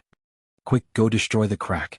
Vile Tree and When Kitchen had not expected Top Mist to return, and he had even brought Luine with him. Vile Tree did not hesitate to charge into the distance, where an energy that connected the heavens and the earth could be seen. This was Lu Yin's first time seeing such an explosive increase in energy. It was as if the universe had been split in two, and the energy spread out endlessly. He could not imagine what kind of power had caused such a huge change, but the Astral River was definitely even more spectacular. Not even hunters dared to approach the battlefield of the Enlighters, and Lu Yin was no exception. However, just because he did not dare to approach did not mean that the Enlighter beasts would let him go. One of them swiped at him with a claw. Lu Yin controlled his spacecraft to fly towards a planet. The Enlighter beast chased after him. When Kitchen and Top Mist were busy dealing with the other Enlighter beasts, so they did not have the time to help Lu Yin. "Seventh bro, give up on the spacecraft and use a power vessel," the monkey shouted. Lu Yin leaped out of the spacecraft and donned his universal armor. The Enneatic wings sprouted from his back, and he held the stellar ruler in his hand as he activated it with his star energy. The Enlighter beast's attack landed on Lu Yin's head, and at the critical moment, Lu Yin's body vanished. When he reappeared, he was already very far away from his previous position. The Enlighter beast's attack missed, and the aftershocks caused the planet to shatter. It looked around, but it could no longer find Lu Yin. Lu Yin stood in outer space and panted heavily as he looked at the stellar ruler in his hand. Really was a good treasure. At this moment, a huge force sent him flying. This was the aftershock of an Enlighter's battle, and he could not withstand it at all. His universal armor could protect him from injury, but it could not withstand an Enlighter's attack. Lu Yin stabilized himself with great difficulty. In front of him, the Enlighter beast that had been chasing after him was now charging towards him with its giant eyes. At this moment, the desiccated corpse arrived. When he had been chased by the desiccated corpse, Lu Yin had treated the beast as if he had seen his family. Now, when he saw the desiccated corpse, he treated it as if he had seen his family. The Enlighter beast did not know whether the desiccated corpse was friend or foe, but to it, any human form was an enemy. Thus, it swatted at the desiccated corpse with a claw. The desiccated corpse only had eyes for Lu Yin, and it did not even try to dodge. It was sent flying by the beast's claw. Lu Yin's eyelids twitched. It couldn't be that fragile, right? There was a thump, and before Lu Yin had time to think, he was also sent flying by the beast's claw. This attack was not light, and with the Enlighter beast's strength, Lu Yin flew towards the depths of the primal zone at a speed that was not much slower than the radiant great aurora. He pierced through several planets before finally crashing into a planet without any light. The enormous force almost knocked him unconscious. He moved his fingers, but his surroundings were completely dark. Just as he was about to get up, his expression suddenly changed, and it became incomparably strange. He felt like he was about to break through and he could not suppress it. He had thought of many situations where he would break through, but he had never thought that it would be under such circumstances. He was surrounded by enemies in the primal zone, and he could be killed at any time. However, he had already suppressed the feeling of breaking through several times, and he could no longer suppress it. Humans cultivated to fight against the heavens and adapt to the universe. Under the explorer realm, he was just a human with a strong body. Once he became an explorer, his life essence would change and he would adapt to the universe. He would become stronger, but at the same time he would experience exhaustion. All of his cultivation advanced in the direction of the universe. Only by adapting to the universe would he have a future. One of the biggest hurdles in cultivation was the explorer realm, and at this moment, Lu Yin had no choice but to break through. However, his chances of breaking through were less than 10%. "Monkey, I'm about to break through to the explorer realm. Is there anything I need to pay attention to?" The monkey did not answer. Lu Yin glanced at his right arm and frowned. That attack had knocked the monkey unconscious.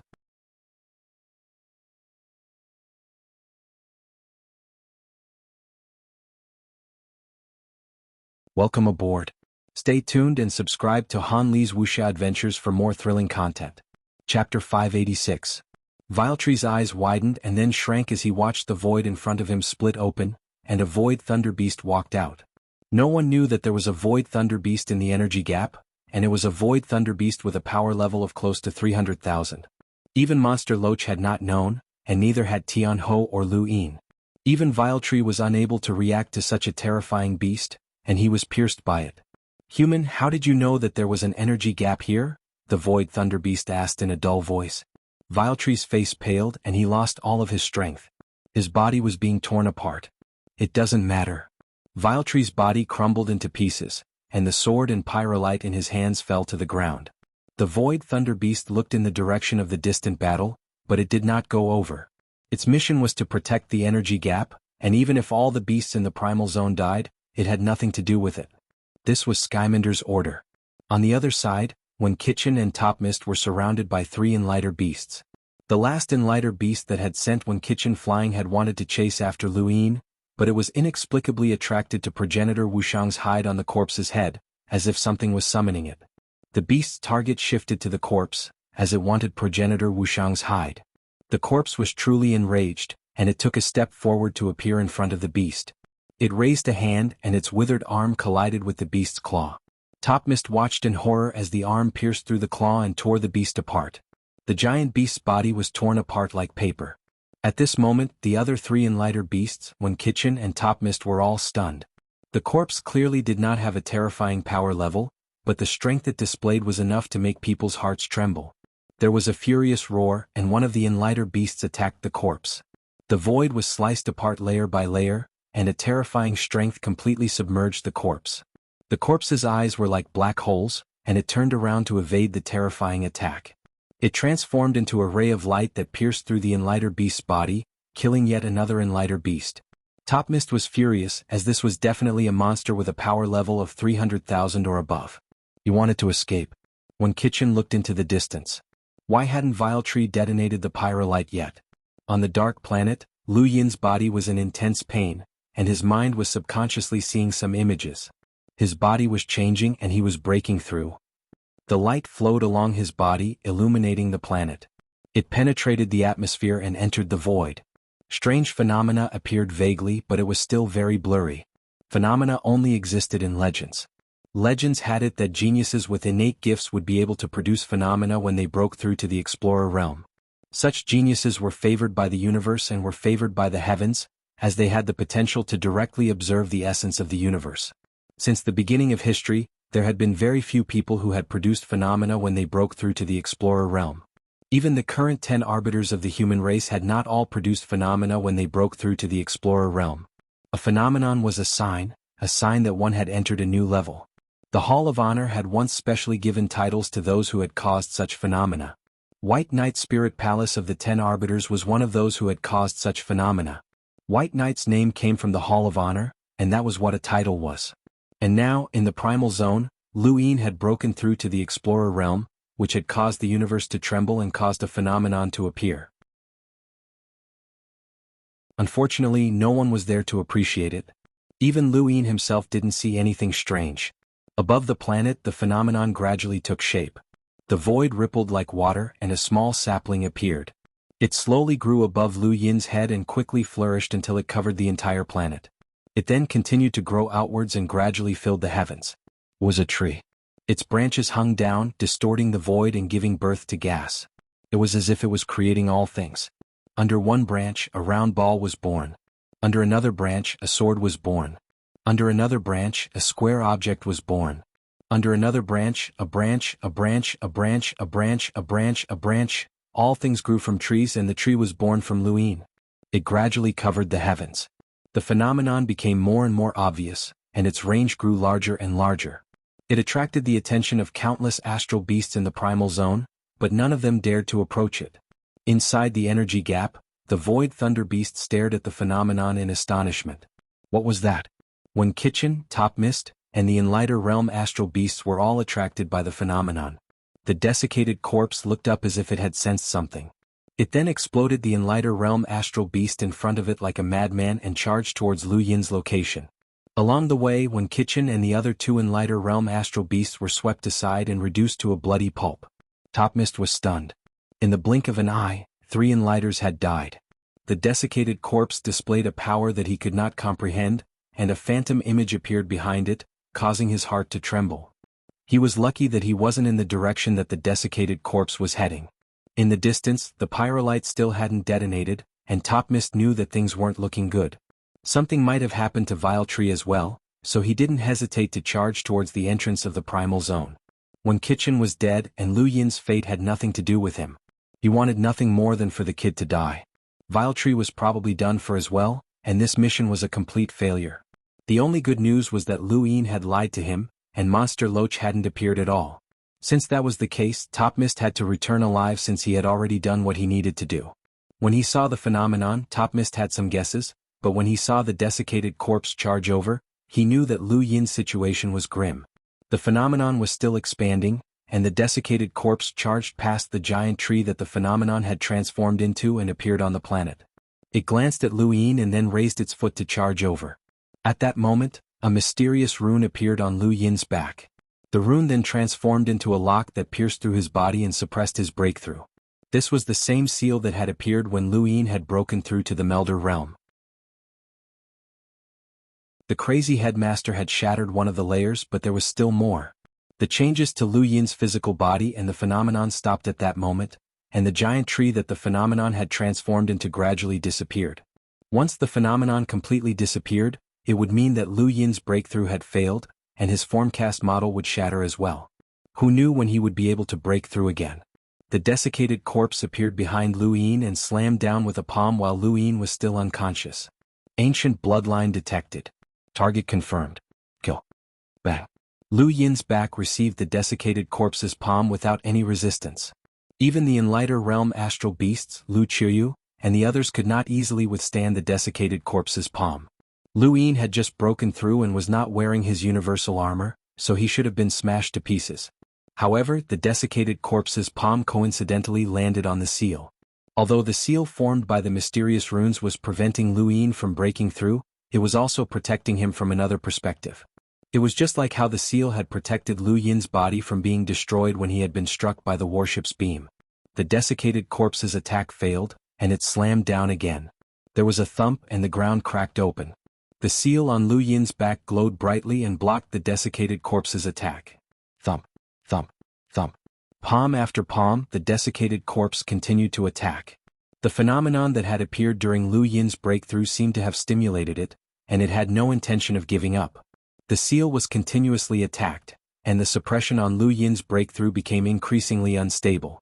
Every time the seal was about to completely suppress Lu Yin's breakthrough, it would be destroyed by the desiccated corpse's palm. The giant tree formed by the phenomenon was constantly changing in size, forming a strange cycle. Throughout this cycle, Lu Yin remained in an unconscious state.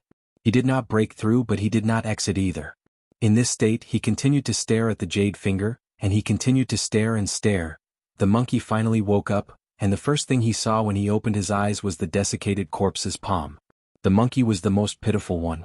At the entrance of the primal zone, Topmist rushed out and panted heavily. He did not dare to linger, and he rushed towards Season's fort. He did not want to return to this broken place for the rest of his life. It was a pity that the kid had caused a phenomenon during his breakthrough. He was an innate genius, but he was definitely going to die. In the entire primal zone, aside from the Enlighters who had attacked Yellow's Oil Fort and Giant Ghost Fort, all of the other Enlighters had been killed. Only the Void Thunder Beast remained. On a planet in the primal zone, the desiccated corpse continued to attack, as if it had no intention of giving up. It was completely different from when it had ambushed Wang Wen, as its desire to kill Lu Yin far exceeded that of Wang Wen. 1 day, 2 days, 3 days. Even on the 10th day, the desiccated corpse did not give up and continued to attack the seal. Lu Yin remained in this unconscious state for 10 days.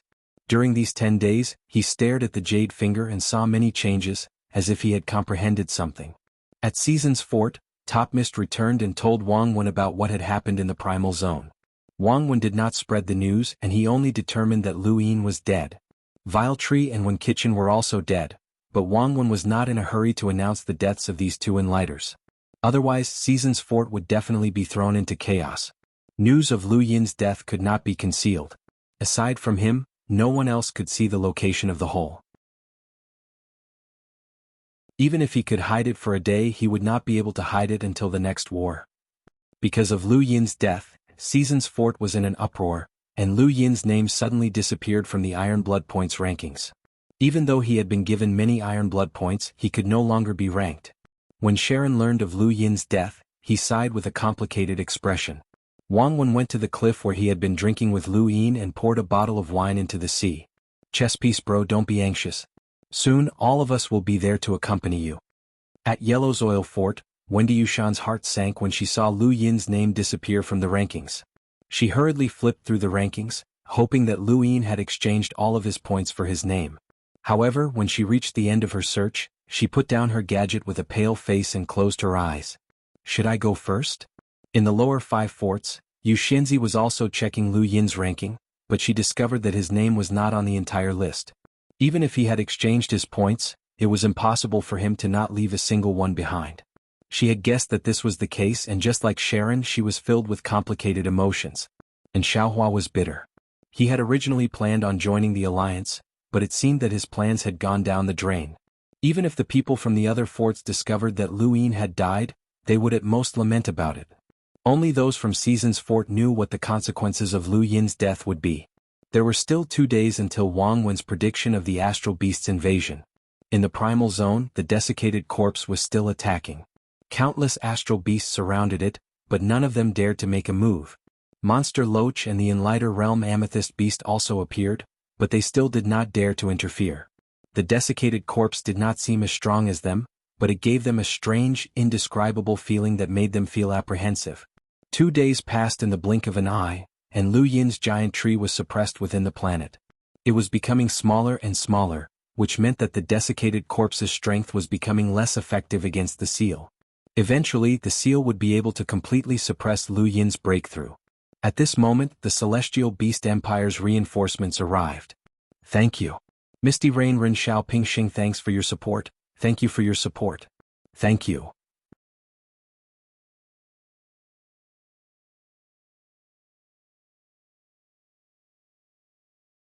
The Void Wanderers filled the sky, tearing apart countless spatial rifts and bringing out countless mutated beasts.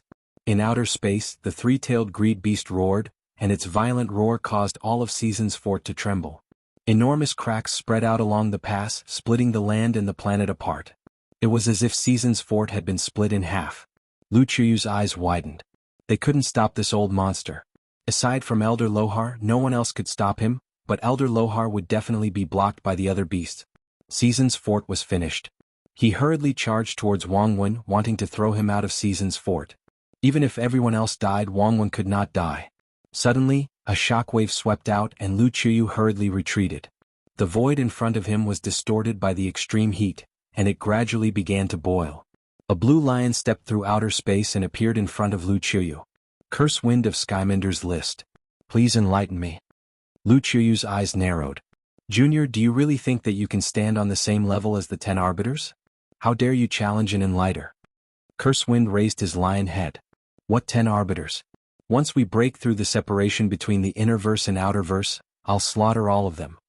The hurricane in his left eye then transformed into a violent shockwave that tore through the void and swept towards Lu Chuyu. Lu Chuyu slashed out with his sword, and sword chi tore through the hurricane as he faced Cursewind head-on. Cursewind's right eye was filled with flames that even Lu Chuyu was afraid of. This was Cursewind's innate gift, which allowed the wind to help the flames grow stronger. The hurricane outside of the flames howled as if the entire region was about to collapse. Lu Chuyu's gaze turned cold, and his aura changed drastically. An irresistible pressure condensed and transformed into a sword that pierced through the void. Cursewind hurriedly dodged as his attack had been pierced through. If he hadn't dodged quickly enough, the sword would have pierced through his body. He stared at Lu Chuyu in shock. This human was actually so powerful. At that moment, a white skeletal tail smashed down from the sky, slamming Lu Chuyu into the ground of the stronghold. The tail then pierced through the stronghold and into outer space below. The 3-tailed greed beast's cold gaze swept past Cursewind as its other 2 tails whipped towards Seasons Fort. With a bang, Aiden's thunder shield, which had been reinforced by his 9-line battle force, was easily sent flying. The thunder shield shattered into pieces, and Aiden spat out a mouthful of blood. It was unknown whether he was still alive. No one could stop the three-tailed greed beast. Elsewhere, on land, a youth had encountered Tian-Ho. His name was Lin Lu, and he was the former senior of the Innerverse Myriad Swords Peak. His seniority was even higher than Wendy Yushan's, and he was now a cruiser with a power level of 80,000.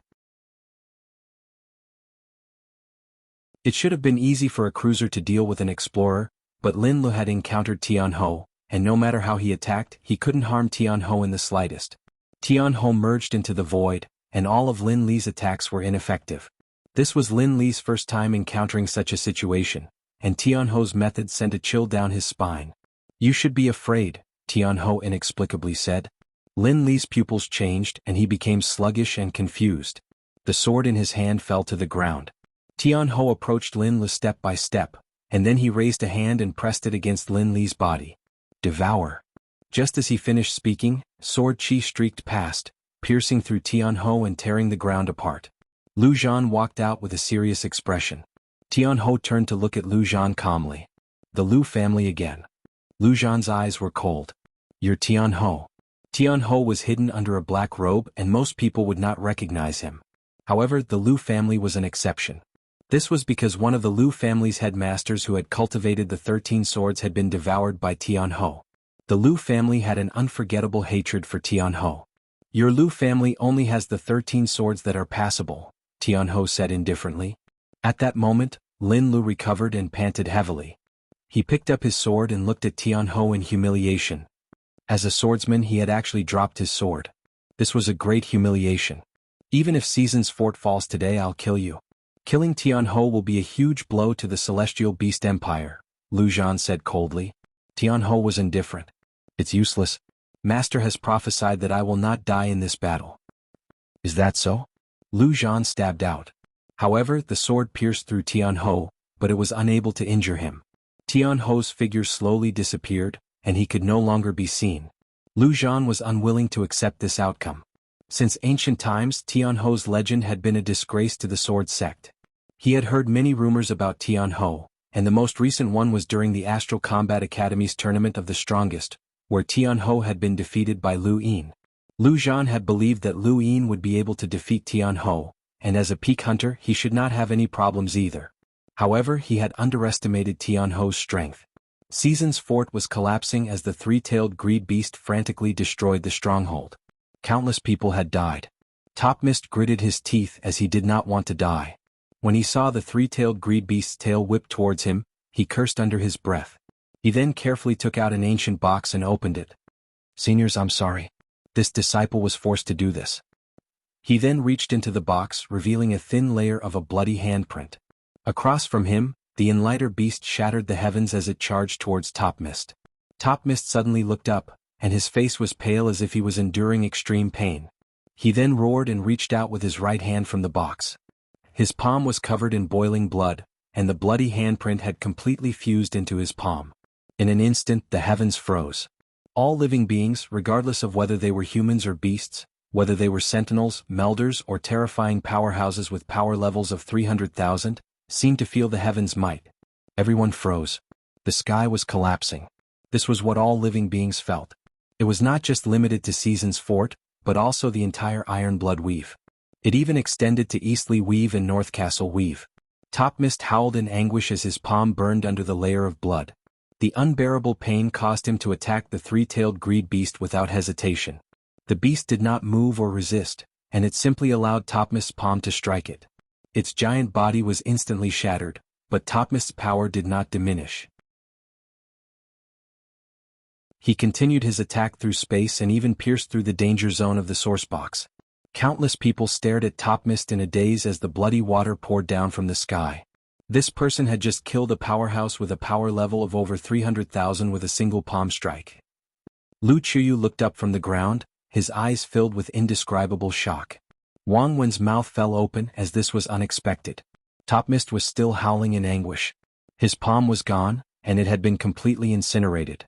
The ancient box had also cracked open, but there was nothing inside. The bloody handprint had disappeared after it had been used up. With the three-tailed greed beast dead, the beast quickly retreated.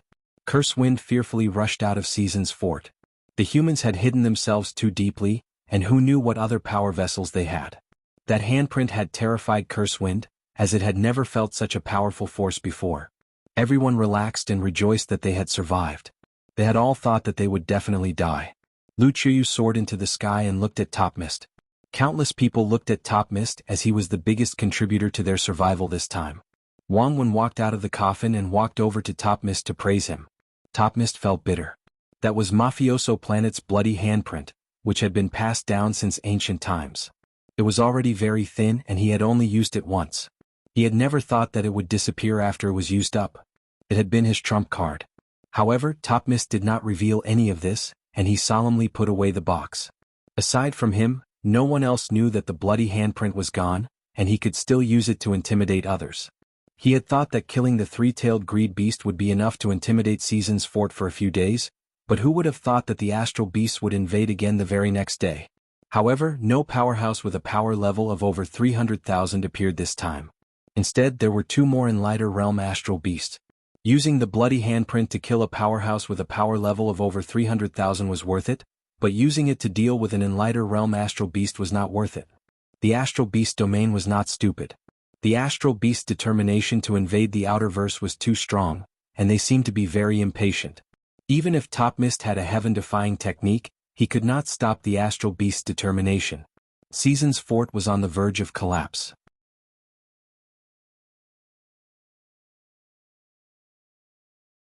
Welcome aboard. Stay tuned and subscribe to Han Li's Wuxia Adventures for more thrilling content. Chapter 588. In the distance, in the primal zone, the desiccated corpse had been attacking for 15 days without any signs of stopping. Lu Yin had also been unconscious for 15 days, and during that time he had been staring at that jade finger. Finally, on the 16th day, Lu Yin seemed to comprehend something. He subconsciously raised his right finger and tapped out. It was very ordinary, but it transcended the void and crushed space itself. Even with his strength that had yet to reach the explorer realm, he was able to shatter space itself and point at the desiccated corpse. The desiccated corpse had just sent out a palm strike and was about to send out a second palm strike. Lu Yin's finger struck the corpse's forehead. The void distorted and then expanded, causing the entire planet to tremble. Lu Yin's subconscious finger had actually caused the desiccated corpse to take a step back. That single step caused the seal on Lu Yin's back to shine once more, completely suppressing his breakthrough. However, Lu Yin's finger seemed to have enlightened the desiccated corpse. Ancient bloodline detected. Must be killed. A phantom appeared behind the desiccated corpse, and it raised its palms and slammed them down on the seal. Crack. The seal cracked open, and the next moment, a phenomenon erupted. The giant tree covered the planet just like it had in the beginning, and then it spread to cover the surrounding space. Countless astral beasts stared blankly at this scene, not knowing what to do. The seal had been shattered by the desiccated corpse, but there was more than one seal on Lu Yin's back. Even the crazy headmaster had not known how many seals there were. The desiccated corpse destroyed one seal, but another appeared and transformed into a lock that pierced through Lu Yin's shoulder blade. At the same time, this seal brought with it an indescribably terrifying aura that swept through space, shattering all of the astral beasts around it. The desiccated corpse was also crushed into the ground by a monstrous force. On top of its head, progenitor Wushang's hide shifted slightly and covered the desiccated corpse's eyes once more. Just like before, the desiccated corpse could only stare at progenitor Wushang's hide and continue to be intimidated unless someone attacked it. The seal that had prevented Lu Yin from breaking through to the explorer realm shattered, and the other seals disappeared after suppressing the desiccated corpse, just like when he had broken through to the Melder realm. At this moment, Lu Yin's breakthrough came once more, and his physical body changed once more. The phenomenon grew larger and larger, and Lu Yin sat on the planet's surface as his heart thundered again and again. At the same time, he madly absorbed the surrounding star energy. However, the drifting star energy in the universe was not enough to satisfy him. Fortunately, he had regained consciousness the moment the seal had been broken. He retrieved star essence from his cosmic ring and piled it around him like a small mountain as he frantically absorbed it. His absorption speed was 9 times that of Sirius's art, and it formed a whirlpool around him. The pain in his body gradually subsided, and the phenomenon gradually disappeared. The surrounding star essence was also rapidly disappearing. Lu Yin opened his eyes and let out a long howl that shook the heavens. The sound waves transformed into ripples that spread out, causing the planet's surface to crack. Many more giant beasts gathered. They looked at the countless pieces of corpses floating in the starry sky, and their hearts trembled. Lu Yin let out a long breath and he was now completely awake. He moved his shoulders and neck, causing cracking sounds to ring out. He lowered his head and clenched his fists. This is the strength of an explorer. At this moment he saw that the universe had changed. It was no longer unfathomable and there was an indescribable sense of intimacy. He felt that he could roam the void with his physical body. His physical body had truly changed. At the same time he also felt that his body was in a strange state, and he was rapidly depleting energy. Only by replenishing his star energy could he slow down this process. This was probably the exhaustion period. If he allowed this state to continue he would enter the exhaustion period and then die. Suddenly the image of the dried corpse appeared in Lu Yin's mind. He lowered his head and looked underground with a strange expression. The dried corpse was indeed here, but it had been forced into the planet's core by some force. The core was very far from the surface, so how could Lu Yin see it? Lu Yin closed his eyes and released his domain. It quickly reached the limit of what he could observe before easily expanding it again until it reached the planet's core. This distance was more than 10 times greater than before he had become an explorer. Lu Yin was puzzled, as he had never heard of an explorer's domain being strengthened so much. What was going on? In outer space, many giant beasts were pacing back and forth, cautiously watching Lu Yin. However, Lu Yin did not have time to feel them out. He knew that his breakthrough to the explorer realm had brought about a huge change, but he still needed time to figure it out. Right now, the most important thing was to leave the primal zone and return to Season's fort. He had no idea where the black hole Great Aurora had landed, but fortunately, he still had the collapsible spacecraft that Wang Wen had given him in his cosmic ring. Lu Yin extended his domain into outer space, and his eyes filled with star energy. He relaxed as there were no overly powerful beasts around. There wasn't even a single hunter. Instead, there were countless dismembered corpses.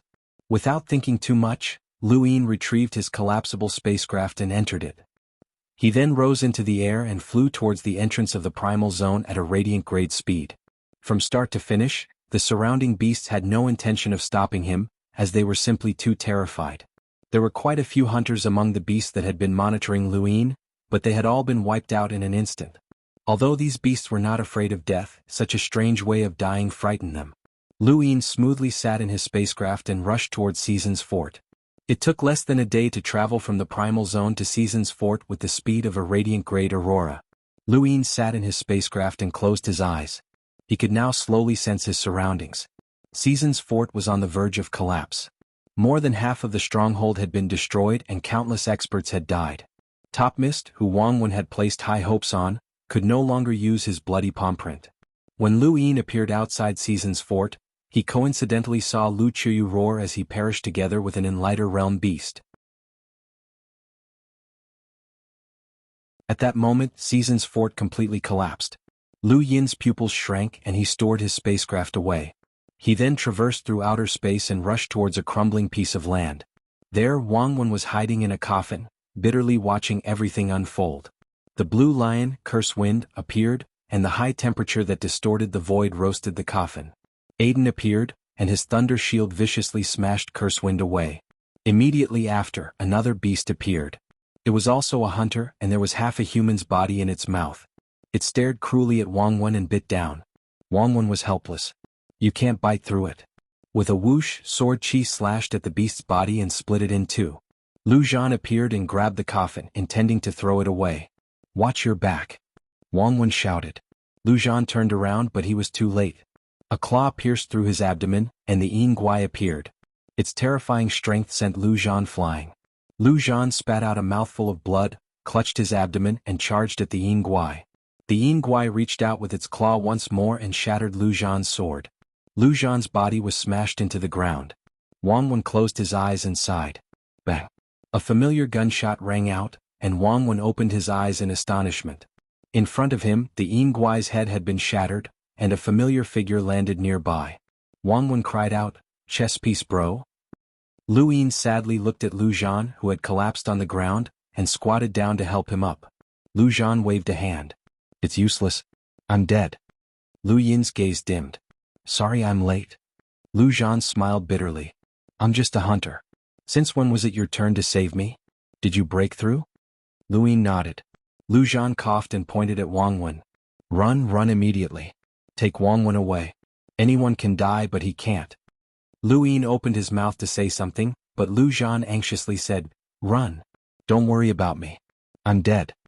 Lu Yin watched as the rune lines that represented Lu Zhan continuously dissipated, and he sighed helplessly. He turned around and appeared in front of Wang Wen. Come down. We'll take a spacecraft and leave. Wang Wen smiled bitterly. Chess piece bro, if I could escape, do you think I would just wait for death?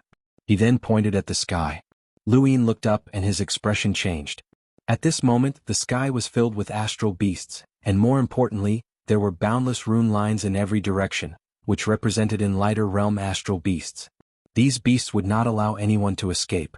Only people could enter, not leave. Chess piece bro, you're too unlucky. You could have survived, but you just had to come here to die, Wang Wen said bitterly. Lu Yin looked around. He had not come here to die. Turn around. Wang Wen was confused. What did you say? I told you to turn around, Lu Yin said. Wang Wen frowned. What do you mean? What secrets do you have that you can't let others know? Are you a girl? Do you want to live or not? If you want to live, then listen to me, Lu Yin said in a low voice. Wang Wen pursed his lips. It doesn't matter. You're just waiting to die anyway. It's best if you have some secrets. Don't be like that wretched black fog and not be able to protect you at a critical moment. Lu Yin watched as Wang Wen turned around. He stepped into the ruins and raised his hand. His die appeared and he tapped it.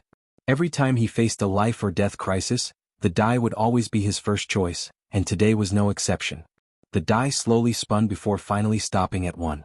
There was a thump as a yellow prayer mat fell out. When Lu Yin saw the prayer mat, he felt as if he could hear the chanting of scriptures, and his entire body was drawn towards it. Lu Yin was certain that this prayer mat was not simple, but now was not the time to study it. He continued to roll the die. The die slowly spun before finally stopping at 4. Lu Yin was delighted. This was it. The scene before him changed and he appeared in the time-stop space. At present there was only one enlighter left in Season's fort, and that was Topmist. There were also 5 enlighter beasts. If Lu Yin wanted to break through, he would have to deal with the enlighter beasts first. Topmist could not do that, but Lu Yin could, as he had a gun. However, a gun alone would not be enough to kill an enlighter beast, and the enlighter beasts could dodge. The only way was to use the Yu's secret art, but Wendy Yushan was not around, so Lu Yin could only practice it himself. Secret techniques could only be practiced by explorers, and Lu Yin just so happened to be an explorer. Lu Yin was least afraid of competing with others over time. As long as he had the resources, he could keep the time-stop space open indefinitely. He had used up 20,000 star essence to break through to the explorer realm, which was 100 times more than what he had used to break through to the Lamita realm. He did not know how much star energy others had used to break through to the explorer realm, but it was definitely much less than what he had used. Fortunately, he had 48,000 star essence to begin with, so he still had 28,000 left, which was more than enough. He had increased the number of days he could stay in the time-stop space by 4 months, but he had used up more than 700,000 star crystals, which was only 7 star essence. Within these 4 months, he hoped to master the Yu's secret art. Wendy Yushan had not practiced the Yu's secret art for very long, and since Lu Yin's aptitude was not bad, it should not take him too long. Thank you. The Mountain Breeze, thank you for your brother's reward. Misty Rain Rin Xiao Ping Xing, thank you for your support. Thank you for your support. Update at 3 p.m. Thank you.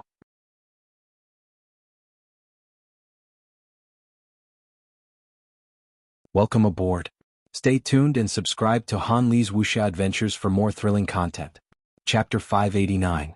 The time-stop space was boring and Lu Yin could not stand it, so he would rather use his star energy to change the environment.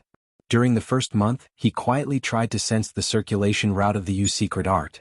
He had tried it once before and he would never forget it for the rest of his life. However, there was no result and he did not feel anything at all. During the second month, Lu Yin still did not feel anything.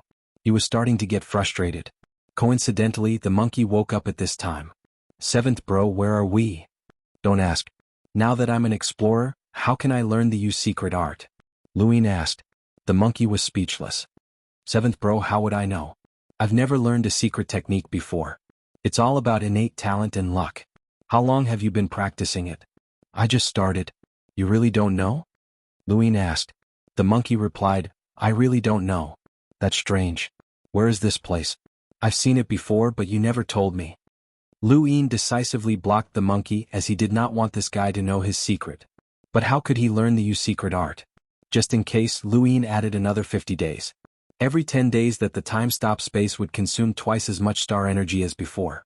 An additional 4 months would require 730,000 star crystals, which was equivalent to 3 star essence. Now that another 50 days had been added to the space, Lu Yin's star essence consumption had reached 233 star essence, which was an increase of several times. Any more and Lu Yin would not be able to bear it. He needed to comprehend the secret art as soon as possible. There were still 110 days left, but he still had no clue. Helpless, he began to recite the Stonewall scriptures. Whenever he encountered a problem that he could not solve, he would first recite the Stonewall scriptures. For example, when he had fused with the Fates and he had only been able to speed up his progress by reciting the Stonewall scriptures. He did not know what the Stonewall scriptures meant, but not long after he finished reciting them, Lu Yin had a faint feeling of the secret technique circulation route.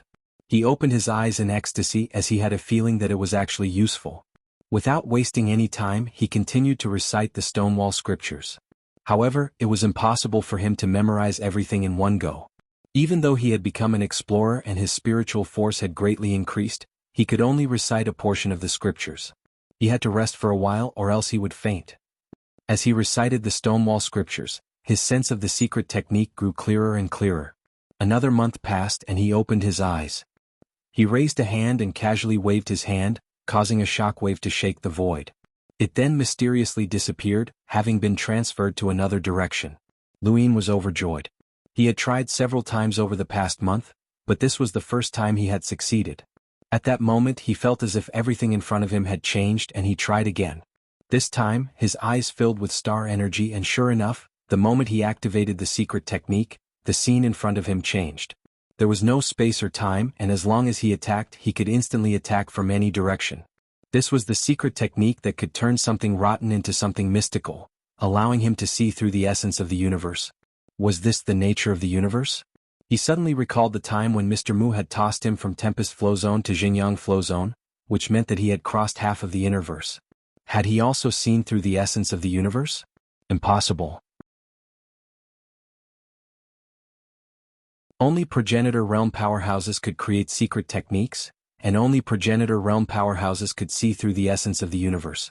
Currently, there shouldn't be any progenitor realm powerhouses in this universe. Even if there were, they would be in the Neoverse. Mr. Mu couldn't possibly be a progenitor realm powerhouse. If he was not an ancestor realm powerhouse, how did he do it? Could it be a secret technique as well? Secret art, void transfer. Lu Yin could now redirect his attacks to any location within a certain range and attack any target. This was the secret art, and as his understanding of the secret art deepened, the range of his attacks would definitely increase. Furthermore, the redirection might not necessarily be an attack, but rather an item or a living being. If that was the case, then it was not impossible for Mr. Mu to know a secret technique. Lu Yin waved his hand again but nothing happened. Lu Yin felt that it was a pity, but he decided to continue comprehending it since he wasn't familiar with it yet. Another month quickly passed and now 4 months had passed. Over the past month, Lu Yin had tried more than 10 times and succeeded a few times. His success rate was close to 50%, which was not bad, but it was still far from Wendy Yushan's. Lu Yin's innate gift was definitely not weak, and he had also modified his eyes. Even if Wendy Yushan could use the secret art, she definitely wouldn't be able to see the essence of the universe that Lu Yin could. In that case, the reason why she had surpassed him was probably because of her bloodline. She was a descendant of the Yu family, and the Yu secret art had been passed down to the Yu family since ancient times. It was an inheritance that flowed in their blood. If not for the Stonewall scriptures, then even if Lu Yin could use the route of the secret technique, he would still be far from being able to comprehend the secret technique. It was no wonder why the monkey had said that the secret technique was very difficult to cultivate. Fortunately, Lu Yin's luck was not bad, and he had succeeded in cultivating it. What he needed to do next was increase his success rate, as he could not leave his life to luck.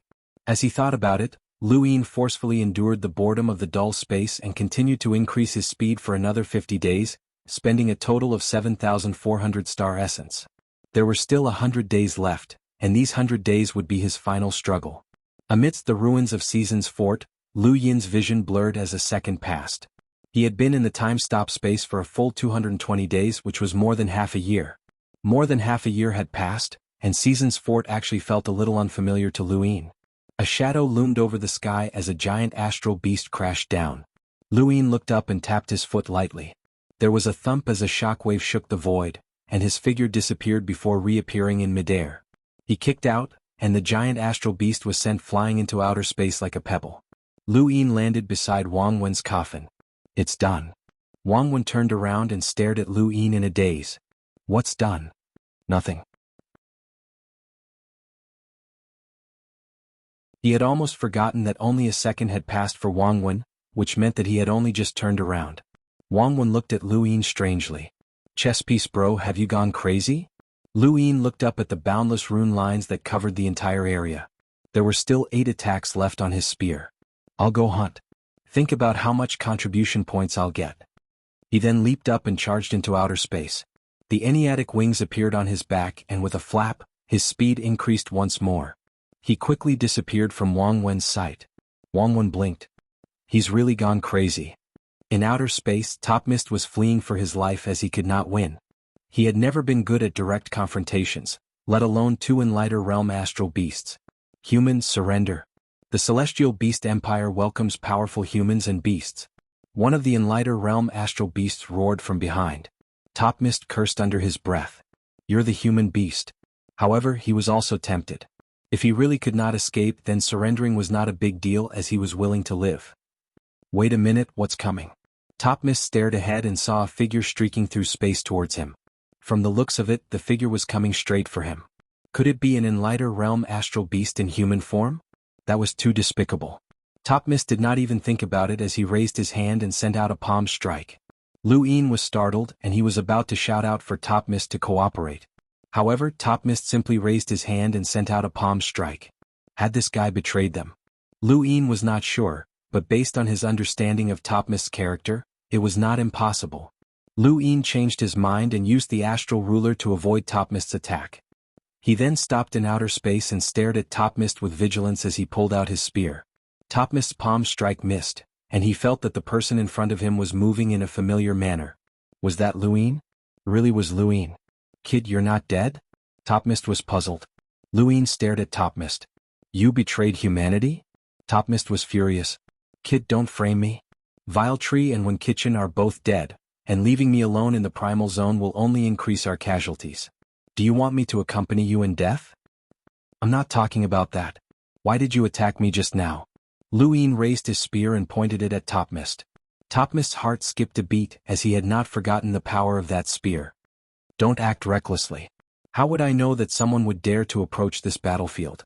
Lu Qiyu is dead, and there are no longer any Enlighters in the stronghold."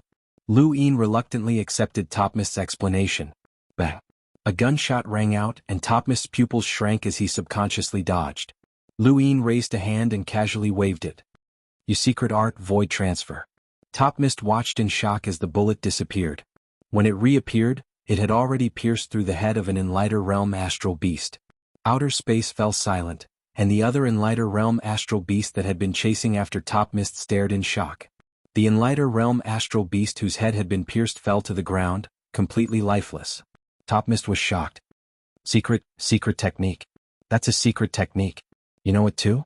Lu Yin's lips curled up, and he pointed his spear at another Enlighter Realm astral beast. "You can die as well."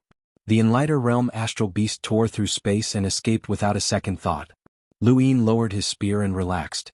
It was indeed possible to hit an Enlighter with a secret technique, but if the Enlighter was prepared and tore through the void to escape, then there was nothing Luin could do. No, there was a way. Lu Yin's gaze trembled. He had forgotten that he could see the essence of the universe. Even if an Enlighter escaped into the void, they would still be in the universe. As long as they were in the universe, they could be seen the moment Luin activated his secret technique. However, whether or not he could hit them was another matter. Seeing the essence of the universe did not mean that he understood it, and Luin did not understand the principles behind the secret technique. It was just like how he could use a spear, but he did not know how to make one. Killing an Enlighter Realm astral beast with a single shot shocked Top Mist greatly. The black fog churned around him, revealing his state of mind. "Kid, how do you know a secret technique?" Luin glanced at Top Mist. What? Do I need to report to you? Topmist stared at Luin. You broke through to the Explorer realm? And you've changed so much. Luin did not waste any time. Let's cooperate. You find an Enlighter realm astral beast and I'll kill it. We'll split the credit evenly. Topmist fell silent. Lu Yin's eyes narrowed. Don't even think about escaping. If you have the chance, and if this battle is lost because of your escape, you won't be able to endure the Hall of Honor's punishment. Don't forget that Elder Lohar is still here. Topmist snorted. I'm not thinking about escaping. I'm just thinking of a way to delay those Enlighter realm astral beasts so that you can hit them. Let's begin. Lu Yin charged into the distance towards the boundless rune lines. Just as he had said, he wanted to hunt. He had the universal armor for defense, the spear and secret technique for offense, and the astral ruler and collapsible spacecraft for escape. He also had progenitor Wushang's hide and the void thunderbeast's flesh. As long as an old monster with a power level of 300,000 did not appear, he would be invincible. Thank you. The Mountain Breeze, thank you, brother. Misty Rain Rin Xiao Ping Xing, thank you for your support, brothers. Thank you. Thank you.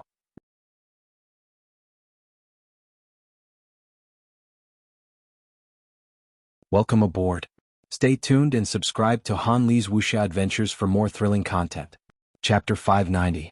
The battle had been going on for so long, but no old monster with a power level of 300,000 had appeared, which meant that Elder Lohar was holding them back.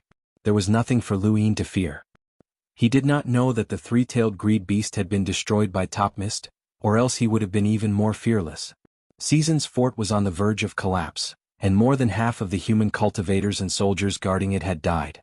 Even if Lu Yin won this battle, he would have to give up on Season's fort. But giving up was one thing, and Lu Yin did not want to flee pathetically. He wanted to slaughter these Enlighter beasts, or else, even if he escaped to the lower 5 forts, he would still be in dire straits. Topmist followed behind Lu Yin deep in thought. The two were getting closer and closer to the Enlighter beast. There was a loud explosion and the two turned around to look. Season's fort had completely collapsed, turning into countless fragments that floated in space. A trace of sorrow flashed through Lu Yin's eyes. Not only had there been cultivators and soldiers in the fort, but there had also been quite a few soldiers' families. So many planets and continents with billions of people had been wiped out just like that. He released his domain and he heard countless cries. His gaze turned cold. The astral beast domain would definitely pay for this debt. Careful. Topmist suddenly shouted. Above Lu Yin's head, the void split open, and the Enlighter beast that had just fled into the void appeared. It swiped out with a claw, but Lu Yin waved his hand and used the secret art. In that instant, he saw the essence of the universe and saw another Enlighter beast hidden in the void. At that moment, Lu Yin stopped using the secret art and fired. Bang. There was a loud bang, and it was both the sound of a gunshot and Lu Yin being sent flying by a tremendous force, crashing into the shattered fort. Behind Topmist, the void split open, and another Enlighter beast appeared. However, the moment it appeared, a bullet pierced through its neck, leaving behind a gaping wound. Lu Yin met Topmist's attack with his own, and he fired at the beast that had ambushed him. Only then did Topmist react. He had been distracted by the beast that had ambushed Lu Yin, and he had not expected another Enlighter beast to ambush him. When he saw that Lu Yin had been sent flying, Topmist placed a hand on the Enlighter beast that had ambushed him. Threads of mist entered the wound on its neck, and the beast howled in pain. The astral beast that had ambushed Lu Yin was about to give chase, but when it heard the howls from behind, it decisively gave up on Lu Yin and turned to attack Topmist instead. In its eyes, Lu Yin was doomed. Unfortunately, he was not aware of the defensive capabilities of Lu Yin's universal armor. Lu Yin was confident that he could even defend himself against Monster Loach, let alone an Enlighter with a power level of over 200,000. However, Lu Yin was still dizzy from that attack and he shook his head vigorously.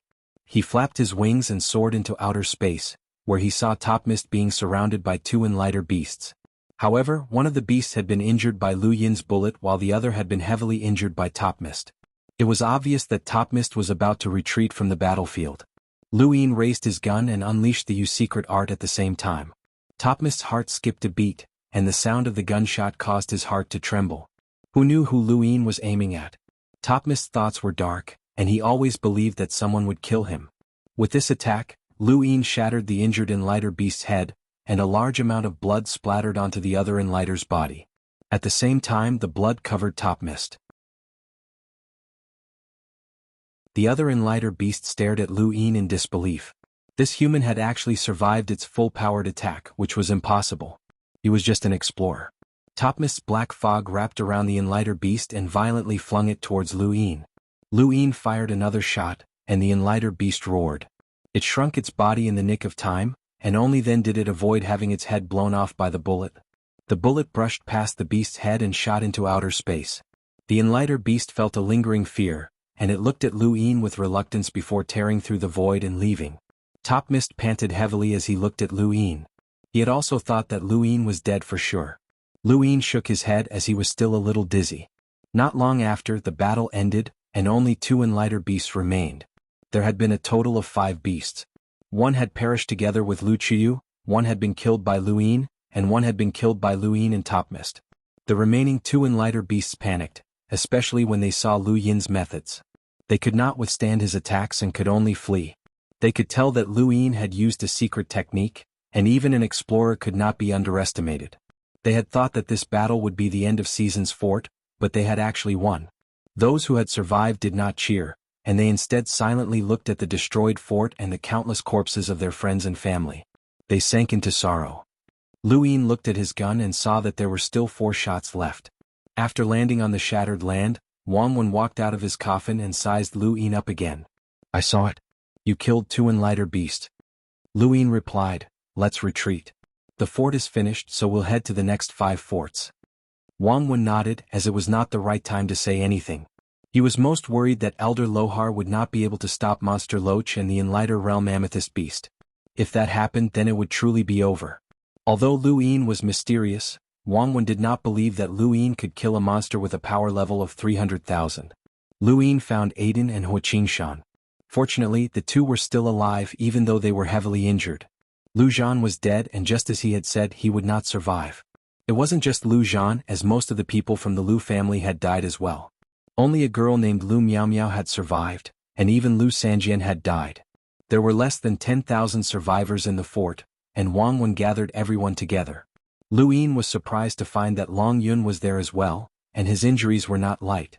Sharon had not died, and he looked at Lu Yin as if he were a monster. "Everyone, Season's fort has collapsed, and we will be retreating to one of the lower 5 forts, Broken Blade Fort." Wang Wen gave a simple explanation of the situation and then arranged for the retreat. Before leaving, Wang Wen found Lu Yin. "With the previous missions and the contributions from this mission, you will receive 130,000 Iron Blood points." Lu Yin was stunned. "That many?" Wang Wen shrugged. "We previously agreed that you would receive 50,000 Iron Blood points for guiding the way to the Primal Zone. However, because you died, the commander and I decided to double your contributions, which is 100,000. We never expected that you would survive, but this reward cannot be changed. This time you killed 2 Enlighter Realm Astral Beasts. One of them was killed by you alone and the other was killed by Topmist. Thus, you only received 30,000 Iron Blood points, which adds up to 130,000. Lu Yin asked, "If I die, then my contributions will be doubled. If I really die, then who will this doubled reward go to?" Wang Wen replied, "To your family." Lu Yin was speechless. This guy definitely knew that Lu Yin had no family, which was why he was being so generous. "Do you plan on exchanging these points for something?" Wang Wen asked. Lu Yin nodded. "Star Essence. Come with me." Wang Wen led the way and brought Lu Yin to Season's Fort's resource warehouse. When he opened it up, Lu Yin was dumbfounded, as he saw no less than a few 100,000 star essence piled up like mountains. These are the resources that the Innerverse and Outerverse gave to Season's Fort to exchange for battle contributions. Take as much as you want. Lu Yin was puzzled. Why are there so many? Many people will die in a war, but at the same time many people will gain battle contributions. Battle contributions must be exchanged, and this is an ironclad rule in the army. This isn't a lot, as Iron Blood Fort had the most. Unfortunately, the moment that fort collapsed, all of those resources were snatched away by the Astral Beast domain. Lu Yin looked at Wang Wen. "If you want me to exchange for them now, does that mean that I can't take them away?" Wang Wen fell silent, but then he nodded. "Yes, I can't take them away." "Then give them all to me." Lu Yin was excited. Wang Wen thought about it. "Store all of these resources in your cosmic ring, and I'll give you 10,000 points. You can take 140,000 star essence, and you can bring the rest to Broken Blade Fort untouched. Give them all to me, and I'll be able to gain even greater battle contributions in the future. Wang Wen rolled his eyes. Chess piece bro, the army has its ironclad rules. How can you give out battle contributions in advance? What will the others think? If you didn't have that cosmic ring with the most space, I wouldn't have let you take them away. It's a little dangerous. Lu Yin felt that it was a pity, as he could tell that even though Wang Wen was afraid of death, he still had his principles. Aside from star essence, there were many other things in the warehouse that could be exchanged for with battle contributions. Season's Fort already had so many, and Lu Yin could not imagine how many Ironblood Fort had. It was a pity that all of them had been snatched away. Speaking of which, he had forgotten that astral beasts didn't have cosmic rings. They definitely did, but it was a pity that he hadn't taken any. Half an hour later, in outer space, Lu Yin sat atop a spacecraft and looked at the shattered planet of Season's Fort. He sighed. Would Ironblood Weave be able to defend itself? He was at a loss. With that Void Thunder Beast, it was impossible for the energy crack to be destroyed. Did he have to rely on luck from rolling his die? The chances were too slim. Aiden walked behind Lu Yin. In the battle just now, I encountered a super strong astral beast. It was only an early hunter, but it was very strong. It managed to withstand my 9-line battle force attack. Lu Yin replied, that's normal. The astral beast domain has no lack of geniuses with extreme innate gifts. I was locked up by that old fogey, Undying Yushan, for almost 100 years. The universe has changed too much, and that astral beast is said to be on Skyminder's list. It's called Curse Wind, and it can rival the 10 Arbiters.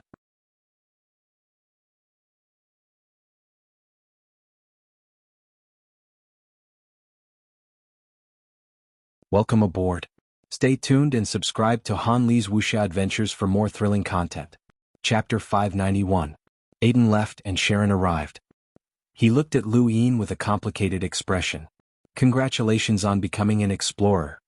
There's nothing to congratulate me about, Lu Yin replied. I saw Tian Ho, Sharon said. He fought with someone from Myriad Swords Peak, and even a hunter couldn't handle him. Lu Yin wasn't surprised. Although he hadn't seen Tian Ho during the battle, that was because Season's Fort was too large. However, Tian Ho had definitely seen him. After all, he had killed an Enlighter Realm astral beast which had a huge impact.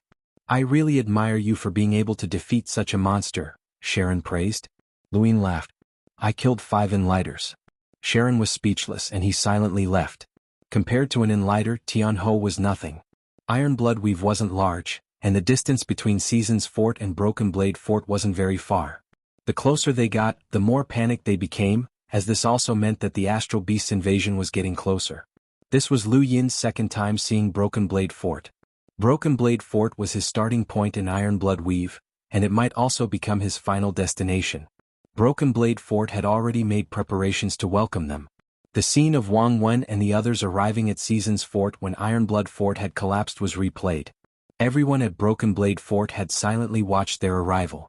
The commander of Broken Blade Fort was called Han Fei, and he was a nominal mentor of Erudite Flowzone's Lost Radiance Academy. He was an Enlighter with a power level of 230,000. After arriving at Broken Blade Fort, Lu Yin had been monitored by Wang Wen. He had placed all of Season's Fort's resources into Broken Blade Fort's warehouse, and he had obtained 140,000 star essence. Due to Season's Fort's collapse, the battle system had not updated Lu Yin's rankings in time. Even if it did, it would be useless since he had already exchanged all of his resources. After handing over the resources, Lu Yin had planned to find a place to rest and think about what he could use these resources to improve himself. However, he was brought to Han Fei by a cultivator. Wang Wen and Top Mist were both present. Top Mist was still wrapped in a black fog, and his appearance could not be seen. Wang Wen's face was solemn. Han Fei stared at Lu Yin solemnly. Please sit. Lu Yin did not stand on ceremony and sat down. He had the qualifications to do so. Even Han Fei hadn't killed as many Enlighters as Lu Yin. No matter what method you used, as long as you were able to kill an Enlighter Realm Astral Beast, then you have the qualifications to be on equal footing with us. Brother Lu, is it alright if I address you as such? Han Fei asked. Although his expression was serious, he was surprisingly polite. Lu Yin nodded. No problem. The Astral Beast's invasion is imminent. I hope that Brother Lu will continue to point out the holes in the Sourcebox's danger zones, just like you did at Season's Fort, Han Fei said solemnly. Lu Yin nodded. I know. Don't worry, Commander. Han Fei grunted and then looked at Top Mist. Right now, We're the only two Enlighters left in Broken Blade Fort. I'll protect Wangwen while you protect Brother Lu. He doesn't need protection, Top Mist said in a hoarse voice. Han Fei frowned. This is Elder Lohar's order. Nothing must happen to Brother Lu. Raise his level of protection to the highest level. Lu Yin was astonished as Elder Lohar had actually placed such importance on him. It seemed that Lu Yin's value had been discovered. Ever since he had broken through to the Explorer realm, he no longer had to cower before Enlighters. With the combination of his universal armor and the Yu secret art, he was confident that he could face any Enlighter head-on. This was no longer as simple as challenging someone who was a realm breaker. If Wang Wen's monstrous intellect had attracted the Hall of Honor's attention, then Lu Yin's monstrous combat power had attracted the Hall of Honor's attention. Of course, he relied on external forces.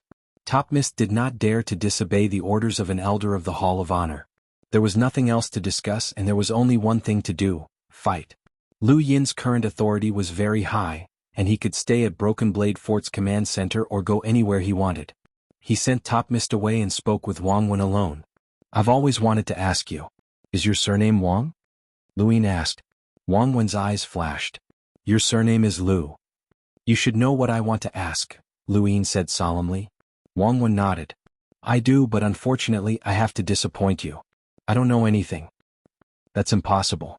You're so smart, but haven't you investigated the secrets of the primeval surnames in all these years? How many of them are there and why are they being hunted down? Why do they have to obtain legal status? Haven't you investigated any of this? Lu Yin asked. Wang Wen sighed and helplessly replied, I did, but I couldn't find anything. How should I put it? The primeval surnames are even more troublesome than the Neo-Human Alliance.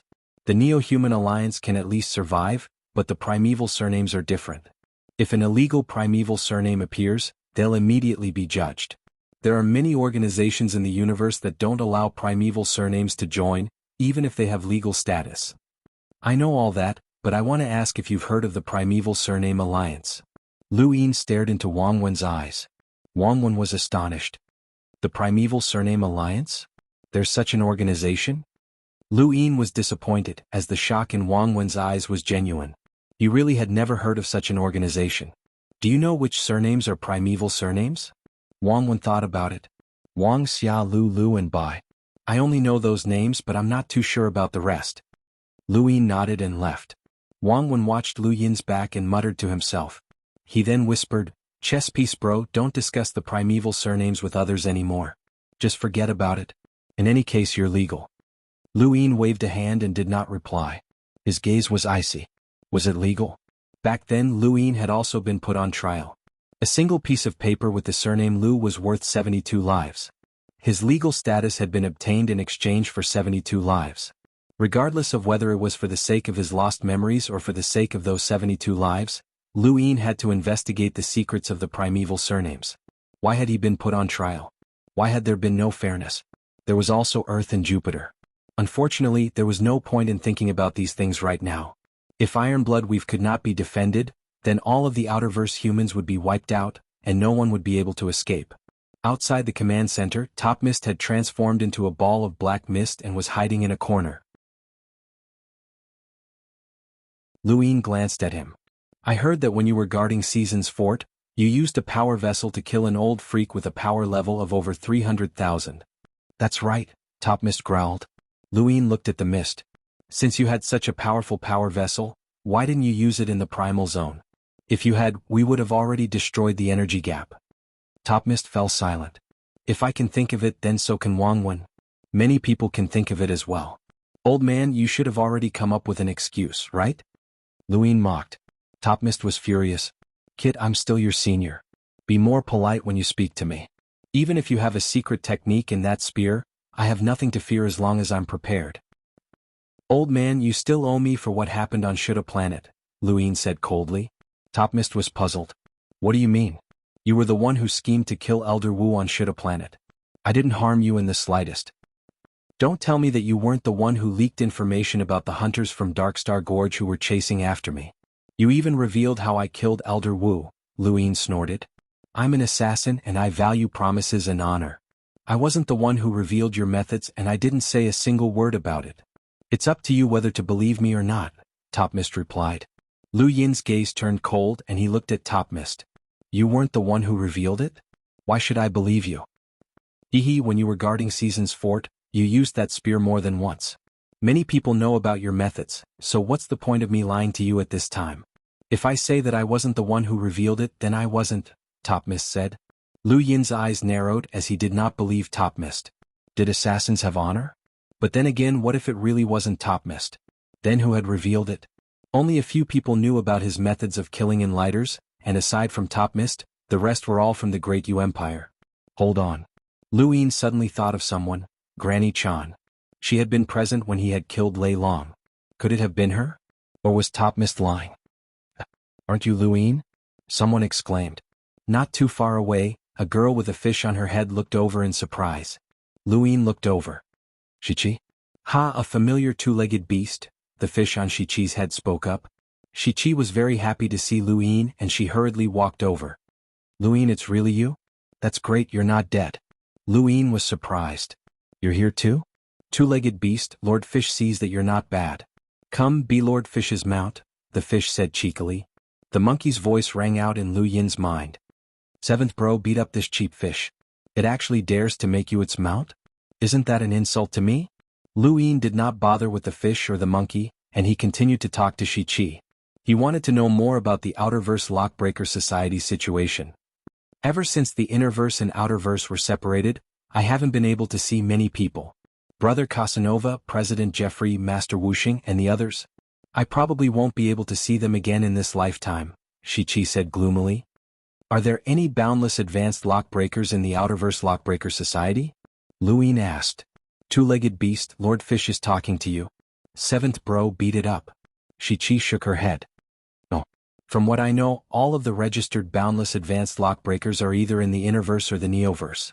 Lu Yin felt that it was a pity. Two-legged beast, you've improved. Come, Lord Fish will spar with you. Seventh bro, let me go out and spar with it. The entire Outerverse Lockbreaker Society has come to the 5 lower strongholds to assist in the defense.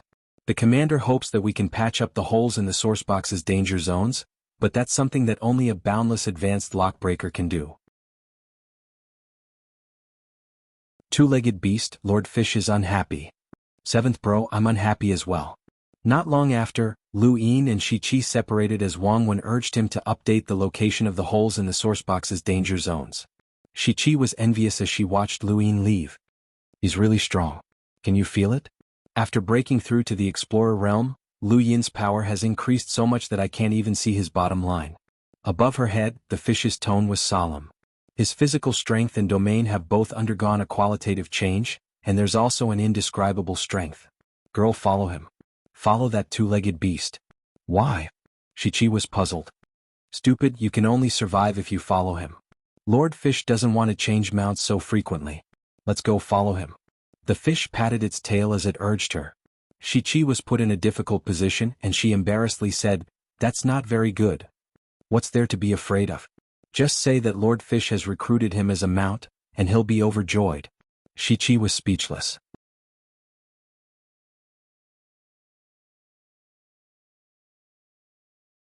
Welcome aboard. Stay tuned and subscribe to Han Li's Wuxia Adventures for more thrilling content. Chapter 592. One day later, Broken Blade Fort trembled as countless attacks were launched into outer space under Lu Yin's guidance, destroying a large number of Void Wanderers. The Broken Blade stronghold cheered. They had never fought so happily before. Han Fei heaved a sigh of relief. As long as he could destroy more Void Wanderers, the invasion of the behemoths would be delayed. Wang Wen's expression was ugly. According to his analysis, the astral beasts would cut off all means of retreat now that the battle had reached this stage. They wouldn't be as cautious as they had been against Season's fort. Furthermore, the astral beasts had been in a hurry to invade Season's fort, so they wouldn't wait any longer. His guess was correct. With a roar that shook the starry skies, Monster Loach appeared. Broken Blade Fortress had never had an old monster with a combat power of over 300,000. Monster Loach had changed its usual behavior and appeared alone to defend against the attacks of the entire Broken Blade Fortress. This caused Broken Blade Fortress to be unable to eliminate the Void Wanderers immediately. Soon an all-out war had begun. Lu Yin put down his gadget. It was time for a tough battle. Try your best to hide. I can't take care of you, Lu Yin said indifferently before leaping into outer space. Shi-Chi watched Lu Yin's departing figure. What should we do? The fish flicked its tail. Hide. I don't think that's a good idea. Shi-Chi was in a difficult position. The fish proudly raised its head. Look at the starry sky. Do you see that big fish? That's Lord Fish's relative. Don't worry, you won't die. Shi-Chi stared blankly at Monster Loach. Relatives? They're probably on the level of our ancestors. The fish was pleased. That's right, he's at the level of an ancestor. It's your ancestor? Bullshit. Lord Fish is its ancestor. Boom! There was a loud explosion as Monster Loach's tail shattered Broken Blade Fort's command center.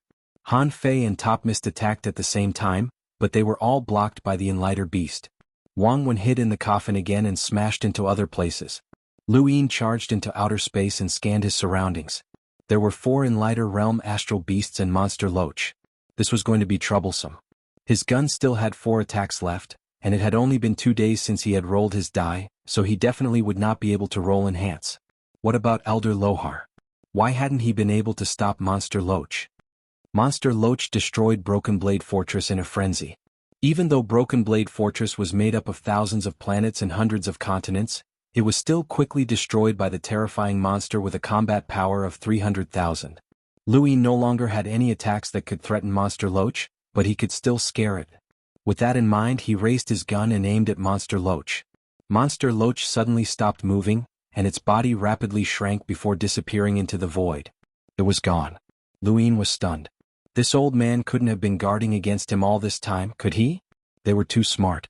Suddenly, Lu Yin felt a chill run down his back as the void split open. An Enlighter realm astral beast slammed into his back and sent him flying far away. At the same time, another Enlighter beast appeared and swiped at Lu Yin with a single claw. Lu Yin's performance at Season's Fort had already attracted the attention of countless astral beasts. His ranking on the Celestial Vanquishers list was also growing higher and higher, which made him a target for countless astral beasts. With a bang, Lu Yin casually waved his hand, causing the bullet to disappear into the void. It then shot into the head of an Enlighter realm astral beast, causing its head to explode. However, the strange thing was that the Enlighter realm astral beast did not die, and its head regrew. This was an innate gift. With a bang, Lu Yin was sent flying by the claw. He stabilized himself with great difficulty as he panted heavily. He had been targeted. Astral beasts with strange innate gifts like these were very difficult to kill, as no one knew where their weaknesses were. This was going to be troublesome. Lu Yin's only defense against Enlighter realm astral beasts was his universal armor, but no matter how sturdy it was, it could not withstand the attacks of 2 Enlighter realm astral beasts. "Seventh bro, hurry up and think of something or run," the monkey cried out. Lu Yin gritted his teeth. He wanted to run and he could do it. The Void Thunderbeast's flesh would allow him to escape far away, but was there any point in running? If Broken Blade Fort collapsed, then the entire Outerverse would be plunged into a catastrophe. Crack. The Enneatic wings cracked and Lu Yin hurriedly put them away. He then took out the Astral Ruler and instantly retreated far away. He panted heavily as he stared into the distance. The 2 Enlighter realm astral beasts glared at him. "Human, surrender. The Celestial Beast Empire welcomes you. Human, you should be honored. You've attracted both of us to deal with a single explorer, and you've even caused Senior Loach to feel apprehensive. But it all ends here," the other Enlighter realm astral beast said. Lu Yin panted heavily, and his palms were covered in sweat as he vigilantly stared at the 2 Enlighter realm astral beasts. At this moment, he saw a flash of lightning in the distance, and he charged towards one of the Enlighter realm astral beasts. "Even if I die, I'll drag you down with me. Try me if you don't believe me." The 2 Enlighter realm astral beasts looked at each other fearfully. Even Monster Loach was afraid of this explorer, so they could not help but think twice. Just as they were about to escape into the void, one of the Enlighter realm astral beasts was sent flying by a giant thunder shield. Lu Yin took advantage of the opportunity to fire a shot, using the U's secret art to send the bullet into the Enlighter's head. The head exploded, but the Enlighter realm astral beast was reborn. This time, however, its head was clearly much smaller. The Enlighter realm astral beast used its claw to force Aiden back before hurriedly escaping into the void. Lu Yin did not even have the chance to fire a second shot. Lu Yin felt that it was a pity, but just as he was about to speak, he saw darkness above his head. He looked up and his pupils shrank. Aiden also looked up in shock. Monster Loach had appeared out of nowhere and lashed out with its tail. The two were immediately sent flying. Aiden's thunder shield shattered, and his 9-line battle force collapsed. He spat out a mouthful of blood, and it was unknown whether he was still alive or not as he crashed into a planet and fell into the lava. Lu Ying was still fine, as Monster Loach's attack could not break through the universal armor's defenses. However, the impact of the attack was enough to make him dizzy, and he crashed into something hard. What could be so hard? Chess piece, bro? You almost killed me. Wang Wen shrieked. Lu Ying opened his eyes and coincidentally met Wang Wen's gaze across the transparent coffin. He had crashed into Wang Wen. In outer space, Monster Loach let out a deafening roar and countless people covered their ears with pained expressions. At that moment, a white-robed elder suddenly appeared in front of Monster Loach. The elder's hands pressed down on Monster Loach's head and then pushed it into the sourcebox's danger zone. "Lohar, you old bastard!" Monster Loach bellowed, and its 2 whiskers swept towards the elder. The elder allowed his whiskers to lash at him, and blood flowed from the corner of his mouth as he pushed Monster Loach straight into the sourcebox's danger zone.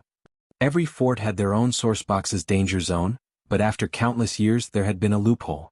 If it had been Ironblood Fort's sourcebox, then Monster Loach would have been in trouble. However, Broken Blade Fort's sourcebox's danger zone was not much of a threat to it. "Old bastard, why are you here?" Monster Loach roared. The elder stared at Monster Loach. "I've already killed that amethyst beast." "Impossible. That thing's defense is higher than mine," Monster Loach cried out. The elder sneered, and a strange weapon appeared in his hand as he aimed it at Monster Loach. "It's your turn now." Monster Loach's large eyes were filled with bewilderment. Lu Ying looked up and saw that the elder's rune lines were monstrous, and they were even higher than Monster Loach's. However, they were also dissipating very quickly. Was this old man Elder Lohar? He was injured and not lightly at that. In comparison, Monster Loach was not that injured, and if they really fought, Elder Lohar would not be able to defeat the current Monster Loach. However, Monster Loach was too timid, and it had been intimidated into retreating. The battle ended with Elder Lohar's appearance. Lu Ying relaxed as he had been targeted, and there had been little room for him to display his abilities. Topmist had only been focused on escaping, and Han Fei had already done his best to block an Enlighter Realm Astral Beast. If not for Elder Lohar intimidating Monster Loach, the battle would have been over. "You can intimidate him once but not twice," Wang Wen said helplessly as he walked out of the coffin. Lu Ying was astonished. "You could tell?" Wang Wen rolled his eyes. "You guys will never understand the superiority of intelligence. It's on another level." This time, Elder Lohar wasn't the only one who had arrived. Not long after, several spacecraft appeared at Broken Blade Fort, bringing news that Giant Ghost Fort had collapsed. Yellow's Oil Fort had collapsed right after Season's Fort, and the remaining people had gone to the other 5 lower forts. Lu Ying had specifically checked, and Wendy Yushan was still on the rankings, so she was fine.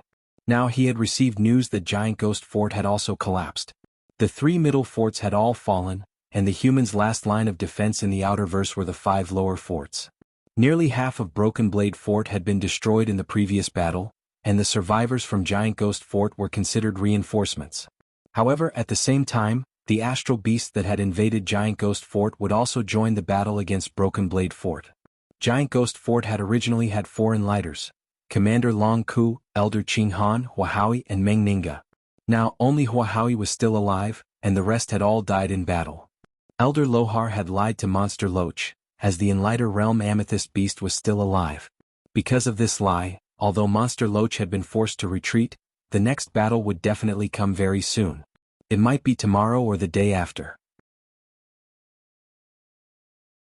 Although there was no effect, Lu Ying still updated the loophole in the sourcebox's danger zone. Because of the previous battle, his Iron Blood points had once again entered the top 50.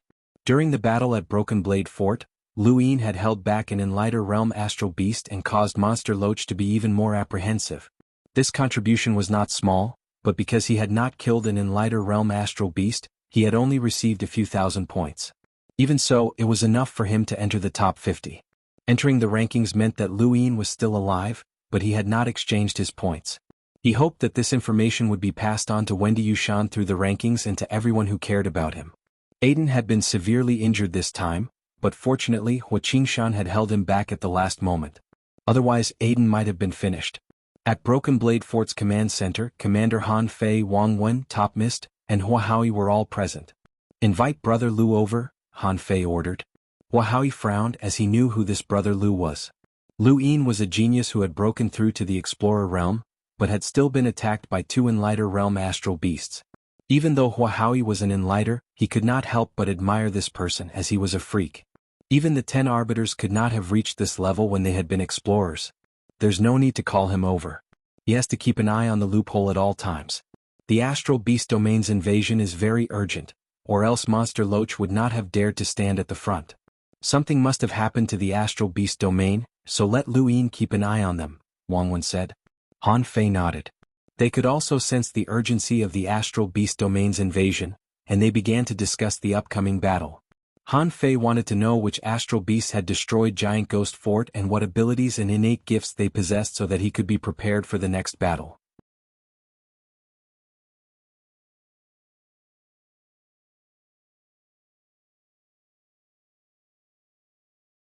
Arbiter Jinwu fought with almost all of the representatives from the previous generation, and the results were similar.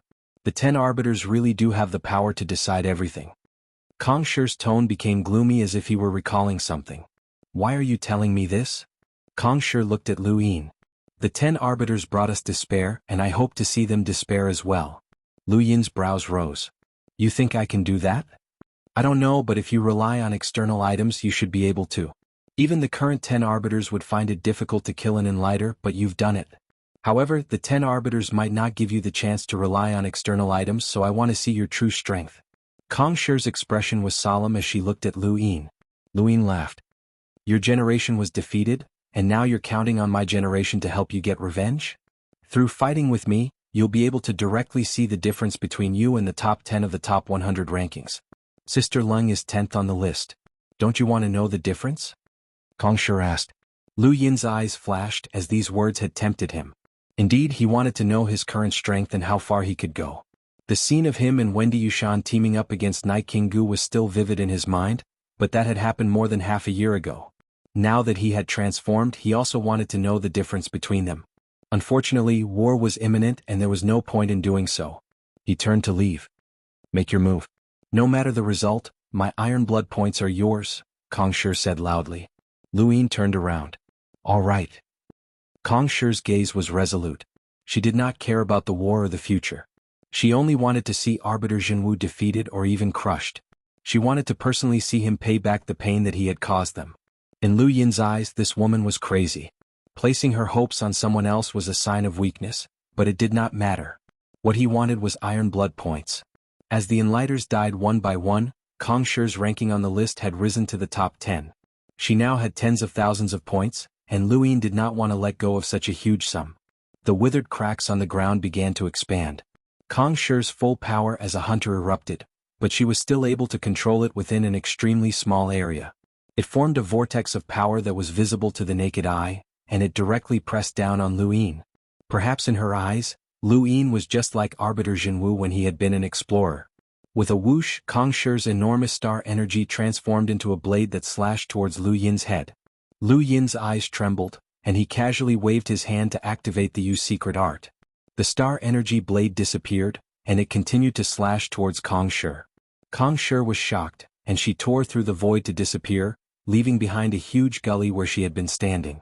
Green stripes spread out from Lu Yin's body and covered his entire body. Then blue stripes appeared. This was 7-line battle force.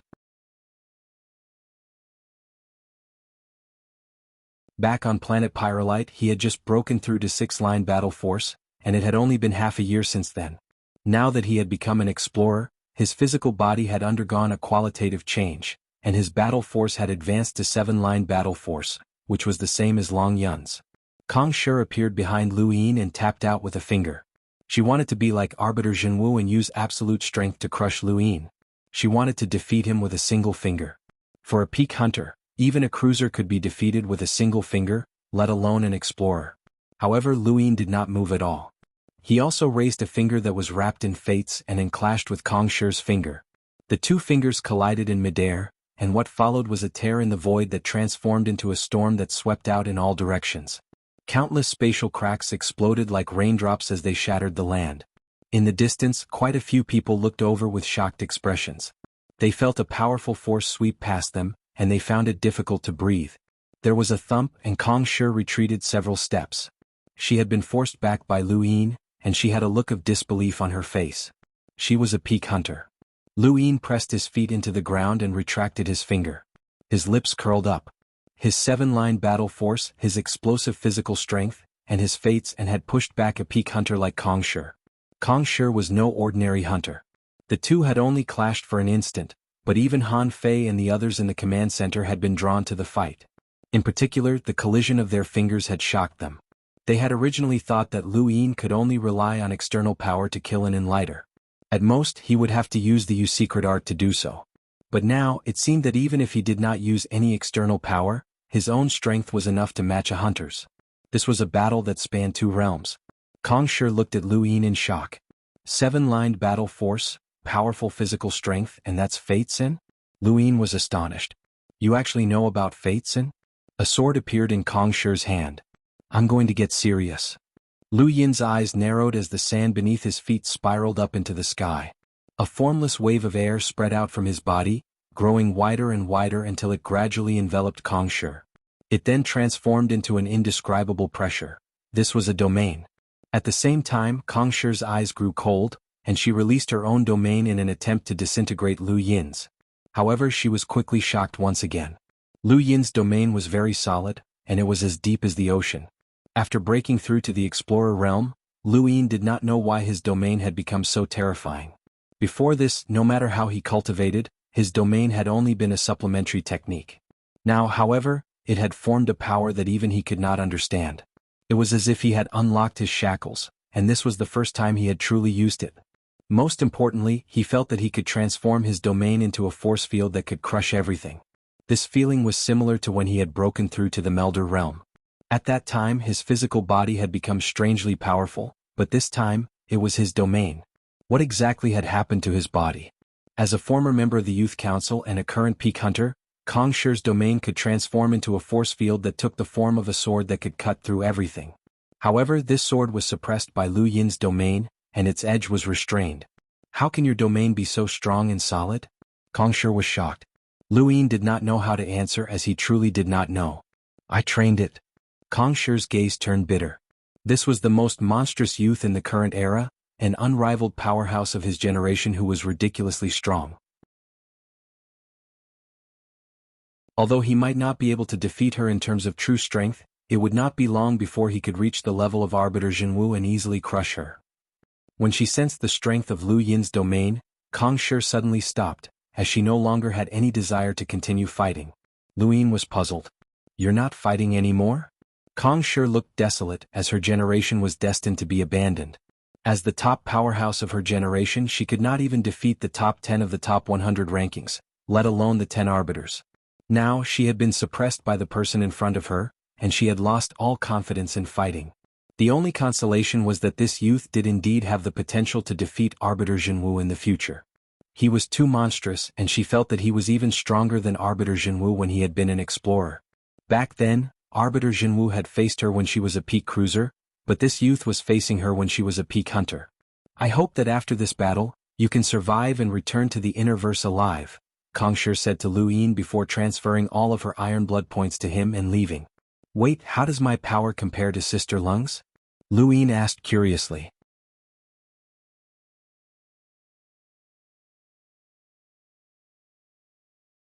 Welcome aboard. Stay tuned and subscribe to Han Li's Wuxia Adventures for more thrilling content. Chapter 594. Kong Shi fell silent for a moment after hearing Lu Yin's question.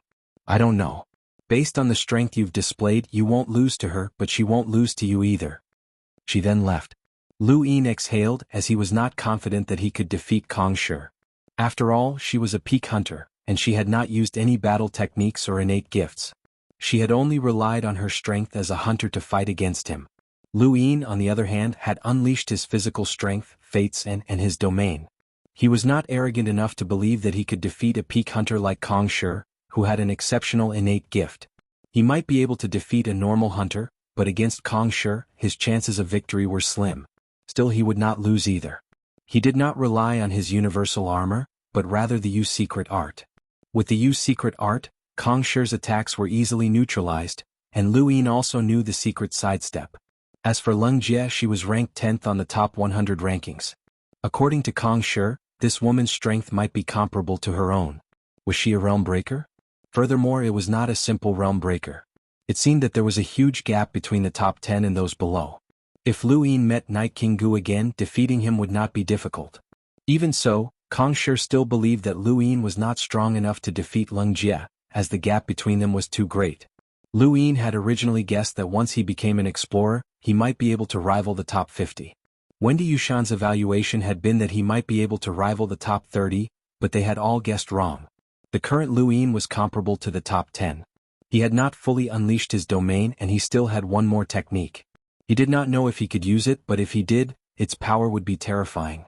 It was the Dream Finger. Lu Yin entered the top 10 once again. When his name appeared, and Xiaohua, who was also in the lower 5 strongholds, was speechless. He felt that Lu Yin was just playing around. Who would do something like this? Yu Xinzi's expression became even more complicated. This person was becoming more and more unpredictable. Wendy Yushan smiled. It was good that he was not dead. War began as expected. When the astral beasts appeared at the holes in the sourcebox's danger zones, all of their attacks were unleashed. However, they were all blocked by an Enlighter Realm Amethyst Beast. Amethyst Beasts specialized in defense, and even though they only had a power level of 200,000, they were still able to hold Elder Lohar back.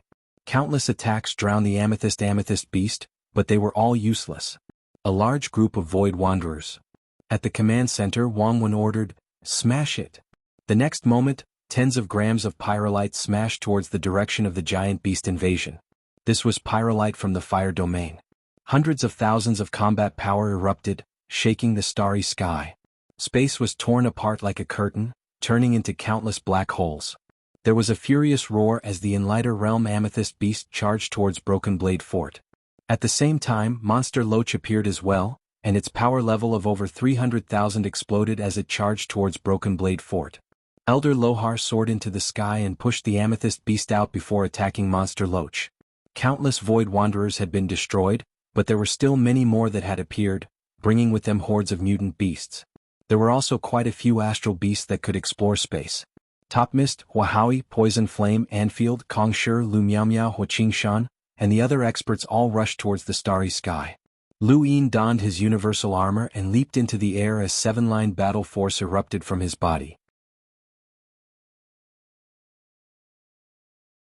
Not too far away, Long Yun also soared into the sky, and he was shocked to see Lu Yin's 7-line battle force. How long had it been since they last met? This guy's battle force had actually increased. There were a total of 5 Enlighter Realm Astral Beasts attacking. Han Fei, Top Mist, and Huahui held back 3 while Elder Lohar dealt with the Amethyst Beast and Monster Loach.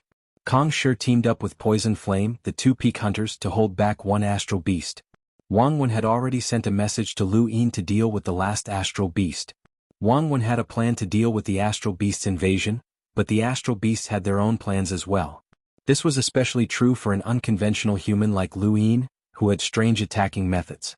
One of the Enlighter Realm Astral Beasts had long since been prepared, and it transformed into a shadow as it attacked. "Seventh bro, be careful.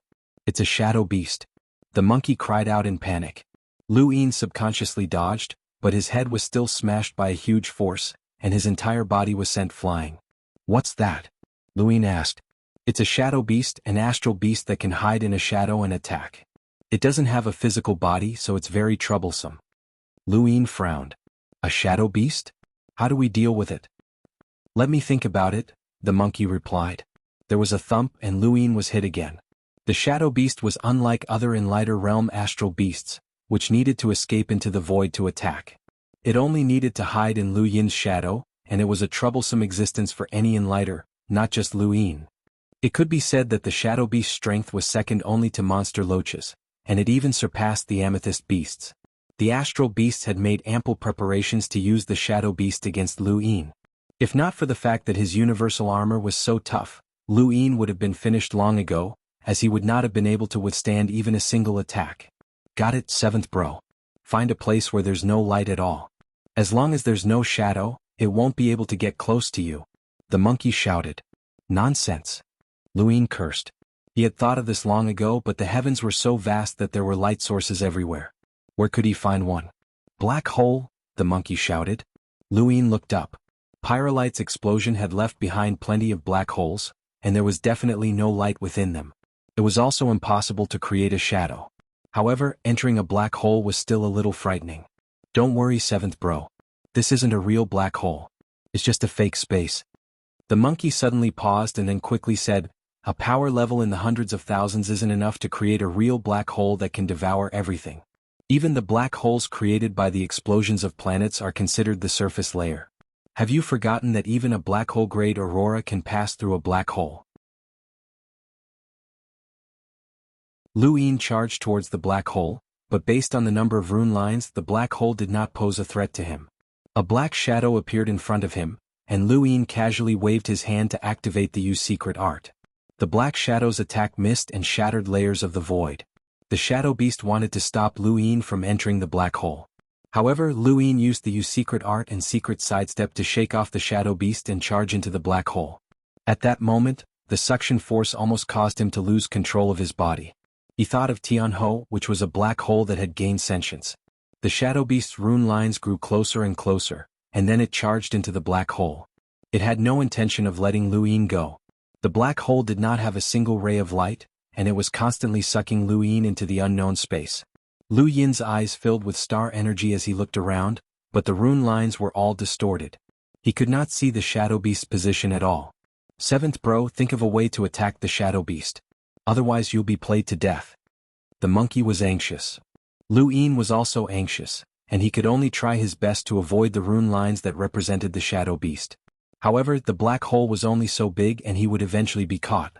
Against an enlighter, any of his attacks were useless and only his gun was effective. Monkey, aren't you a shadow as well? Can't you hide in its shadow? The monkey was stunned. I don't know. Let's try. Luin then charged out of the black hole.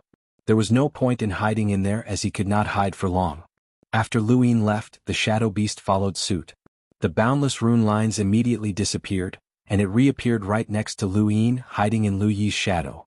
At that moment, the monkey appeared as well. When Luin was attacked by the shadow beast, the monkey had seen its position and raised his gun. There was a bang and the shadow beast disappeared.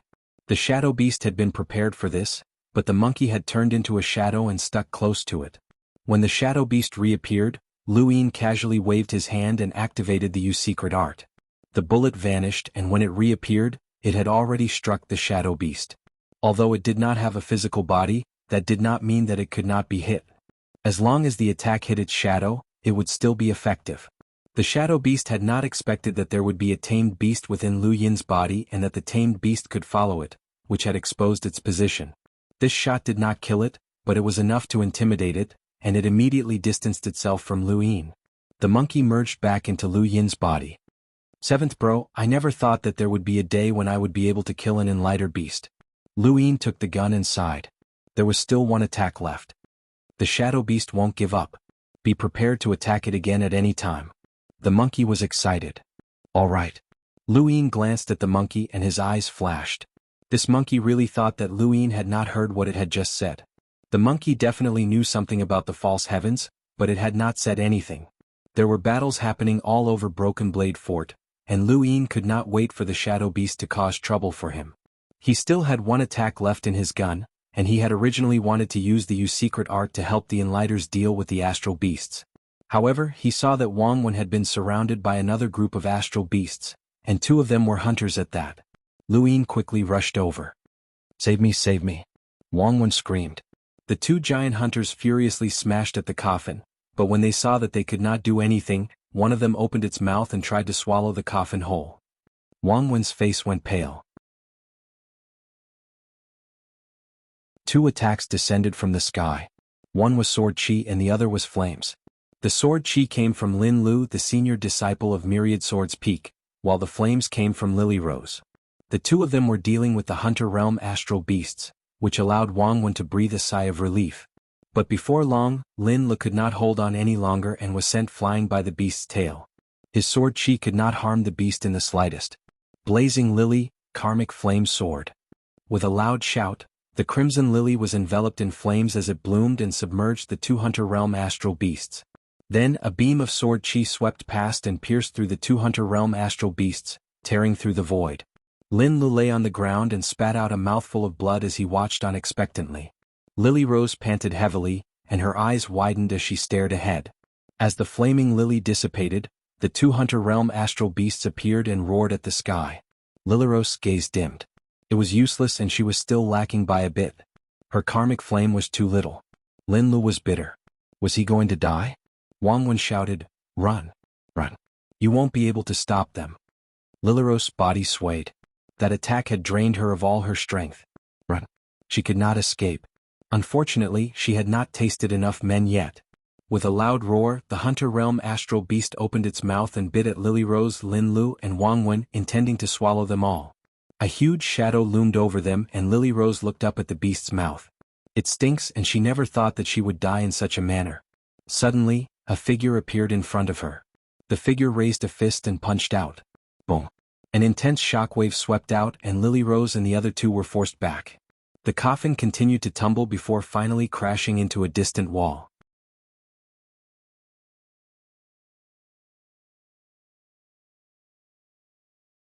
Welcome aboard. Stay tuned and subscribe to Han Li's Wuxia Adventures for more thrilling content. Chapter 595.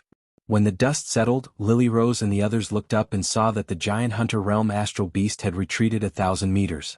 A figure stood high in the sky, directly facing the two Hunter Realm astral beasts. Pawn Bro.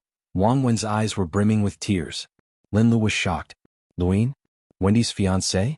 Lily Rose's eyes lit up. It was actually him. Luin shook his right arm. Fortunately, he had made it in time, but the bones of these Hunter Realm astral beasts were really tough. He looked back and saw that Wang Wen was fine. His gaze was drawn to Lily Rose. What an enchanting woman. Dressed in fiery red, was she afraid that she wouldn't attract enough attention on the battlefield? He had just seen the karmic flame sword and it should have been released by this woman.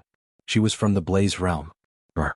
With a furious roar, the two Hunter Realm astral beasts attacked Luin at the same time. Luin took a deep breath.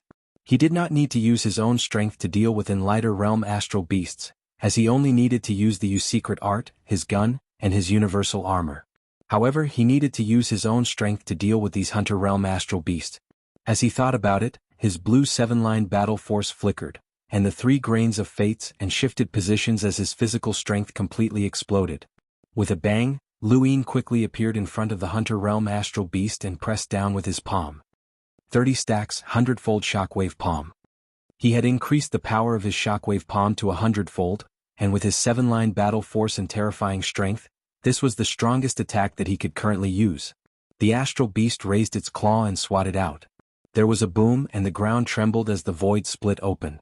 Luin had used his strength as an explorer to tear through the void, and his enormous strength directly crushed the astral beast's claw. He then slapped the beast's head, but at the same time he was struck by the other astral beast, and his body plummeted into the ground like a meteor. Lily Rose watched in shock. Luin had just been slapped by a Hunter Realm astral beast. He wouldn't die, right? Wang Wen was not worried at all, as Luin had joined the Enlighter battlefield. A mere Hunter Realm astral beast would not pose a problem for him. The astral beast that had been slapped in the head swayed and then collapsed to the ground. It was completely dead and its brain had been smashed to bits. Lily Rose was shocked. A single strike had killed a Hunter Realm astral beast. This person had become so terrifying after breaking through to the Explorer Realm. The Hunter Realm astral beast that he had slapped to death only had a power level of 110,000 or 120,000, which was far from being comparable to Kong Shi. Thus, it was normal for it to be slapped to death. Even an Enlighter would not feel good after being slapped to the head by Luin, let alone this beast. The other Hunter Realm astral beast glared at Luin, and its body suddenly shrank. Then, in front of everyone's eyes, it transformed back into its human form and leaped towards Luin. It was panicking as it was afraid that Luin would slap its head because it was too large. Luin sneered. How could this be enough to deal with him? She had underestimated him. The Hunter Realm astral beast was extremely fast, and it tore through the void as it swiped at Luin with its claws.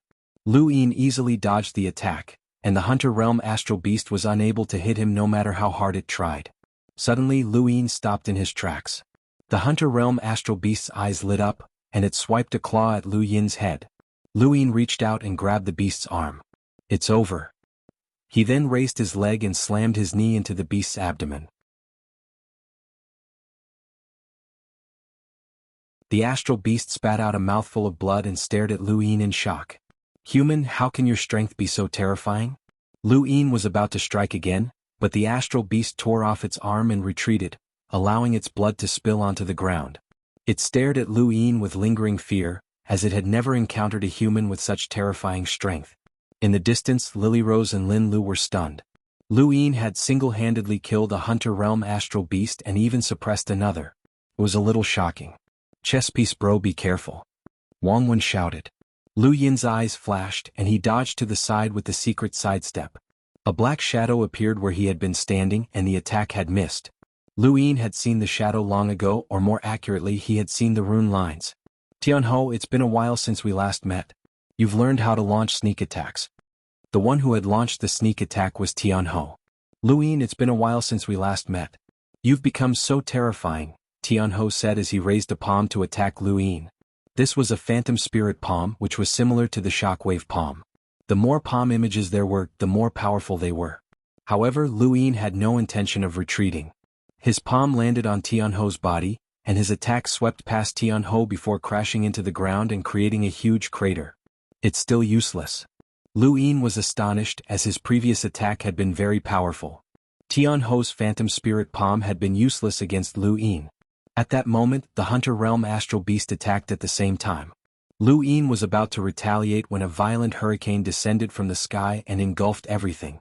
A blue lion stood proudly in the void and stared down coldly. This was Curse Wind from Skyminder's list. Lu Yin avoided his entanglement with Tianhou and looked up at Curse Wind with a frown.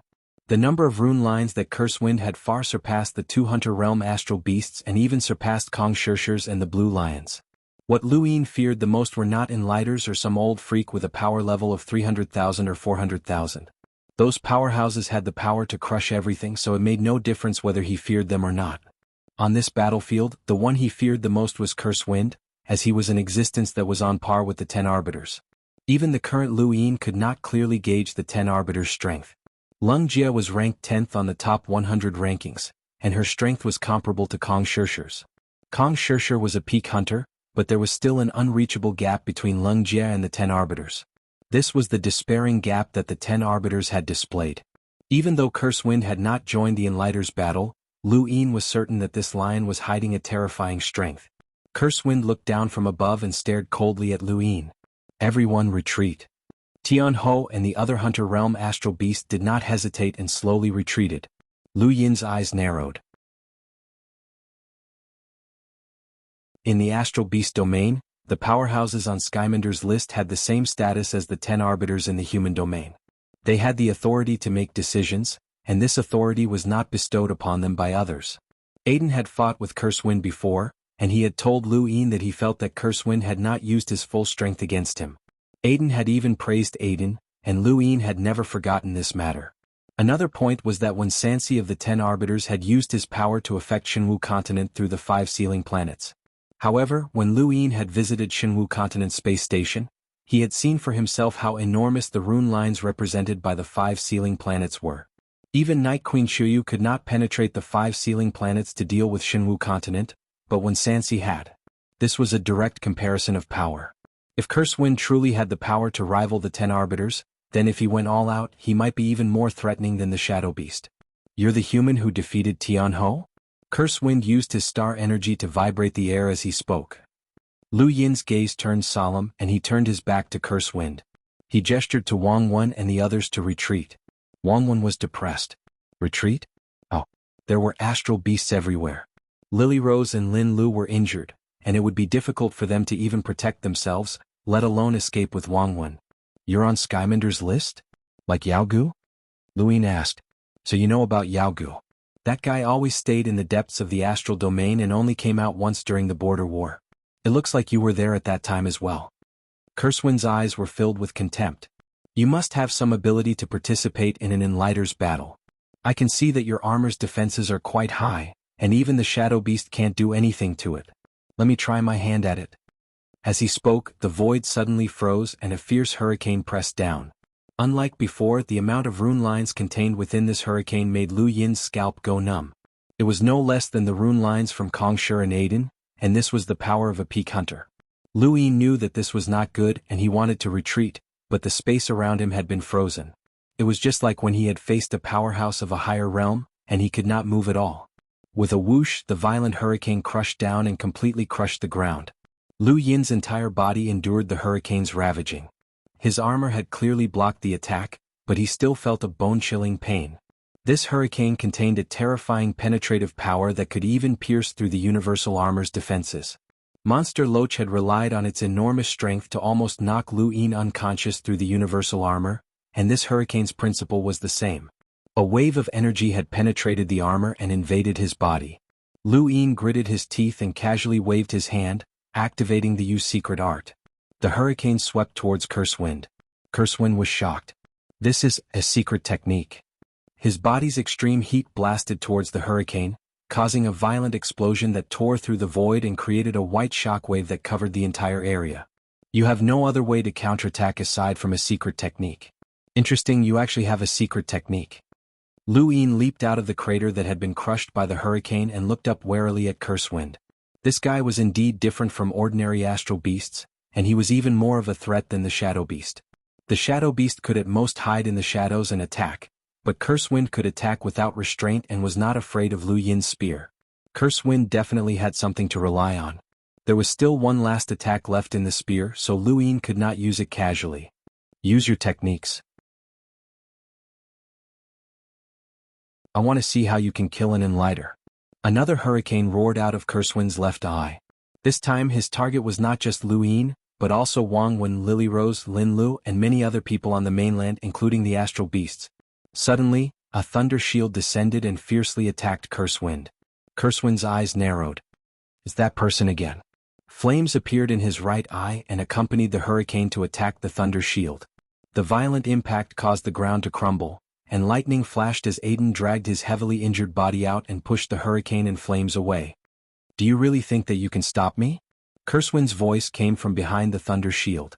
The next moment, the thunder shield cracked as the blue lion's claw pierced through it. There was a bang as Lu Yin had fired.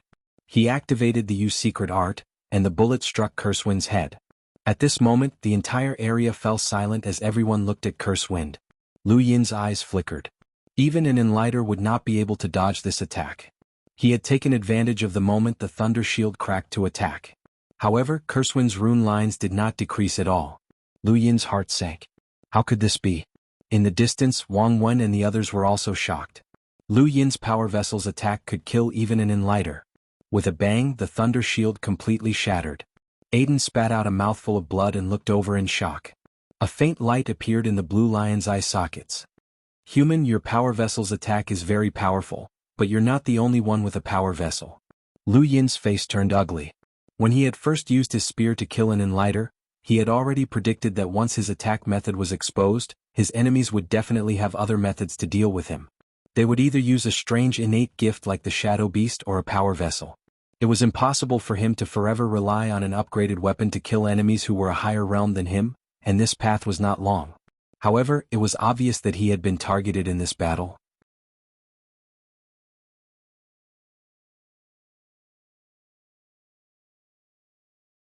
Welcome aboard. Stay tuned and subscribe to Han Li's Wuxia Adventures for more thrilling content. Chapter 596. There was a crack and the gun suddenly cracked before shattering. Lu Yin released his grip as the gun was now completely useless. What was that? Lu Yin's eyes trembled when he saw something that resembled a beast's hide appear in between the metal plates of the gun. He didn't have time to look at it, so he put it away as Cursewind's attack descended. The hurricane that engulfed everything combined with the flames. The bone-eroding wind and soul-burning fire caused Lu Yin to feel intense pain even while wearing his universal armor, let alone Lily Rose, Lin Lu, and the rest, as well as the heavily injured Aiden. Suddenly, the attack disappeared, and Cursewind stood tall in the sky with a bewildered expression. Lu Yin and the rest looked at him. Wind and fire alternated between Cursewind's eyes, and in the end, he looked at Lu Yin and the rest with reluctance. Take Wang Wen away. Lu Yin abruptly turned to look at Wang Wen, who was surrounded by a huge number of rune lines. A hunter with invisibility. Not good at Ingguai. Just as he was about to attack, Cursewind's left eye spat out a hurricane that swept through everything. At that moment, flames filled the sky, and Huahui suddenly appeared to attack Curse Wind. Curse Wind stared at Lu Yin. Consider yourselves lucky, but the outer verse will be ours sooner or later. He then stepped through space and appeared beside the transparent coffin. He blocked Huahui's attack and then rushed out of Broken Blade Fort. At the same time, all of the invading beasts retreated like a tide. Save me! Save me! Wang Wen shouted. Huahui reached out to grab the coffin, but Curse Wind snorted. You're an enlighter, but your power level is a bit higher. Unless you humans undergo your sixth body remodeling, there won't be any qualitative changes. What use are you? He then unleashed a hurricane that forcefully pushed back Huahui's attack. Han Fei also appeared, but he was blocked by two Enlighter realm beasts. Everyone listen up. Take Wang Wen back. Han Fei's voice echoed throughout space. Top Mist, Hua Qingshan, Kong Shi, and the other hunters all rushed over. Monster Loach and the Enlighter realm amethyst beast held back Elder Lohar, who was furious. Since you've already decided to retreat, why must you take Wang Wen back? This is an order and you can't stop it. Monster Loach's tail whipped at Elder Lohar. The Enlighter realm amethyst Elder Loach viciously. In outer space, the astral beast's overall strength surpassed that of humans, and several Enlighter realm astral beasts blocked Han Fei, Huahui, and Top Mist's attacks. When he saw that Wang Wen was about to be taken away, Lu Yin's gaze turned cold. He took out the astral ruler and drew a diagram of the starry sky. Back when he had been a Limiter, he had been able to use the astral ruler to evade the attacks of Enlighter realm astral beasts and escape for a considerable distance. Now that he had become an explorer, he was much stronger than before. The astral ruler's range had increased by several times, and it perfectly covered Wang Wen. Lu Yin's body flashed, and when he reappeared, he was already on top of Wang Wen's transparent coffin. Wang Wen looked at Lu Yin in pleasant surprise. Pawn bro, Curse Wind suddenly turned around. Lu Yin, you're courting death. Lu Yin's left hand pressed against the transparent coffin, and he retrieved the thunderbolt's flesh in an attempt to escape. Beside him, the Yin Guai swiped at him with its claw. There were powerful astral beasts all around them, and there was even an Enlighter realm astral beast and Curse Wind in front of them. Although Lu Yin could rely on his universal armor to withstand the Yin Guai's attack, that attack would send him flying, making it impossible for him to rescue Wang Wen. Right now, he only had one choice. Not only did he have to block the Yin Guai's attack, but he also had to use the Thunderbolt's flesh to take Wang Wen away. The Yin Guai was incredibly strong, and no matter how confident Lu Yin was, he did not dare to use brute force against it. As for the Yu secret art, it could only redirect the attack in the user's body. Redirecting the Yin Guai would be very difficult, and Lu Yin only had one chance to attack. One chance, one chance. That finger that could traverse the heavens appeared in Lu Yin's mind. That finger had appeared many times in his dreams, but he did not know who it belonged to or why it had caused him to be so angry. However, there was no doubt that the finger's power was undeniable. When he had broken through to the Explorer realm, he had remained unconscious for more than 10 days, and he had seen that finger's many transformations as well as the shadow of a battle technique. This was a finger that could traverse the heavens and ignore distance. Lu Yin was certain that this finger surpassed any attack that he had ever seen. Even the Yu secret art could not compare to this finger. This was the finger that he had seen in his dreams. Lu Yin raised his right finger and tapped out. His pupils suddenly dissipated, and he returned to his unconscious state. At this moment, he had entered a dream, and when he saw that finger once again, his heart was filled with boundless fury. His finger seemed to fuse with that finger as he tapped out at the Yin Guai. They were clearly on a battlefield that was filled with fervent battle intent and a battle to the death. However, at this moment, the Yin Guai could not hear or see anything. All it could see was that finger, and it had been targeted by that finger. Space and time seemed to stop at this moment as that finger transcended everything and tyrannically crushed down on the Yin Guai. The finger pierced through the Yin Guai's claw and tapped its forehead, causing it to explode. The void only rippled, but there were no cracks. The next moment, Lu Yin activated his thunderous flesh, and he disappeared from the group of astral beasts with the transparent coffin. Everything had happened too quickly, and only 3 seconds had passed from Lu Yin's appearance to his disappearance. Curse Wind and the other astral beasts were about to attack, but Lu Yin had already disappeared with Wang Wen. The Yin Guai that had been guarding Wang Wen had also died. Curse Wind stared at the dead Yin Guai in shock. How was this possible? A hunter had been killed in an instant, and a Yin Guai at that? There had been no power vessel involved, and that human had relied on his own strength. Curse Wind had clearly seen that finger, but he had not felt anything powerful about it. Cursewind turned to look at Broken Blade Fort. How had that human done it? Cursewind was not the only one who was shocked. Luin himself was shocked as well. He had not expected that finger to be so terrifying. It had even crushed a hunter realm Guai. Even in his wildest dreams, he had not imagined that it would be so powerful. However, the price had been high as well. As he looked at his cracked and bleeding right finger, Luin smiled bitterly and wrapped it with Shamrock Enterprises special medicine. Chess piece bro, I love you. Wang Wen shouted as he looked at Luin with tears in his eyes. Luin sighed as he had used up a piece of the Thunderbolt's flesh. However, it had been worth it to save Wang Wen. What he was worried about now was that the astral beast would not give up and would come back for revenge. Fortunately, his worries were unnecessary as the invading astral beasts quickly retreated for some unknown reason and did not come back to snatch Wang Wen back. Not long after, the astral beasts completely disappeared, leaving behind only a dilapidated Broken Blade Fort. Han Fei and the others looked at each other in confusion. The astral beasts clearly could have broken through Broken Blade Fort, so why had they retreated? After Monster Loach and the Enlighter left, Elder Lohar's arms trembled as he put away his weapons and let out a long sigh. Although the astral beasts had retreated, most people believed that the next battle would be no different from the previous one. Elder. Han Fei and the others arrived in front of Elder Lohar and looked at him in confusion.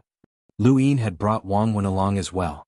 Elder Lohar's gaze swept over everyone and he tiredly said, "The war is over." Han Fei and the others were stunned. Wang Wen stepped forward and looked at Elder Lohar. "What war is over? Speak clearly." Out of everyone present, he was the only one who dared to speak to Elder Lohar in such a manner. Elder Lohar looked outside Broken Blade Fort. The Astral Beast Domain has been invaded, and the Celestial Beast Empire is fully prepared for war. They don't have the energy to deal with us. Everyone was stunned. Wang Wen was even more confused. "Old man, are you sure? The Astral Beast Domain has been invaded? Oh, from the Innerverse?" Elder Lohar calmly replied, "There are some things that you don't know yet. Once you become a hunter or an enlighter, I will tell you. In any case, the war in Ironblood Weave has temporarily ended." Luin looked at Wang Wen, who was arguing with Elder Lohar, and asked the monkey in a low voice, "Your Astral Beast Domain can still be invaded?" From what Elder Lohar said, it doesn't seem to be from the Innerverse. "Do you still have enemies?" The monkey was confused. "No. The Astral Beast Domain borders the Astral Wilderness and the Human Domain. If there's an invasion, then it can only be from the Human Domain." "Are you sure?" Luin did not believe it. If the Innerverse had invaded the Astral Beast Domain, then Elder Lohar would have no reason to hide it. Furthermore, from the speed at which Monster Loach and the other astral beasts had retreated, this invasion was no small matter. Logically speaking, Elder Lohar should be happy that the Astral Beast Domain had been invaded and that the war in Ironblood Weave had ended. However, he looked even more worried now. "I'm absolutely sure. Unless a new civilization has appeared in the Astral Wilderness and can invade the Astral Beast Domain," the monkey said with certainty. Not too far away, Wang Wen was still arguing with Elder Lohar, and he looked like he needed to explain himself. Elder Lohar had Han Fei drag Wang Wen away and then looked at Luin. Luin sensed Elder Lohar's gaze and hurriedly stepped forward. "Junior Luin greets Elder." Elder Lohar nodded and praised, "You're able to deal with an enlighter as a Limiter. Kid, you're very powerful. Even the 10 Arbiters couldn't do such a thing." Luin hurriedly replied, "Junior relied on external power and I can't compare to the 10 Arbiters." Elder Lohar smiled. "It's good that you know. Kid, I have to remind you that you can't rely on external power unless it's a life or death situation. Sometimes, such a situation can stimulate one's potential.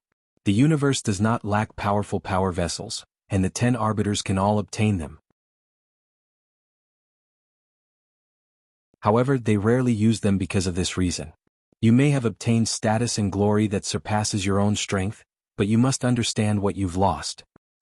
Luin seriously replied, "Junior understands. Rest assured, Senior.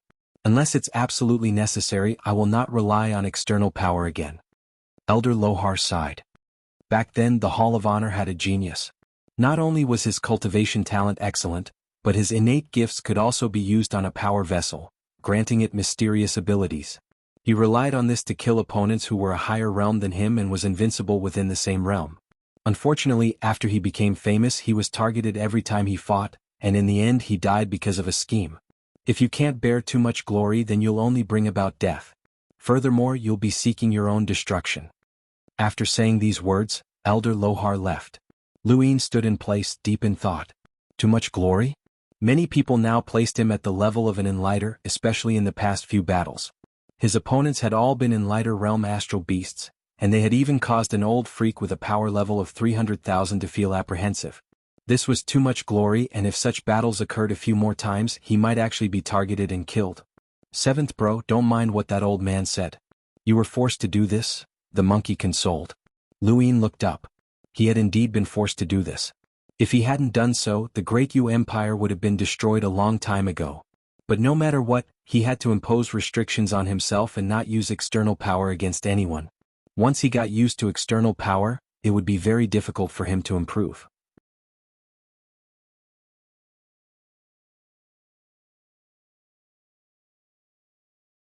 Welcome aboard. Stay tuned and subscribe to Han Li's Wuxia Adventures for more thrilling content. Chapter 597. Even though Elder Lohar was certain that the Astral Beast domain would not invade again, the stronghold's defenses had not been lowered for safety's sake. The news had also not spread, so only a few people knew about it. After resting for 2 days, Luin sat on the top of a shattered cliff and looked at the corpses in the distance. He did not know why Elder Lohar was so certain that the Astral Beast domain would not attack, but from what the monkey had said, there should not be any power that could make the Astral Beast domain so fearful. Had the old man fallen for a trap? Footsteps sounded behind him, but Luin did not need to turn around. He could see a woman in red approaching through his domain. It was the same woman that he had saved while saving Wangwen. She looked very seductive and was probably a disciple of the Blaze Realm. An alluring fragrance wafted into his nose, and Luin frowned. "Brother Lu, can I sit here?" Lily Rose stood behind Luin and smiled at him. A gentle breeze blew past, and her red dress brushed against Lu Yin's arm. Luin nodded. "Up to you." Lily Rose did not mind the dust on the ground, and she just sat beside Luin and tilted her head to look at him. Luin felt that this was strange, and he met her gaze. This woman had a charm that made one's heart flutter. Unlike Mila or Madame Naylan, this was a seductive charm that combined with her red dress could easily arouse a man's inner desires. "Why are you looking at me?" Lily Rose smiled and licked her lips.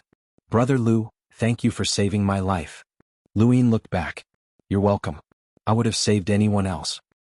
"I know, but Brother Lu still saved me, so I can't help but be grateful." Lily Rose moved closer to Luin. "Brother Lu, let's have a drink." It was obvious that a beautiful woman wanted to drink with someone. Although Luin did not have much experience in love, and his feelings for Ming Yen had been impulsive, he was not stupid. This woman was trying to seduce him. Luin stood up. "I still have things to do, so I'll be leaving." He did not like this type of woman, especially when she purposely acted seductively. Lily Rose watched him leave and smiled. "Brother Lu's contributions in this war cannot go unnoticed. Are you interested in joining the Blaze Realm?" Luin did not stop walking. "The inner-verse and outer-verse have been separated, and I might not be able to return to the Blaze Realm in this lifetime. Think about something more practical." "So, Brother Lu, have you thought about how to deal with the future crisis?" Lily Rose asked loudly. He stopped and turned to look at Lily Rose. "Danger?" Lily Rose smiled. "Brother Lu's spear is broken." Lu Yin's eyes flashed. "Are you threatening me?" Lily Rose covered her mouth and giggled. "Of course not. Why would I threaten my savior?" But many people know that Brother Lu's sword was shattered. Even though Brother Lu has become an explorer and has the universal armor's defense, he still doesn't have the power to deal with an Enlighter's attack. An Enlighter's power is more than enough to deal with Brother Lu. "I know that Brother Lu has many enemies." He did not elaborate, but the meaning was clear. The greatest threat came from the fire domain, from Huahui. Lu Yin's eyes narrowed. "I didn't kill Karthika with a spear." He then left. Lily Rose was astonished. It wasn't a gun? That couldn't be, right? Did this person have other methods to deal with Enlighters? She did not know that Wendy Yushan had injured Scholar New Moon in San Dios, or else she would not have been so astonished.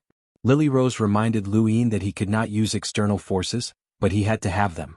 He had to find a way to obtain a weapon that could threaten an Enlighter, or else he would be forced into a passive position against a powerhouse like Huahui.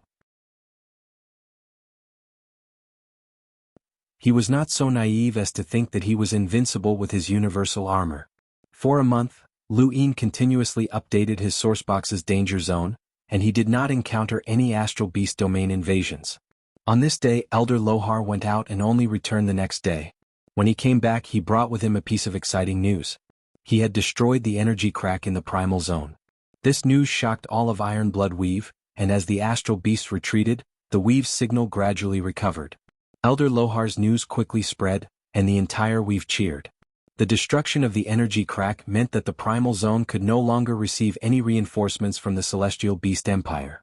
It also meant that the war was truly over. Otherwise, the astral beast domain would not have allowed Elder Lohar to destroy the energy crack so easily. After all, there was still a void thunder beast guarding the crack. Lu Yin turned on his communicator, and Wendy Yushan's figure appeared on his screen. It had been a while since he had last seen her, and she had lost a lot of weight. We survived. Lu Yin rubbed his head. Yeah, we survived. In the beginning, they had not had much of an understanding of Iron Blood Weave. All they knew was that it was a black hole of death, but they did not know how terrifying it was. However, as more and more battles occurred, they gradually understood what Iron Blood Weave was and what it was. It was the front lines of humanity's bloody battles, and even enlighters would face death here. Lu Yin had faced several life-threatening situations, and if not for his good luck, he would have been finished. Of all the people from the Great Yu Empire who had sent reinforcements to Iron Blood Weave, only Lu Yin, Wendy Yushan, Hua Qingshan, and Aiden had survived. Everyone else had died. Their situation was still relatively good, as all of the reinforcements from Lars Weave, North Castle Weave, and several other Weaves had all died, and not a single one had survived. On the day that Iron Blood Weave confirmed the end of the war, Lu Yin had been cultivating for 6 years, which was also 1 year since the Innerverse and Outerverse had been separated. Iron Blood Weave only had 5 strongholds left, as Iron Blood Fort and the 3 middle strongholds had all been destroyed. Elder Lohar used the name of the Hall of Honor to order the Eastern Weaves to send resources to Iron Blood Weave and to rebuild the former strongholds. Top Mist, Night Queen Chuyu, Granny Chan, Huahui, and the rest of the Enlighters who had been sent as reinforcements had all stayed behind to help rebuild the strongholds. As for Lu Yin and the rest, they were allowed to leave. During the final battle, Lu Yin had made outstanding contributions, and most importantly, he had saved Wang Wen. Elder Lohar had decided to give him 2 honor points, which was equivalent to 40,000 Iron Blood points. He had also given him an additional 20,000 Iron Blood points in recognition of his performance on and off the battlefield. With the Iron Blood points that Kong Shi had given him, Lu Yin now had a total of 70,000 Iron Blood points. Lu Yin had originally wanted to exchange all of these points for Star Essence, but he had been dissuaded by Aiden. Aiden's origins were very mysterious, and Lu Yin had not asked about them. When Lu Yin had visited Aiden, he had unintentionally mentioned that he wanted to exchange all of his honor points. Aiden had suggested that since Lu Yin already had 4 honor points, he might as well exchange them for 2 more to raise his total to 6. 6 honor points and 4 honor points are fundamentally different, Aiden said solemnly. Lu Yin did not understand. What do you mean? Aiden looked at Lu Yin seriously. You don't think that the Hall of Honor has no one in the Outerverse, do you? Lu Yin shook his head. That's impossible. Most people don't know about their existence, but their authority affects the entire Outerverse. That's right. Although I don't really understand the Hall of Honor's influence on the Outerverse, I do know that 6 honor points can exempt you from certain crimes to a certain extent. You can also borrow authority. Lu Yin was even more confused. What do you mean by borrow authority? To a certain extent, you can speak on behalf of the Hall of Honor. It's just like when people argue, where one side stands on the moral high ground and speaks in a convincing manner. With 6 honor points, you'll stand on the Hall of Honor's high ground. As long as the Hall of Honor doesn't fall, you'll have a lot of hidden authority in the Outerverse, Aiden explained. Lu Yin understood that this was an advantage that the Hall of Honor had bestowed upon him. He remembered that Enya had once told him that the Hall of Honor would create a personal gadget that matched his status after he reached 6 honor points, which would grant him many special privileges. From the looks of it, borrowing authority was a hidden benefit, and it did not mean that he could give orders on behalf of the Hall of Honor. However, standing on the Hall of Honor's side was equivalent to gaining a huge backer. But now that the Innerverse and Outerverse had been separated, Lu Yin had no idea how much influence the Hall of Honor still had in the Outerverse. Don't underestimate the Hall of Honor. They have powerhouses that influence the entire human race, Aiden said solemnly. How do you know? Lu Yin was puzzled. Aiden fell silent and did not answer. Lu Yin apologized. Sorry I asked too much. Aiden went to rest and Luin walked out. Honor points, star essence, the Hall of Honor, borrowing authority. Luin was at a loss as to how much power this borrowing authority had. If the Outerverse various weaves did not care about the Hall of Honor because of the Innerverse isolation, then this borrowing authority would be useless. After thinking about it for a long time, Luin made up his mind to exchange for honor points. Sigmund's crimes were something that even undying Yushan could not pardon, or rather he did not dare to pardon him. Even if the Hall of Honor's influence in the Outerverse gradually declined, it would still take some time for that to happen. Based on the reinforcements he had received, Elder Lohar's words still held absolute authority over the various weaves.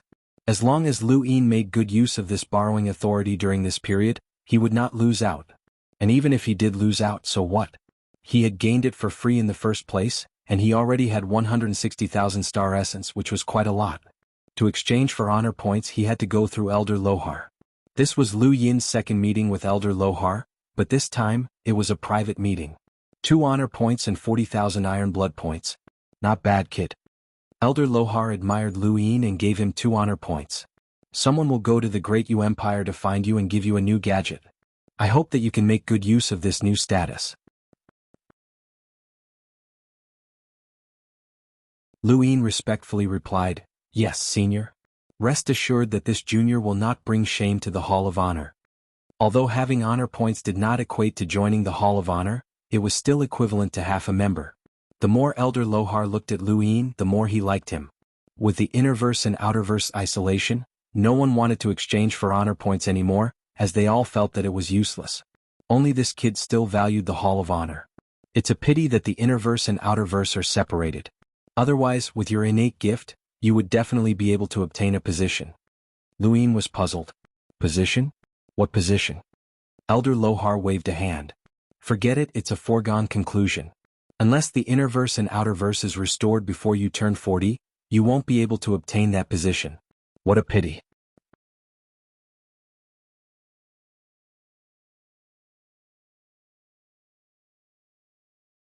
Welcome aboard. Stay tuned and subscribe to Han Li's Wuxia Adventures for more thrilling content. Chapter 598.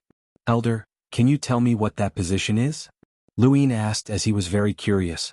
Even Elder Lohar, who had a power level of over 300,000, had said that it was a pity, so it had to be important. Elder Lohar shook his head. You can leave now, kid.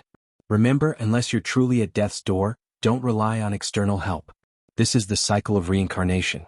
No matter how much you borrow, you'll have to pay it back in the end. Lu Yin nodded and helplessly left. Seventh bro, this old guy is a little superstitious. What cycle of reincarnation? I believe in science, the monkey said. Then tell me what's going on with the mending of the heavens, Lu Yin replied. The monkey fell silent as there were some things that could not be explained. The mending of the heavens could predict the future, and there was no way to explain it. After exchanging his remaining 10,000 iron blood points for star essence, Lu Yin left Broken Blade Fort with Huaqingshan. It wasn't just him, as many explorers and cultivators who had yet to become explorers left, including Wendy Yushan. Only the Enlighters were forced to stay behind until Iron Blood Weave was completely rebuilt. To Lu Yin this was good news, as the eastern weave of Frostwave Weave no longer had any Enlighters. That place would be his domain. Unfortunately, Aiden had been left behind by Elder Lohar due to his powerful defenses, and Aiden himself did not want to return to Frostwave Weave. Lu Yin really wanted to take Aiden away and have him join the 13 Imperial Squadrons, but he could not do so for the time being. After leaving Broken Blade Fort, he directly entered Eastleigh Weave, and as he looked at the dark sky, Lu Yin finally relaxed. He silently recited the Stonewall scriptures and then went to rest. Eastleigh Weave was very close to Frostwave Weave, and it took less than a day for Lu Yin and Huaqingshan to return to Frostwave Weave. Wendy Yushan had returned before Lu Yin, and the Great Yu Empire had not changed much since they had only been in Iron Blood Weave for a few months.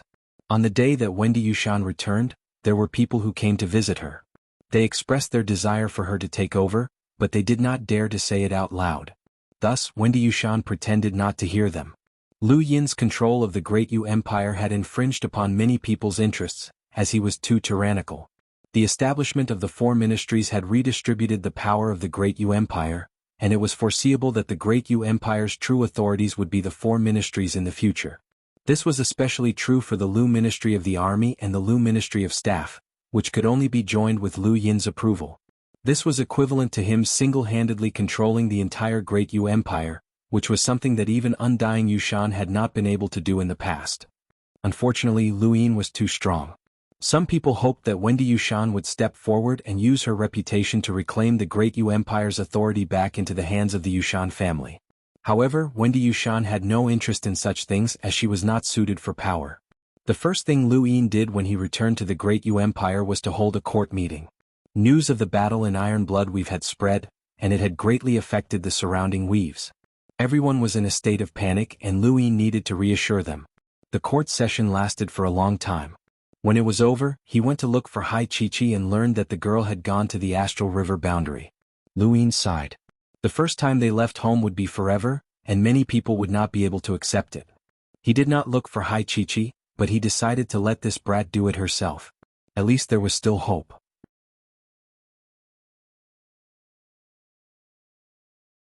He walked out of the palace and arrived at the 5th princess residence. This was his second time here. The first time he had not wanted to reveal his identity as a lockbreaker and had used the residence to divert Wendy Yushan's attention. There were already a few old men waiting in front of the residence. When they saw Lu Yin appear, their faces went pale. "Greetings, Your Highness." Lu Yin did not even look at them. "Inform Princess Wendy that Lu Yin has come to visit." The guards hurriedly entered the residence. Soon after, the doors opened and Lu Yin stepped into the residence. He was very clear about the motives of these people, as some of them had never given up on trying to overthrow him. They were just a bunch of clowns. The residence was not large, and out of respect, Lu Yin did not release his domain or star energy. However, it was obvious just by looking at her. "Why are you here?" Wendy Yushan walked out and looked at Lu Yin. Lu Yin rubbed his nose. "There's something I'd like to ask." "What is it?" Wendy Yushan asked. "I've already broken through to the Explorer realm. What should I do next?" Lu Yin asked. He had asked Aiden and Hua Qingshan this question before, but he still wanted to ask Wendy Yushan. They were at different levels, so their views would be different. Wendy Yushan thought about it. An explorer's physical body changes in accordance with the universe. The circulation of star energy maintains one's life, and every cycle of star energy changes the physical body. In other words, it increases one's strength. Every cycle increases one's power level by 10,000. Depending on how long each cycle takes, the quality of the star energy absorbed by the body is different. Some people absorb star energy at a rate several times faster than others, so it's only natural that their cycle time will be faster, and their strength will also grow faster. Some people absorb much more star energy than others, and although each cycle will take a longer time, their strength growth will also be different. I can't tell you what to do next, but let nature take its course. Lu Yin nodded, as her words were similar to Aiden's. He had the serious art that increased his absorption speed by 9 times, and he also had the dies times top space. As long as he had enough star energy, he could rapidly increase his strength. Time was not a problem for him. On the surface, it seemed like he had only cultivated for 6 years, but in reality he had spent another year or 2 on the times top space. "Do you still have another formcast model?" Wendy Yushan suddenly asked. Lu Yin did not want to lie to her. "Yes." Wendy Yushan was shocked. "Your formcast model is a 6-fold one?" Lu Yin nodded. "Yes." Wendy Yushan was shocked. Even the top 10 of the top 100 rankings might not have a 6-fold formcast model, but you actually have one. Then, when you reach the hunter realm, you'll become much more terrifying than the average hunter. Lu Yin looked at Wendy Yushan with a puzzled expression. When an explorer breaks through to the cruiser realm, the greatest change is not one's strength, but one's potential. Explorers change their physical bodies while cruisers compress their cells. Most people can no longer absorb star energy after 4 cycles, and they have to compress their cells, causing their physical bodies to become hungry again. Although their physical strength has increased, the changes aren't that great. This is the cruiser realm, and it's the same for hunters. The changes won't be as great as when you break through to the explorer realm, but if you have a formcast model, then things will be different. What about you? Do you have a formcast model? Lu Yin asked. Wendy Yushan shook her head. White Knight once said that she would give one to me, but since the inner verse and outer verse are separated, there's no chance. Lu Yin frowned. Are you that close to White Knight? Wendy Yushan grunted and looked at Lu Yin with a strange expression. You care a lot about White Knight. Lu Yin rubbed his nose. Maybe. After all, she's one of the 10 arbiters. Wendy Yushan looked at Luyin seriously. Do you remember what I said before we went to San Dios?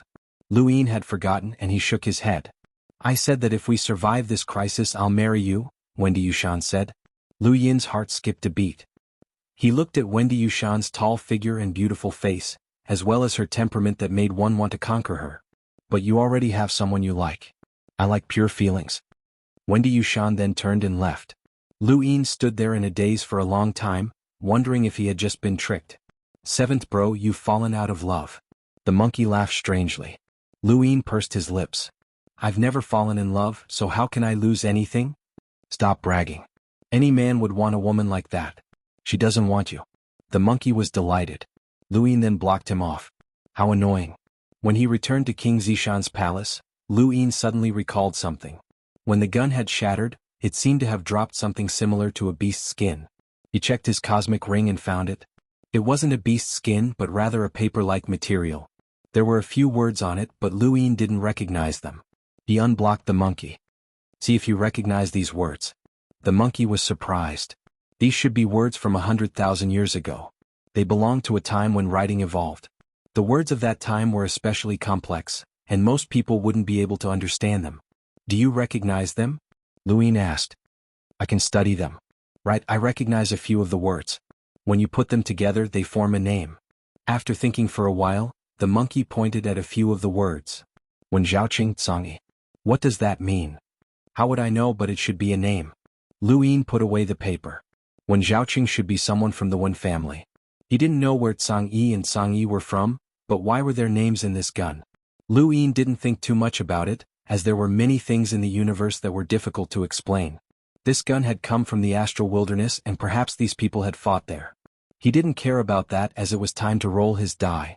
Every time he rolled his die, it was the moment he looked forward to the most. He tapped out and watched the die spin before slowly coming to a stop. He was delighted. He had gotten what he wanted. The scene in front of him changed and he appeared in the time-stop space. With a casual wave of his hand, he tossed out more than 10 star essence, increasing the time limit to 130 days. Come on, let's race against time. This was the last thing he was afraid of. As the star essence was crushed, 9 stars revolved around Luyin's body. Serious art, which allowed him to absorb energy at 9 times the normal rate, had begun. The crazy rate of absorption caused the star essence's star energy to surge into his body like a vortex.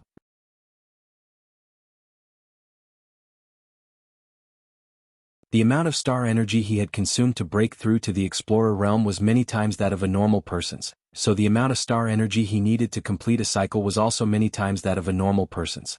He just didn't know if this amount could be made up for by the 9 times serious art. If it couldn't, then it would take him much longer to complete a cycle. Absorbing star energy was a boring process. Luyin had experienced the feeling of star energy filling his cells, but it was only a small amount. Only when his body cells were completely filled with star energy could he complete a cycle, which was a rather long process.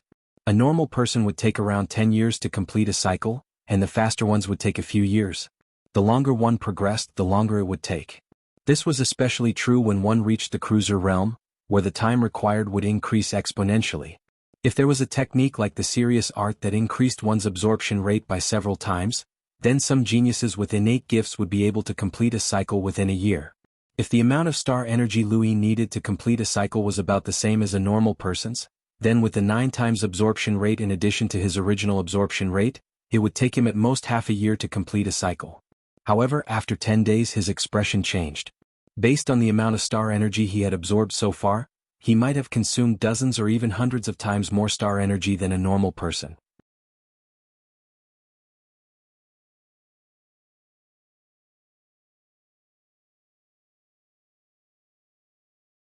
Welcome aboard. Stay tuned and subscribe to Han Li's Wuxia Adventures for more thrilling content. Chapter 599. How could it be so exaggerated? He thought about it for a moment. Regardless of whether he had broken through to become a melder, a limiter, or an explorer, the amount of star energy he had consumed was many times that of a normal person. However, according to this calculation, even if he had 9 times the absorption speed, he would still need 10 times more time than an ordinary person. In other words, he would need 100 years. Complete a cycle every 100 years? Luyin's expression turned ugly. Although the more star energy he absorbed, the greater his potential would be, and the greater his suppression of his enemies would be in battle. His ability to complete a single cycle was comparable to someone else's ability to complete 10 cycles. However, the time required to complete this cycle was too ridiculous. Once he became a cruiser, the time required to complete this cycle would increase exponentially. Then wouldn't it take him over 1,000 years to complete a single cycle? He was not afraid of competing with time, but it was too exaggerated. The absorption rate of serious art was 9 times faster, and he still needed 100 years to complete the first cycle. Was there something wrong with his body? At this moment, there was one thing that he wished to obtain the most: the serious art. 9 times the absorption speed was definitely not the peak of the serious art. After all, the serious art he obtained was only at the elementary level. There should be more advanced levels, perhaps reaching 100 times the absorption speed. That would be normal. But the problem was that he could not obtain the serious art. He looked up at the sky and sighed. Luin was speechless as well. He did not know if the 10 arbiters' speed and quality were the same as his.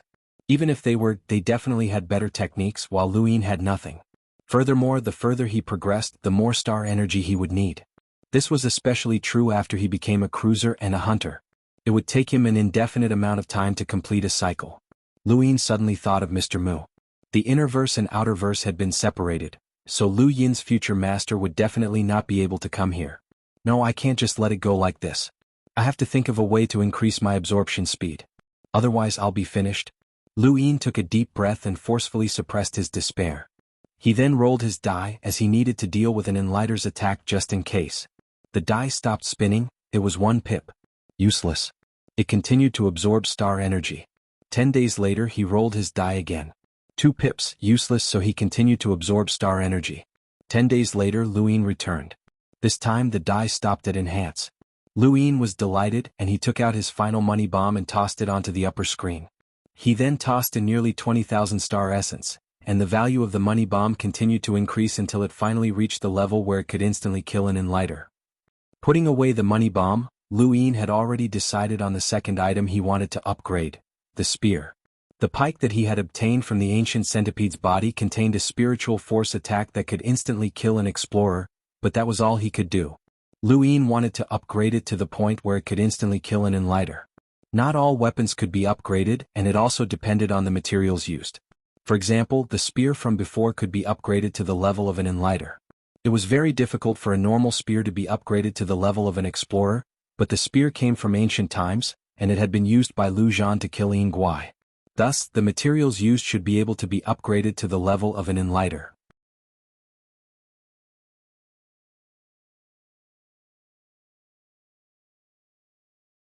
Only a normal Aurora spacecraft could be upgraded, but he did not need to use his die's enhance.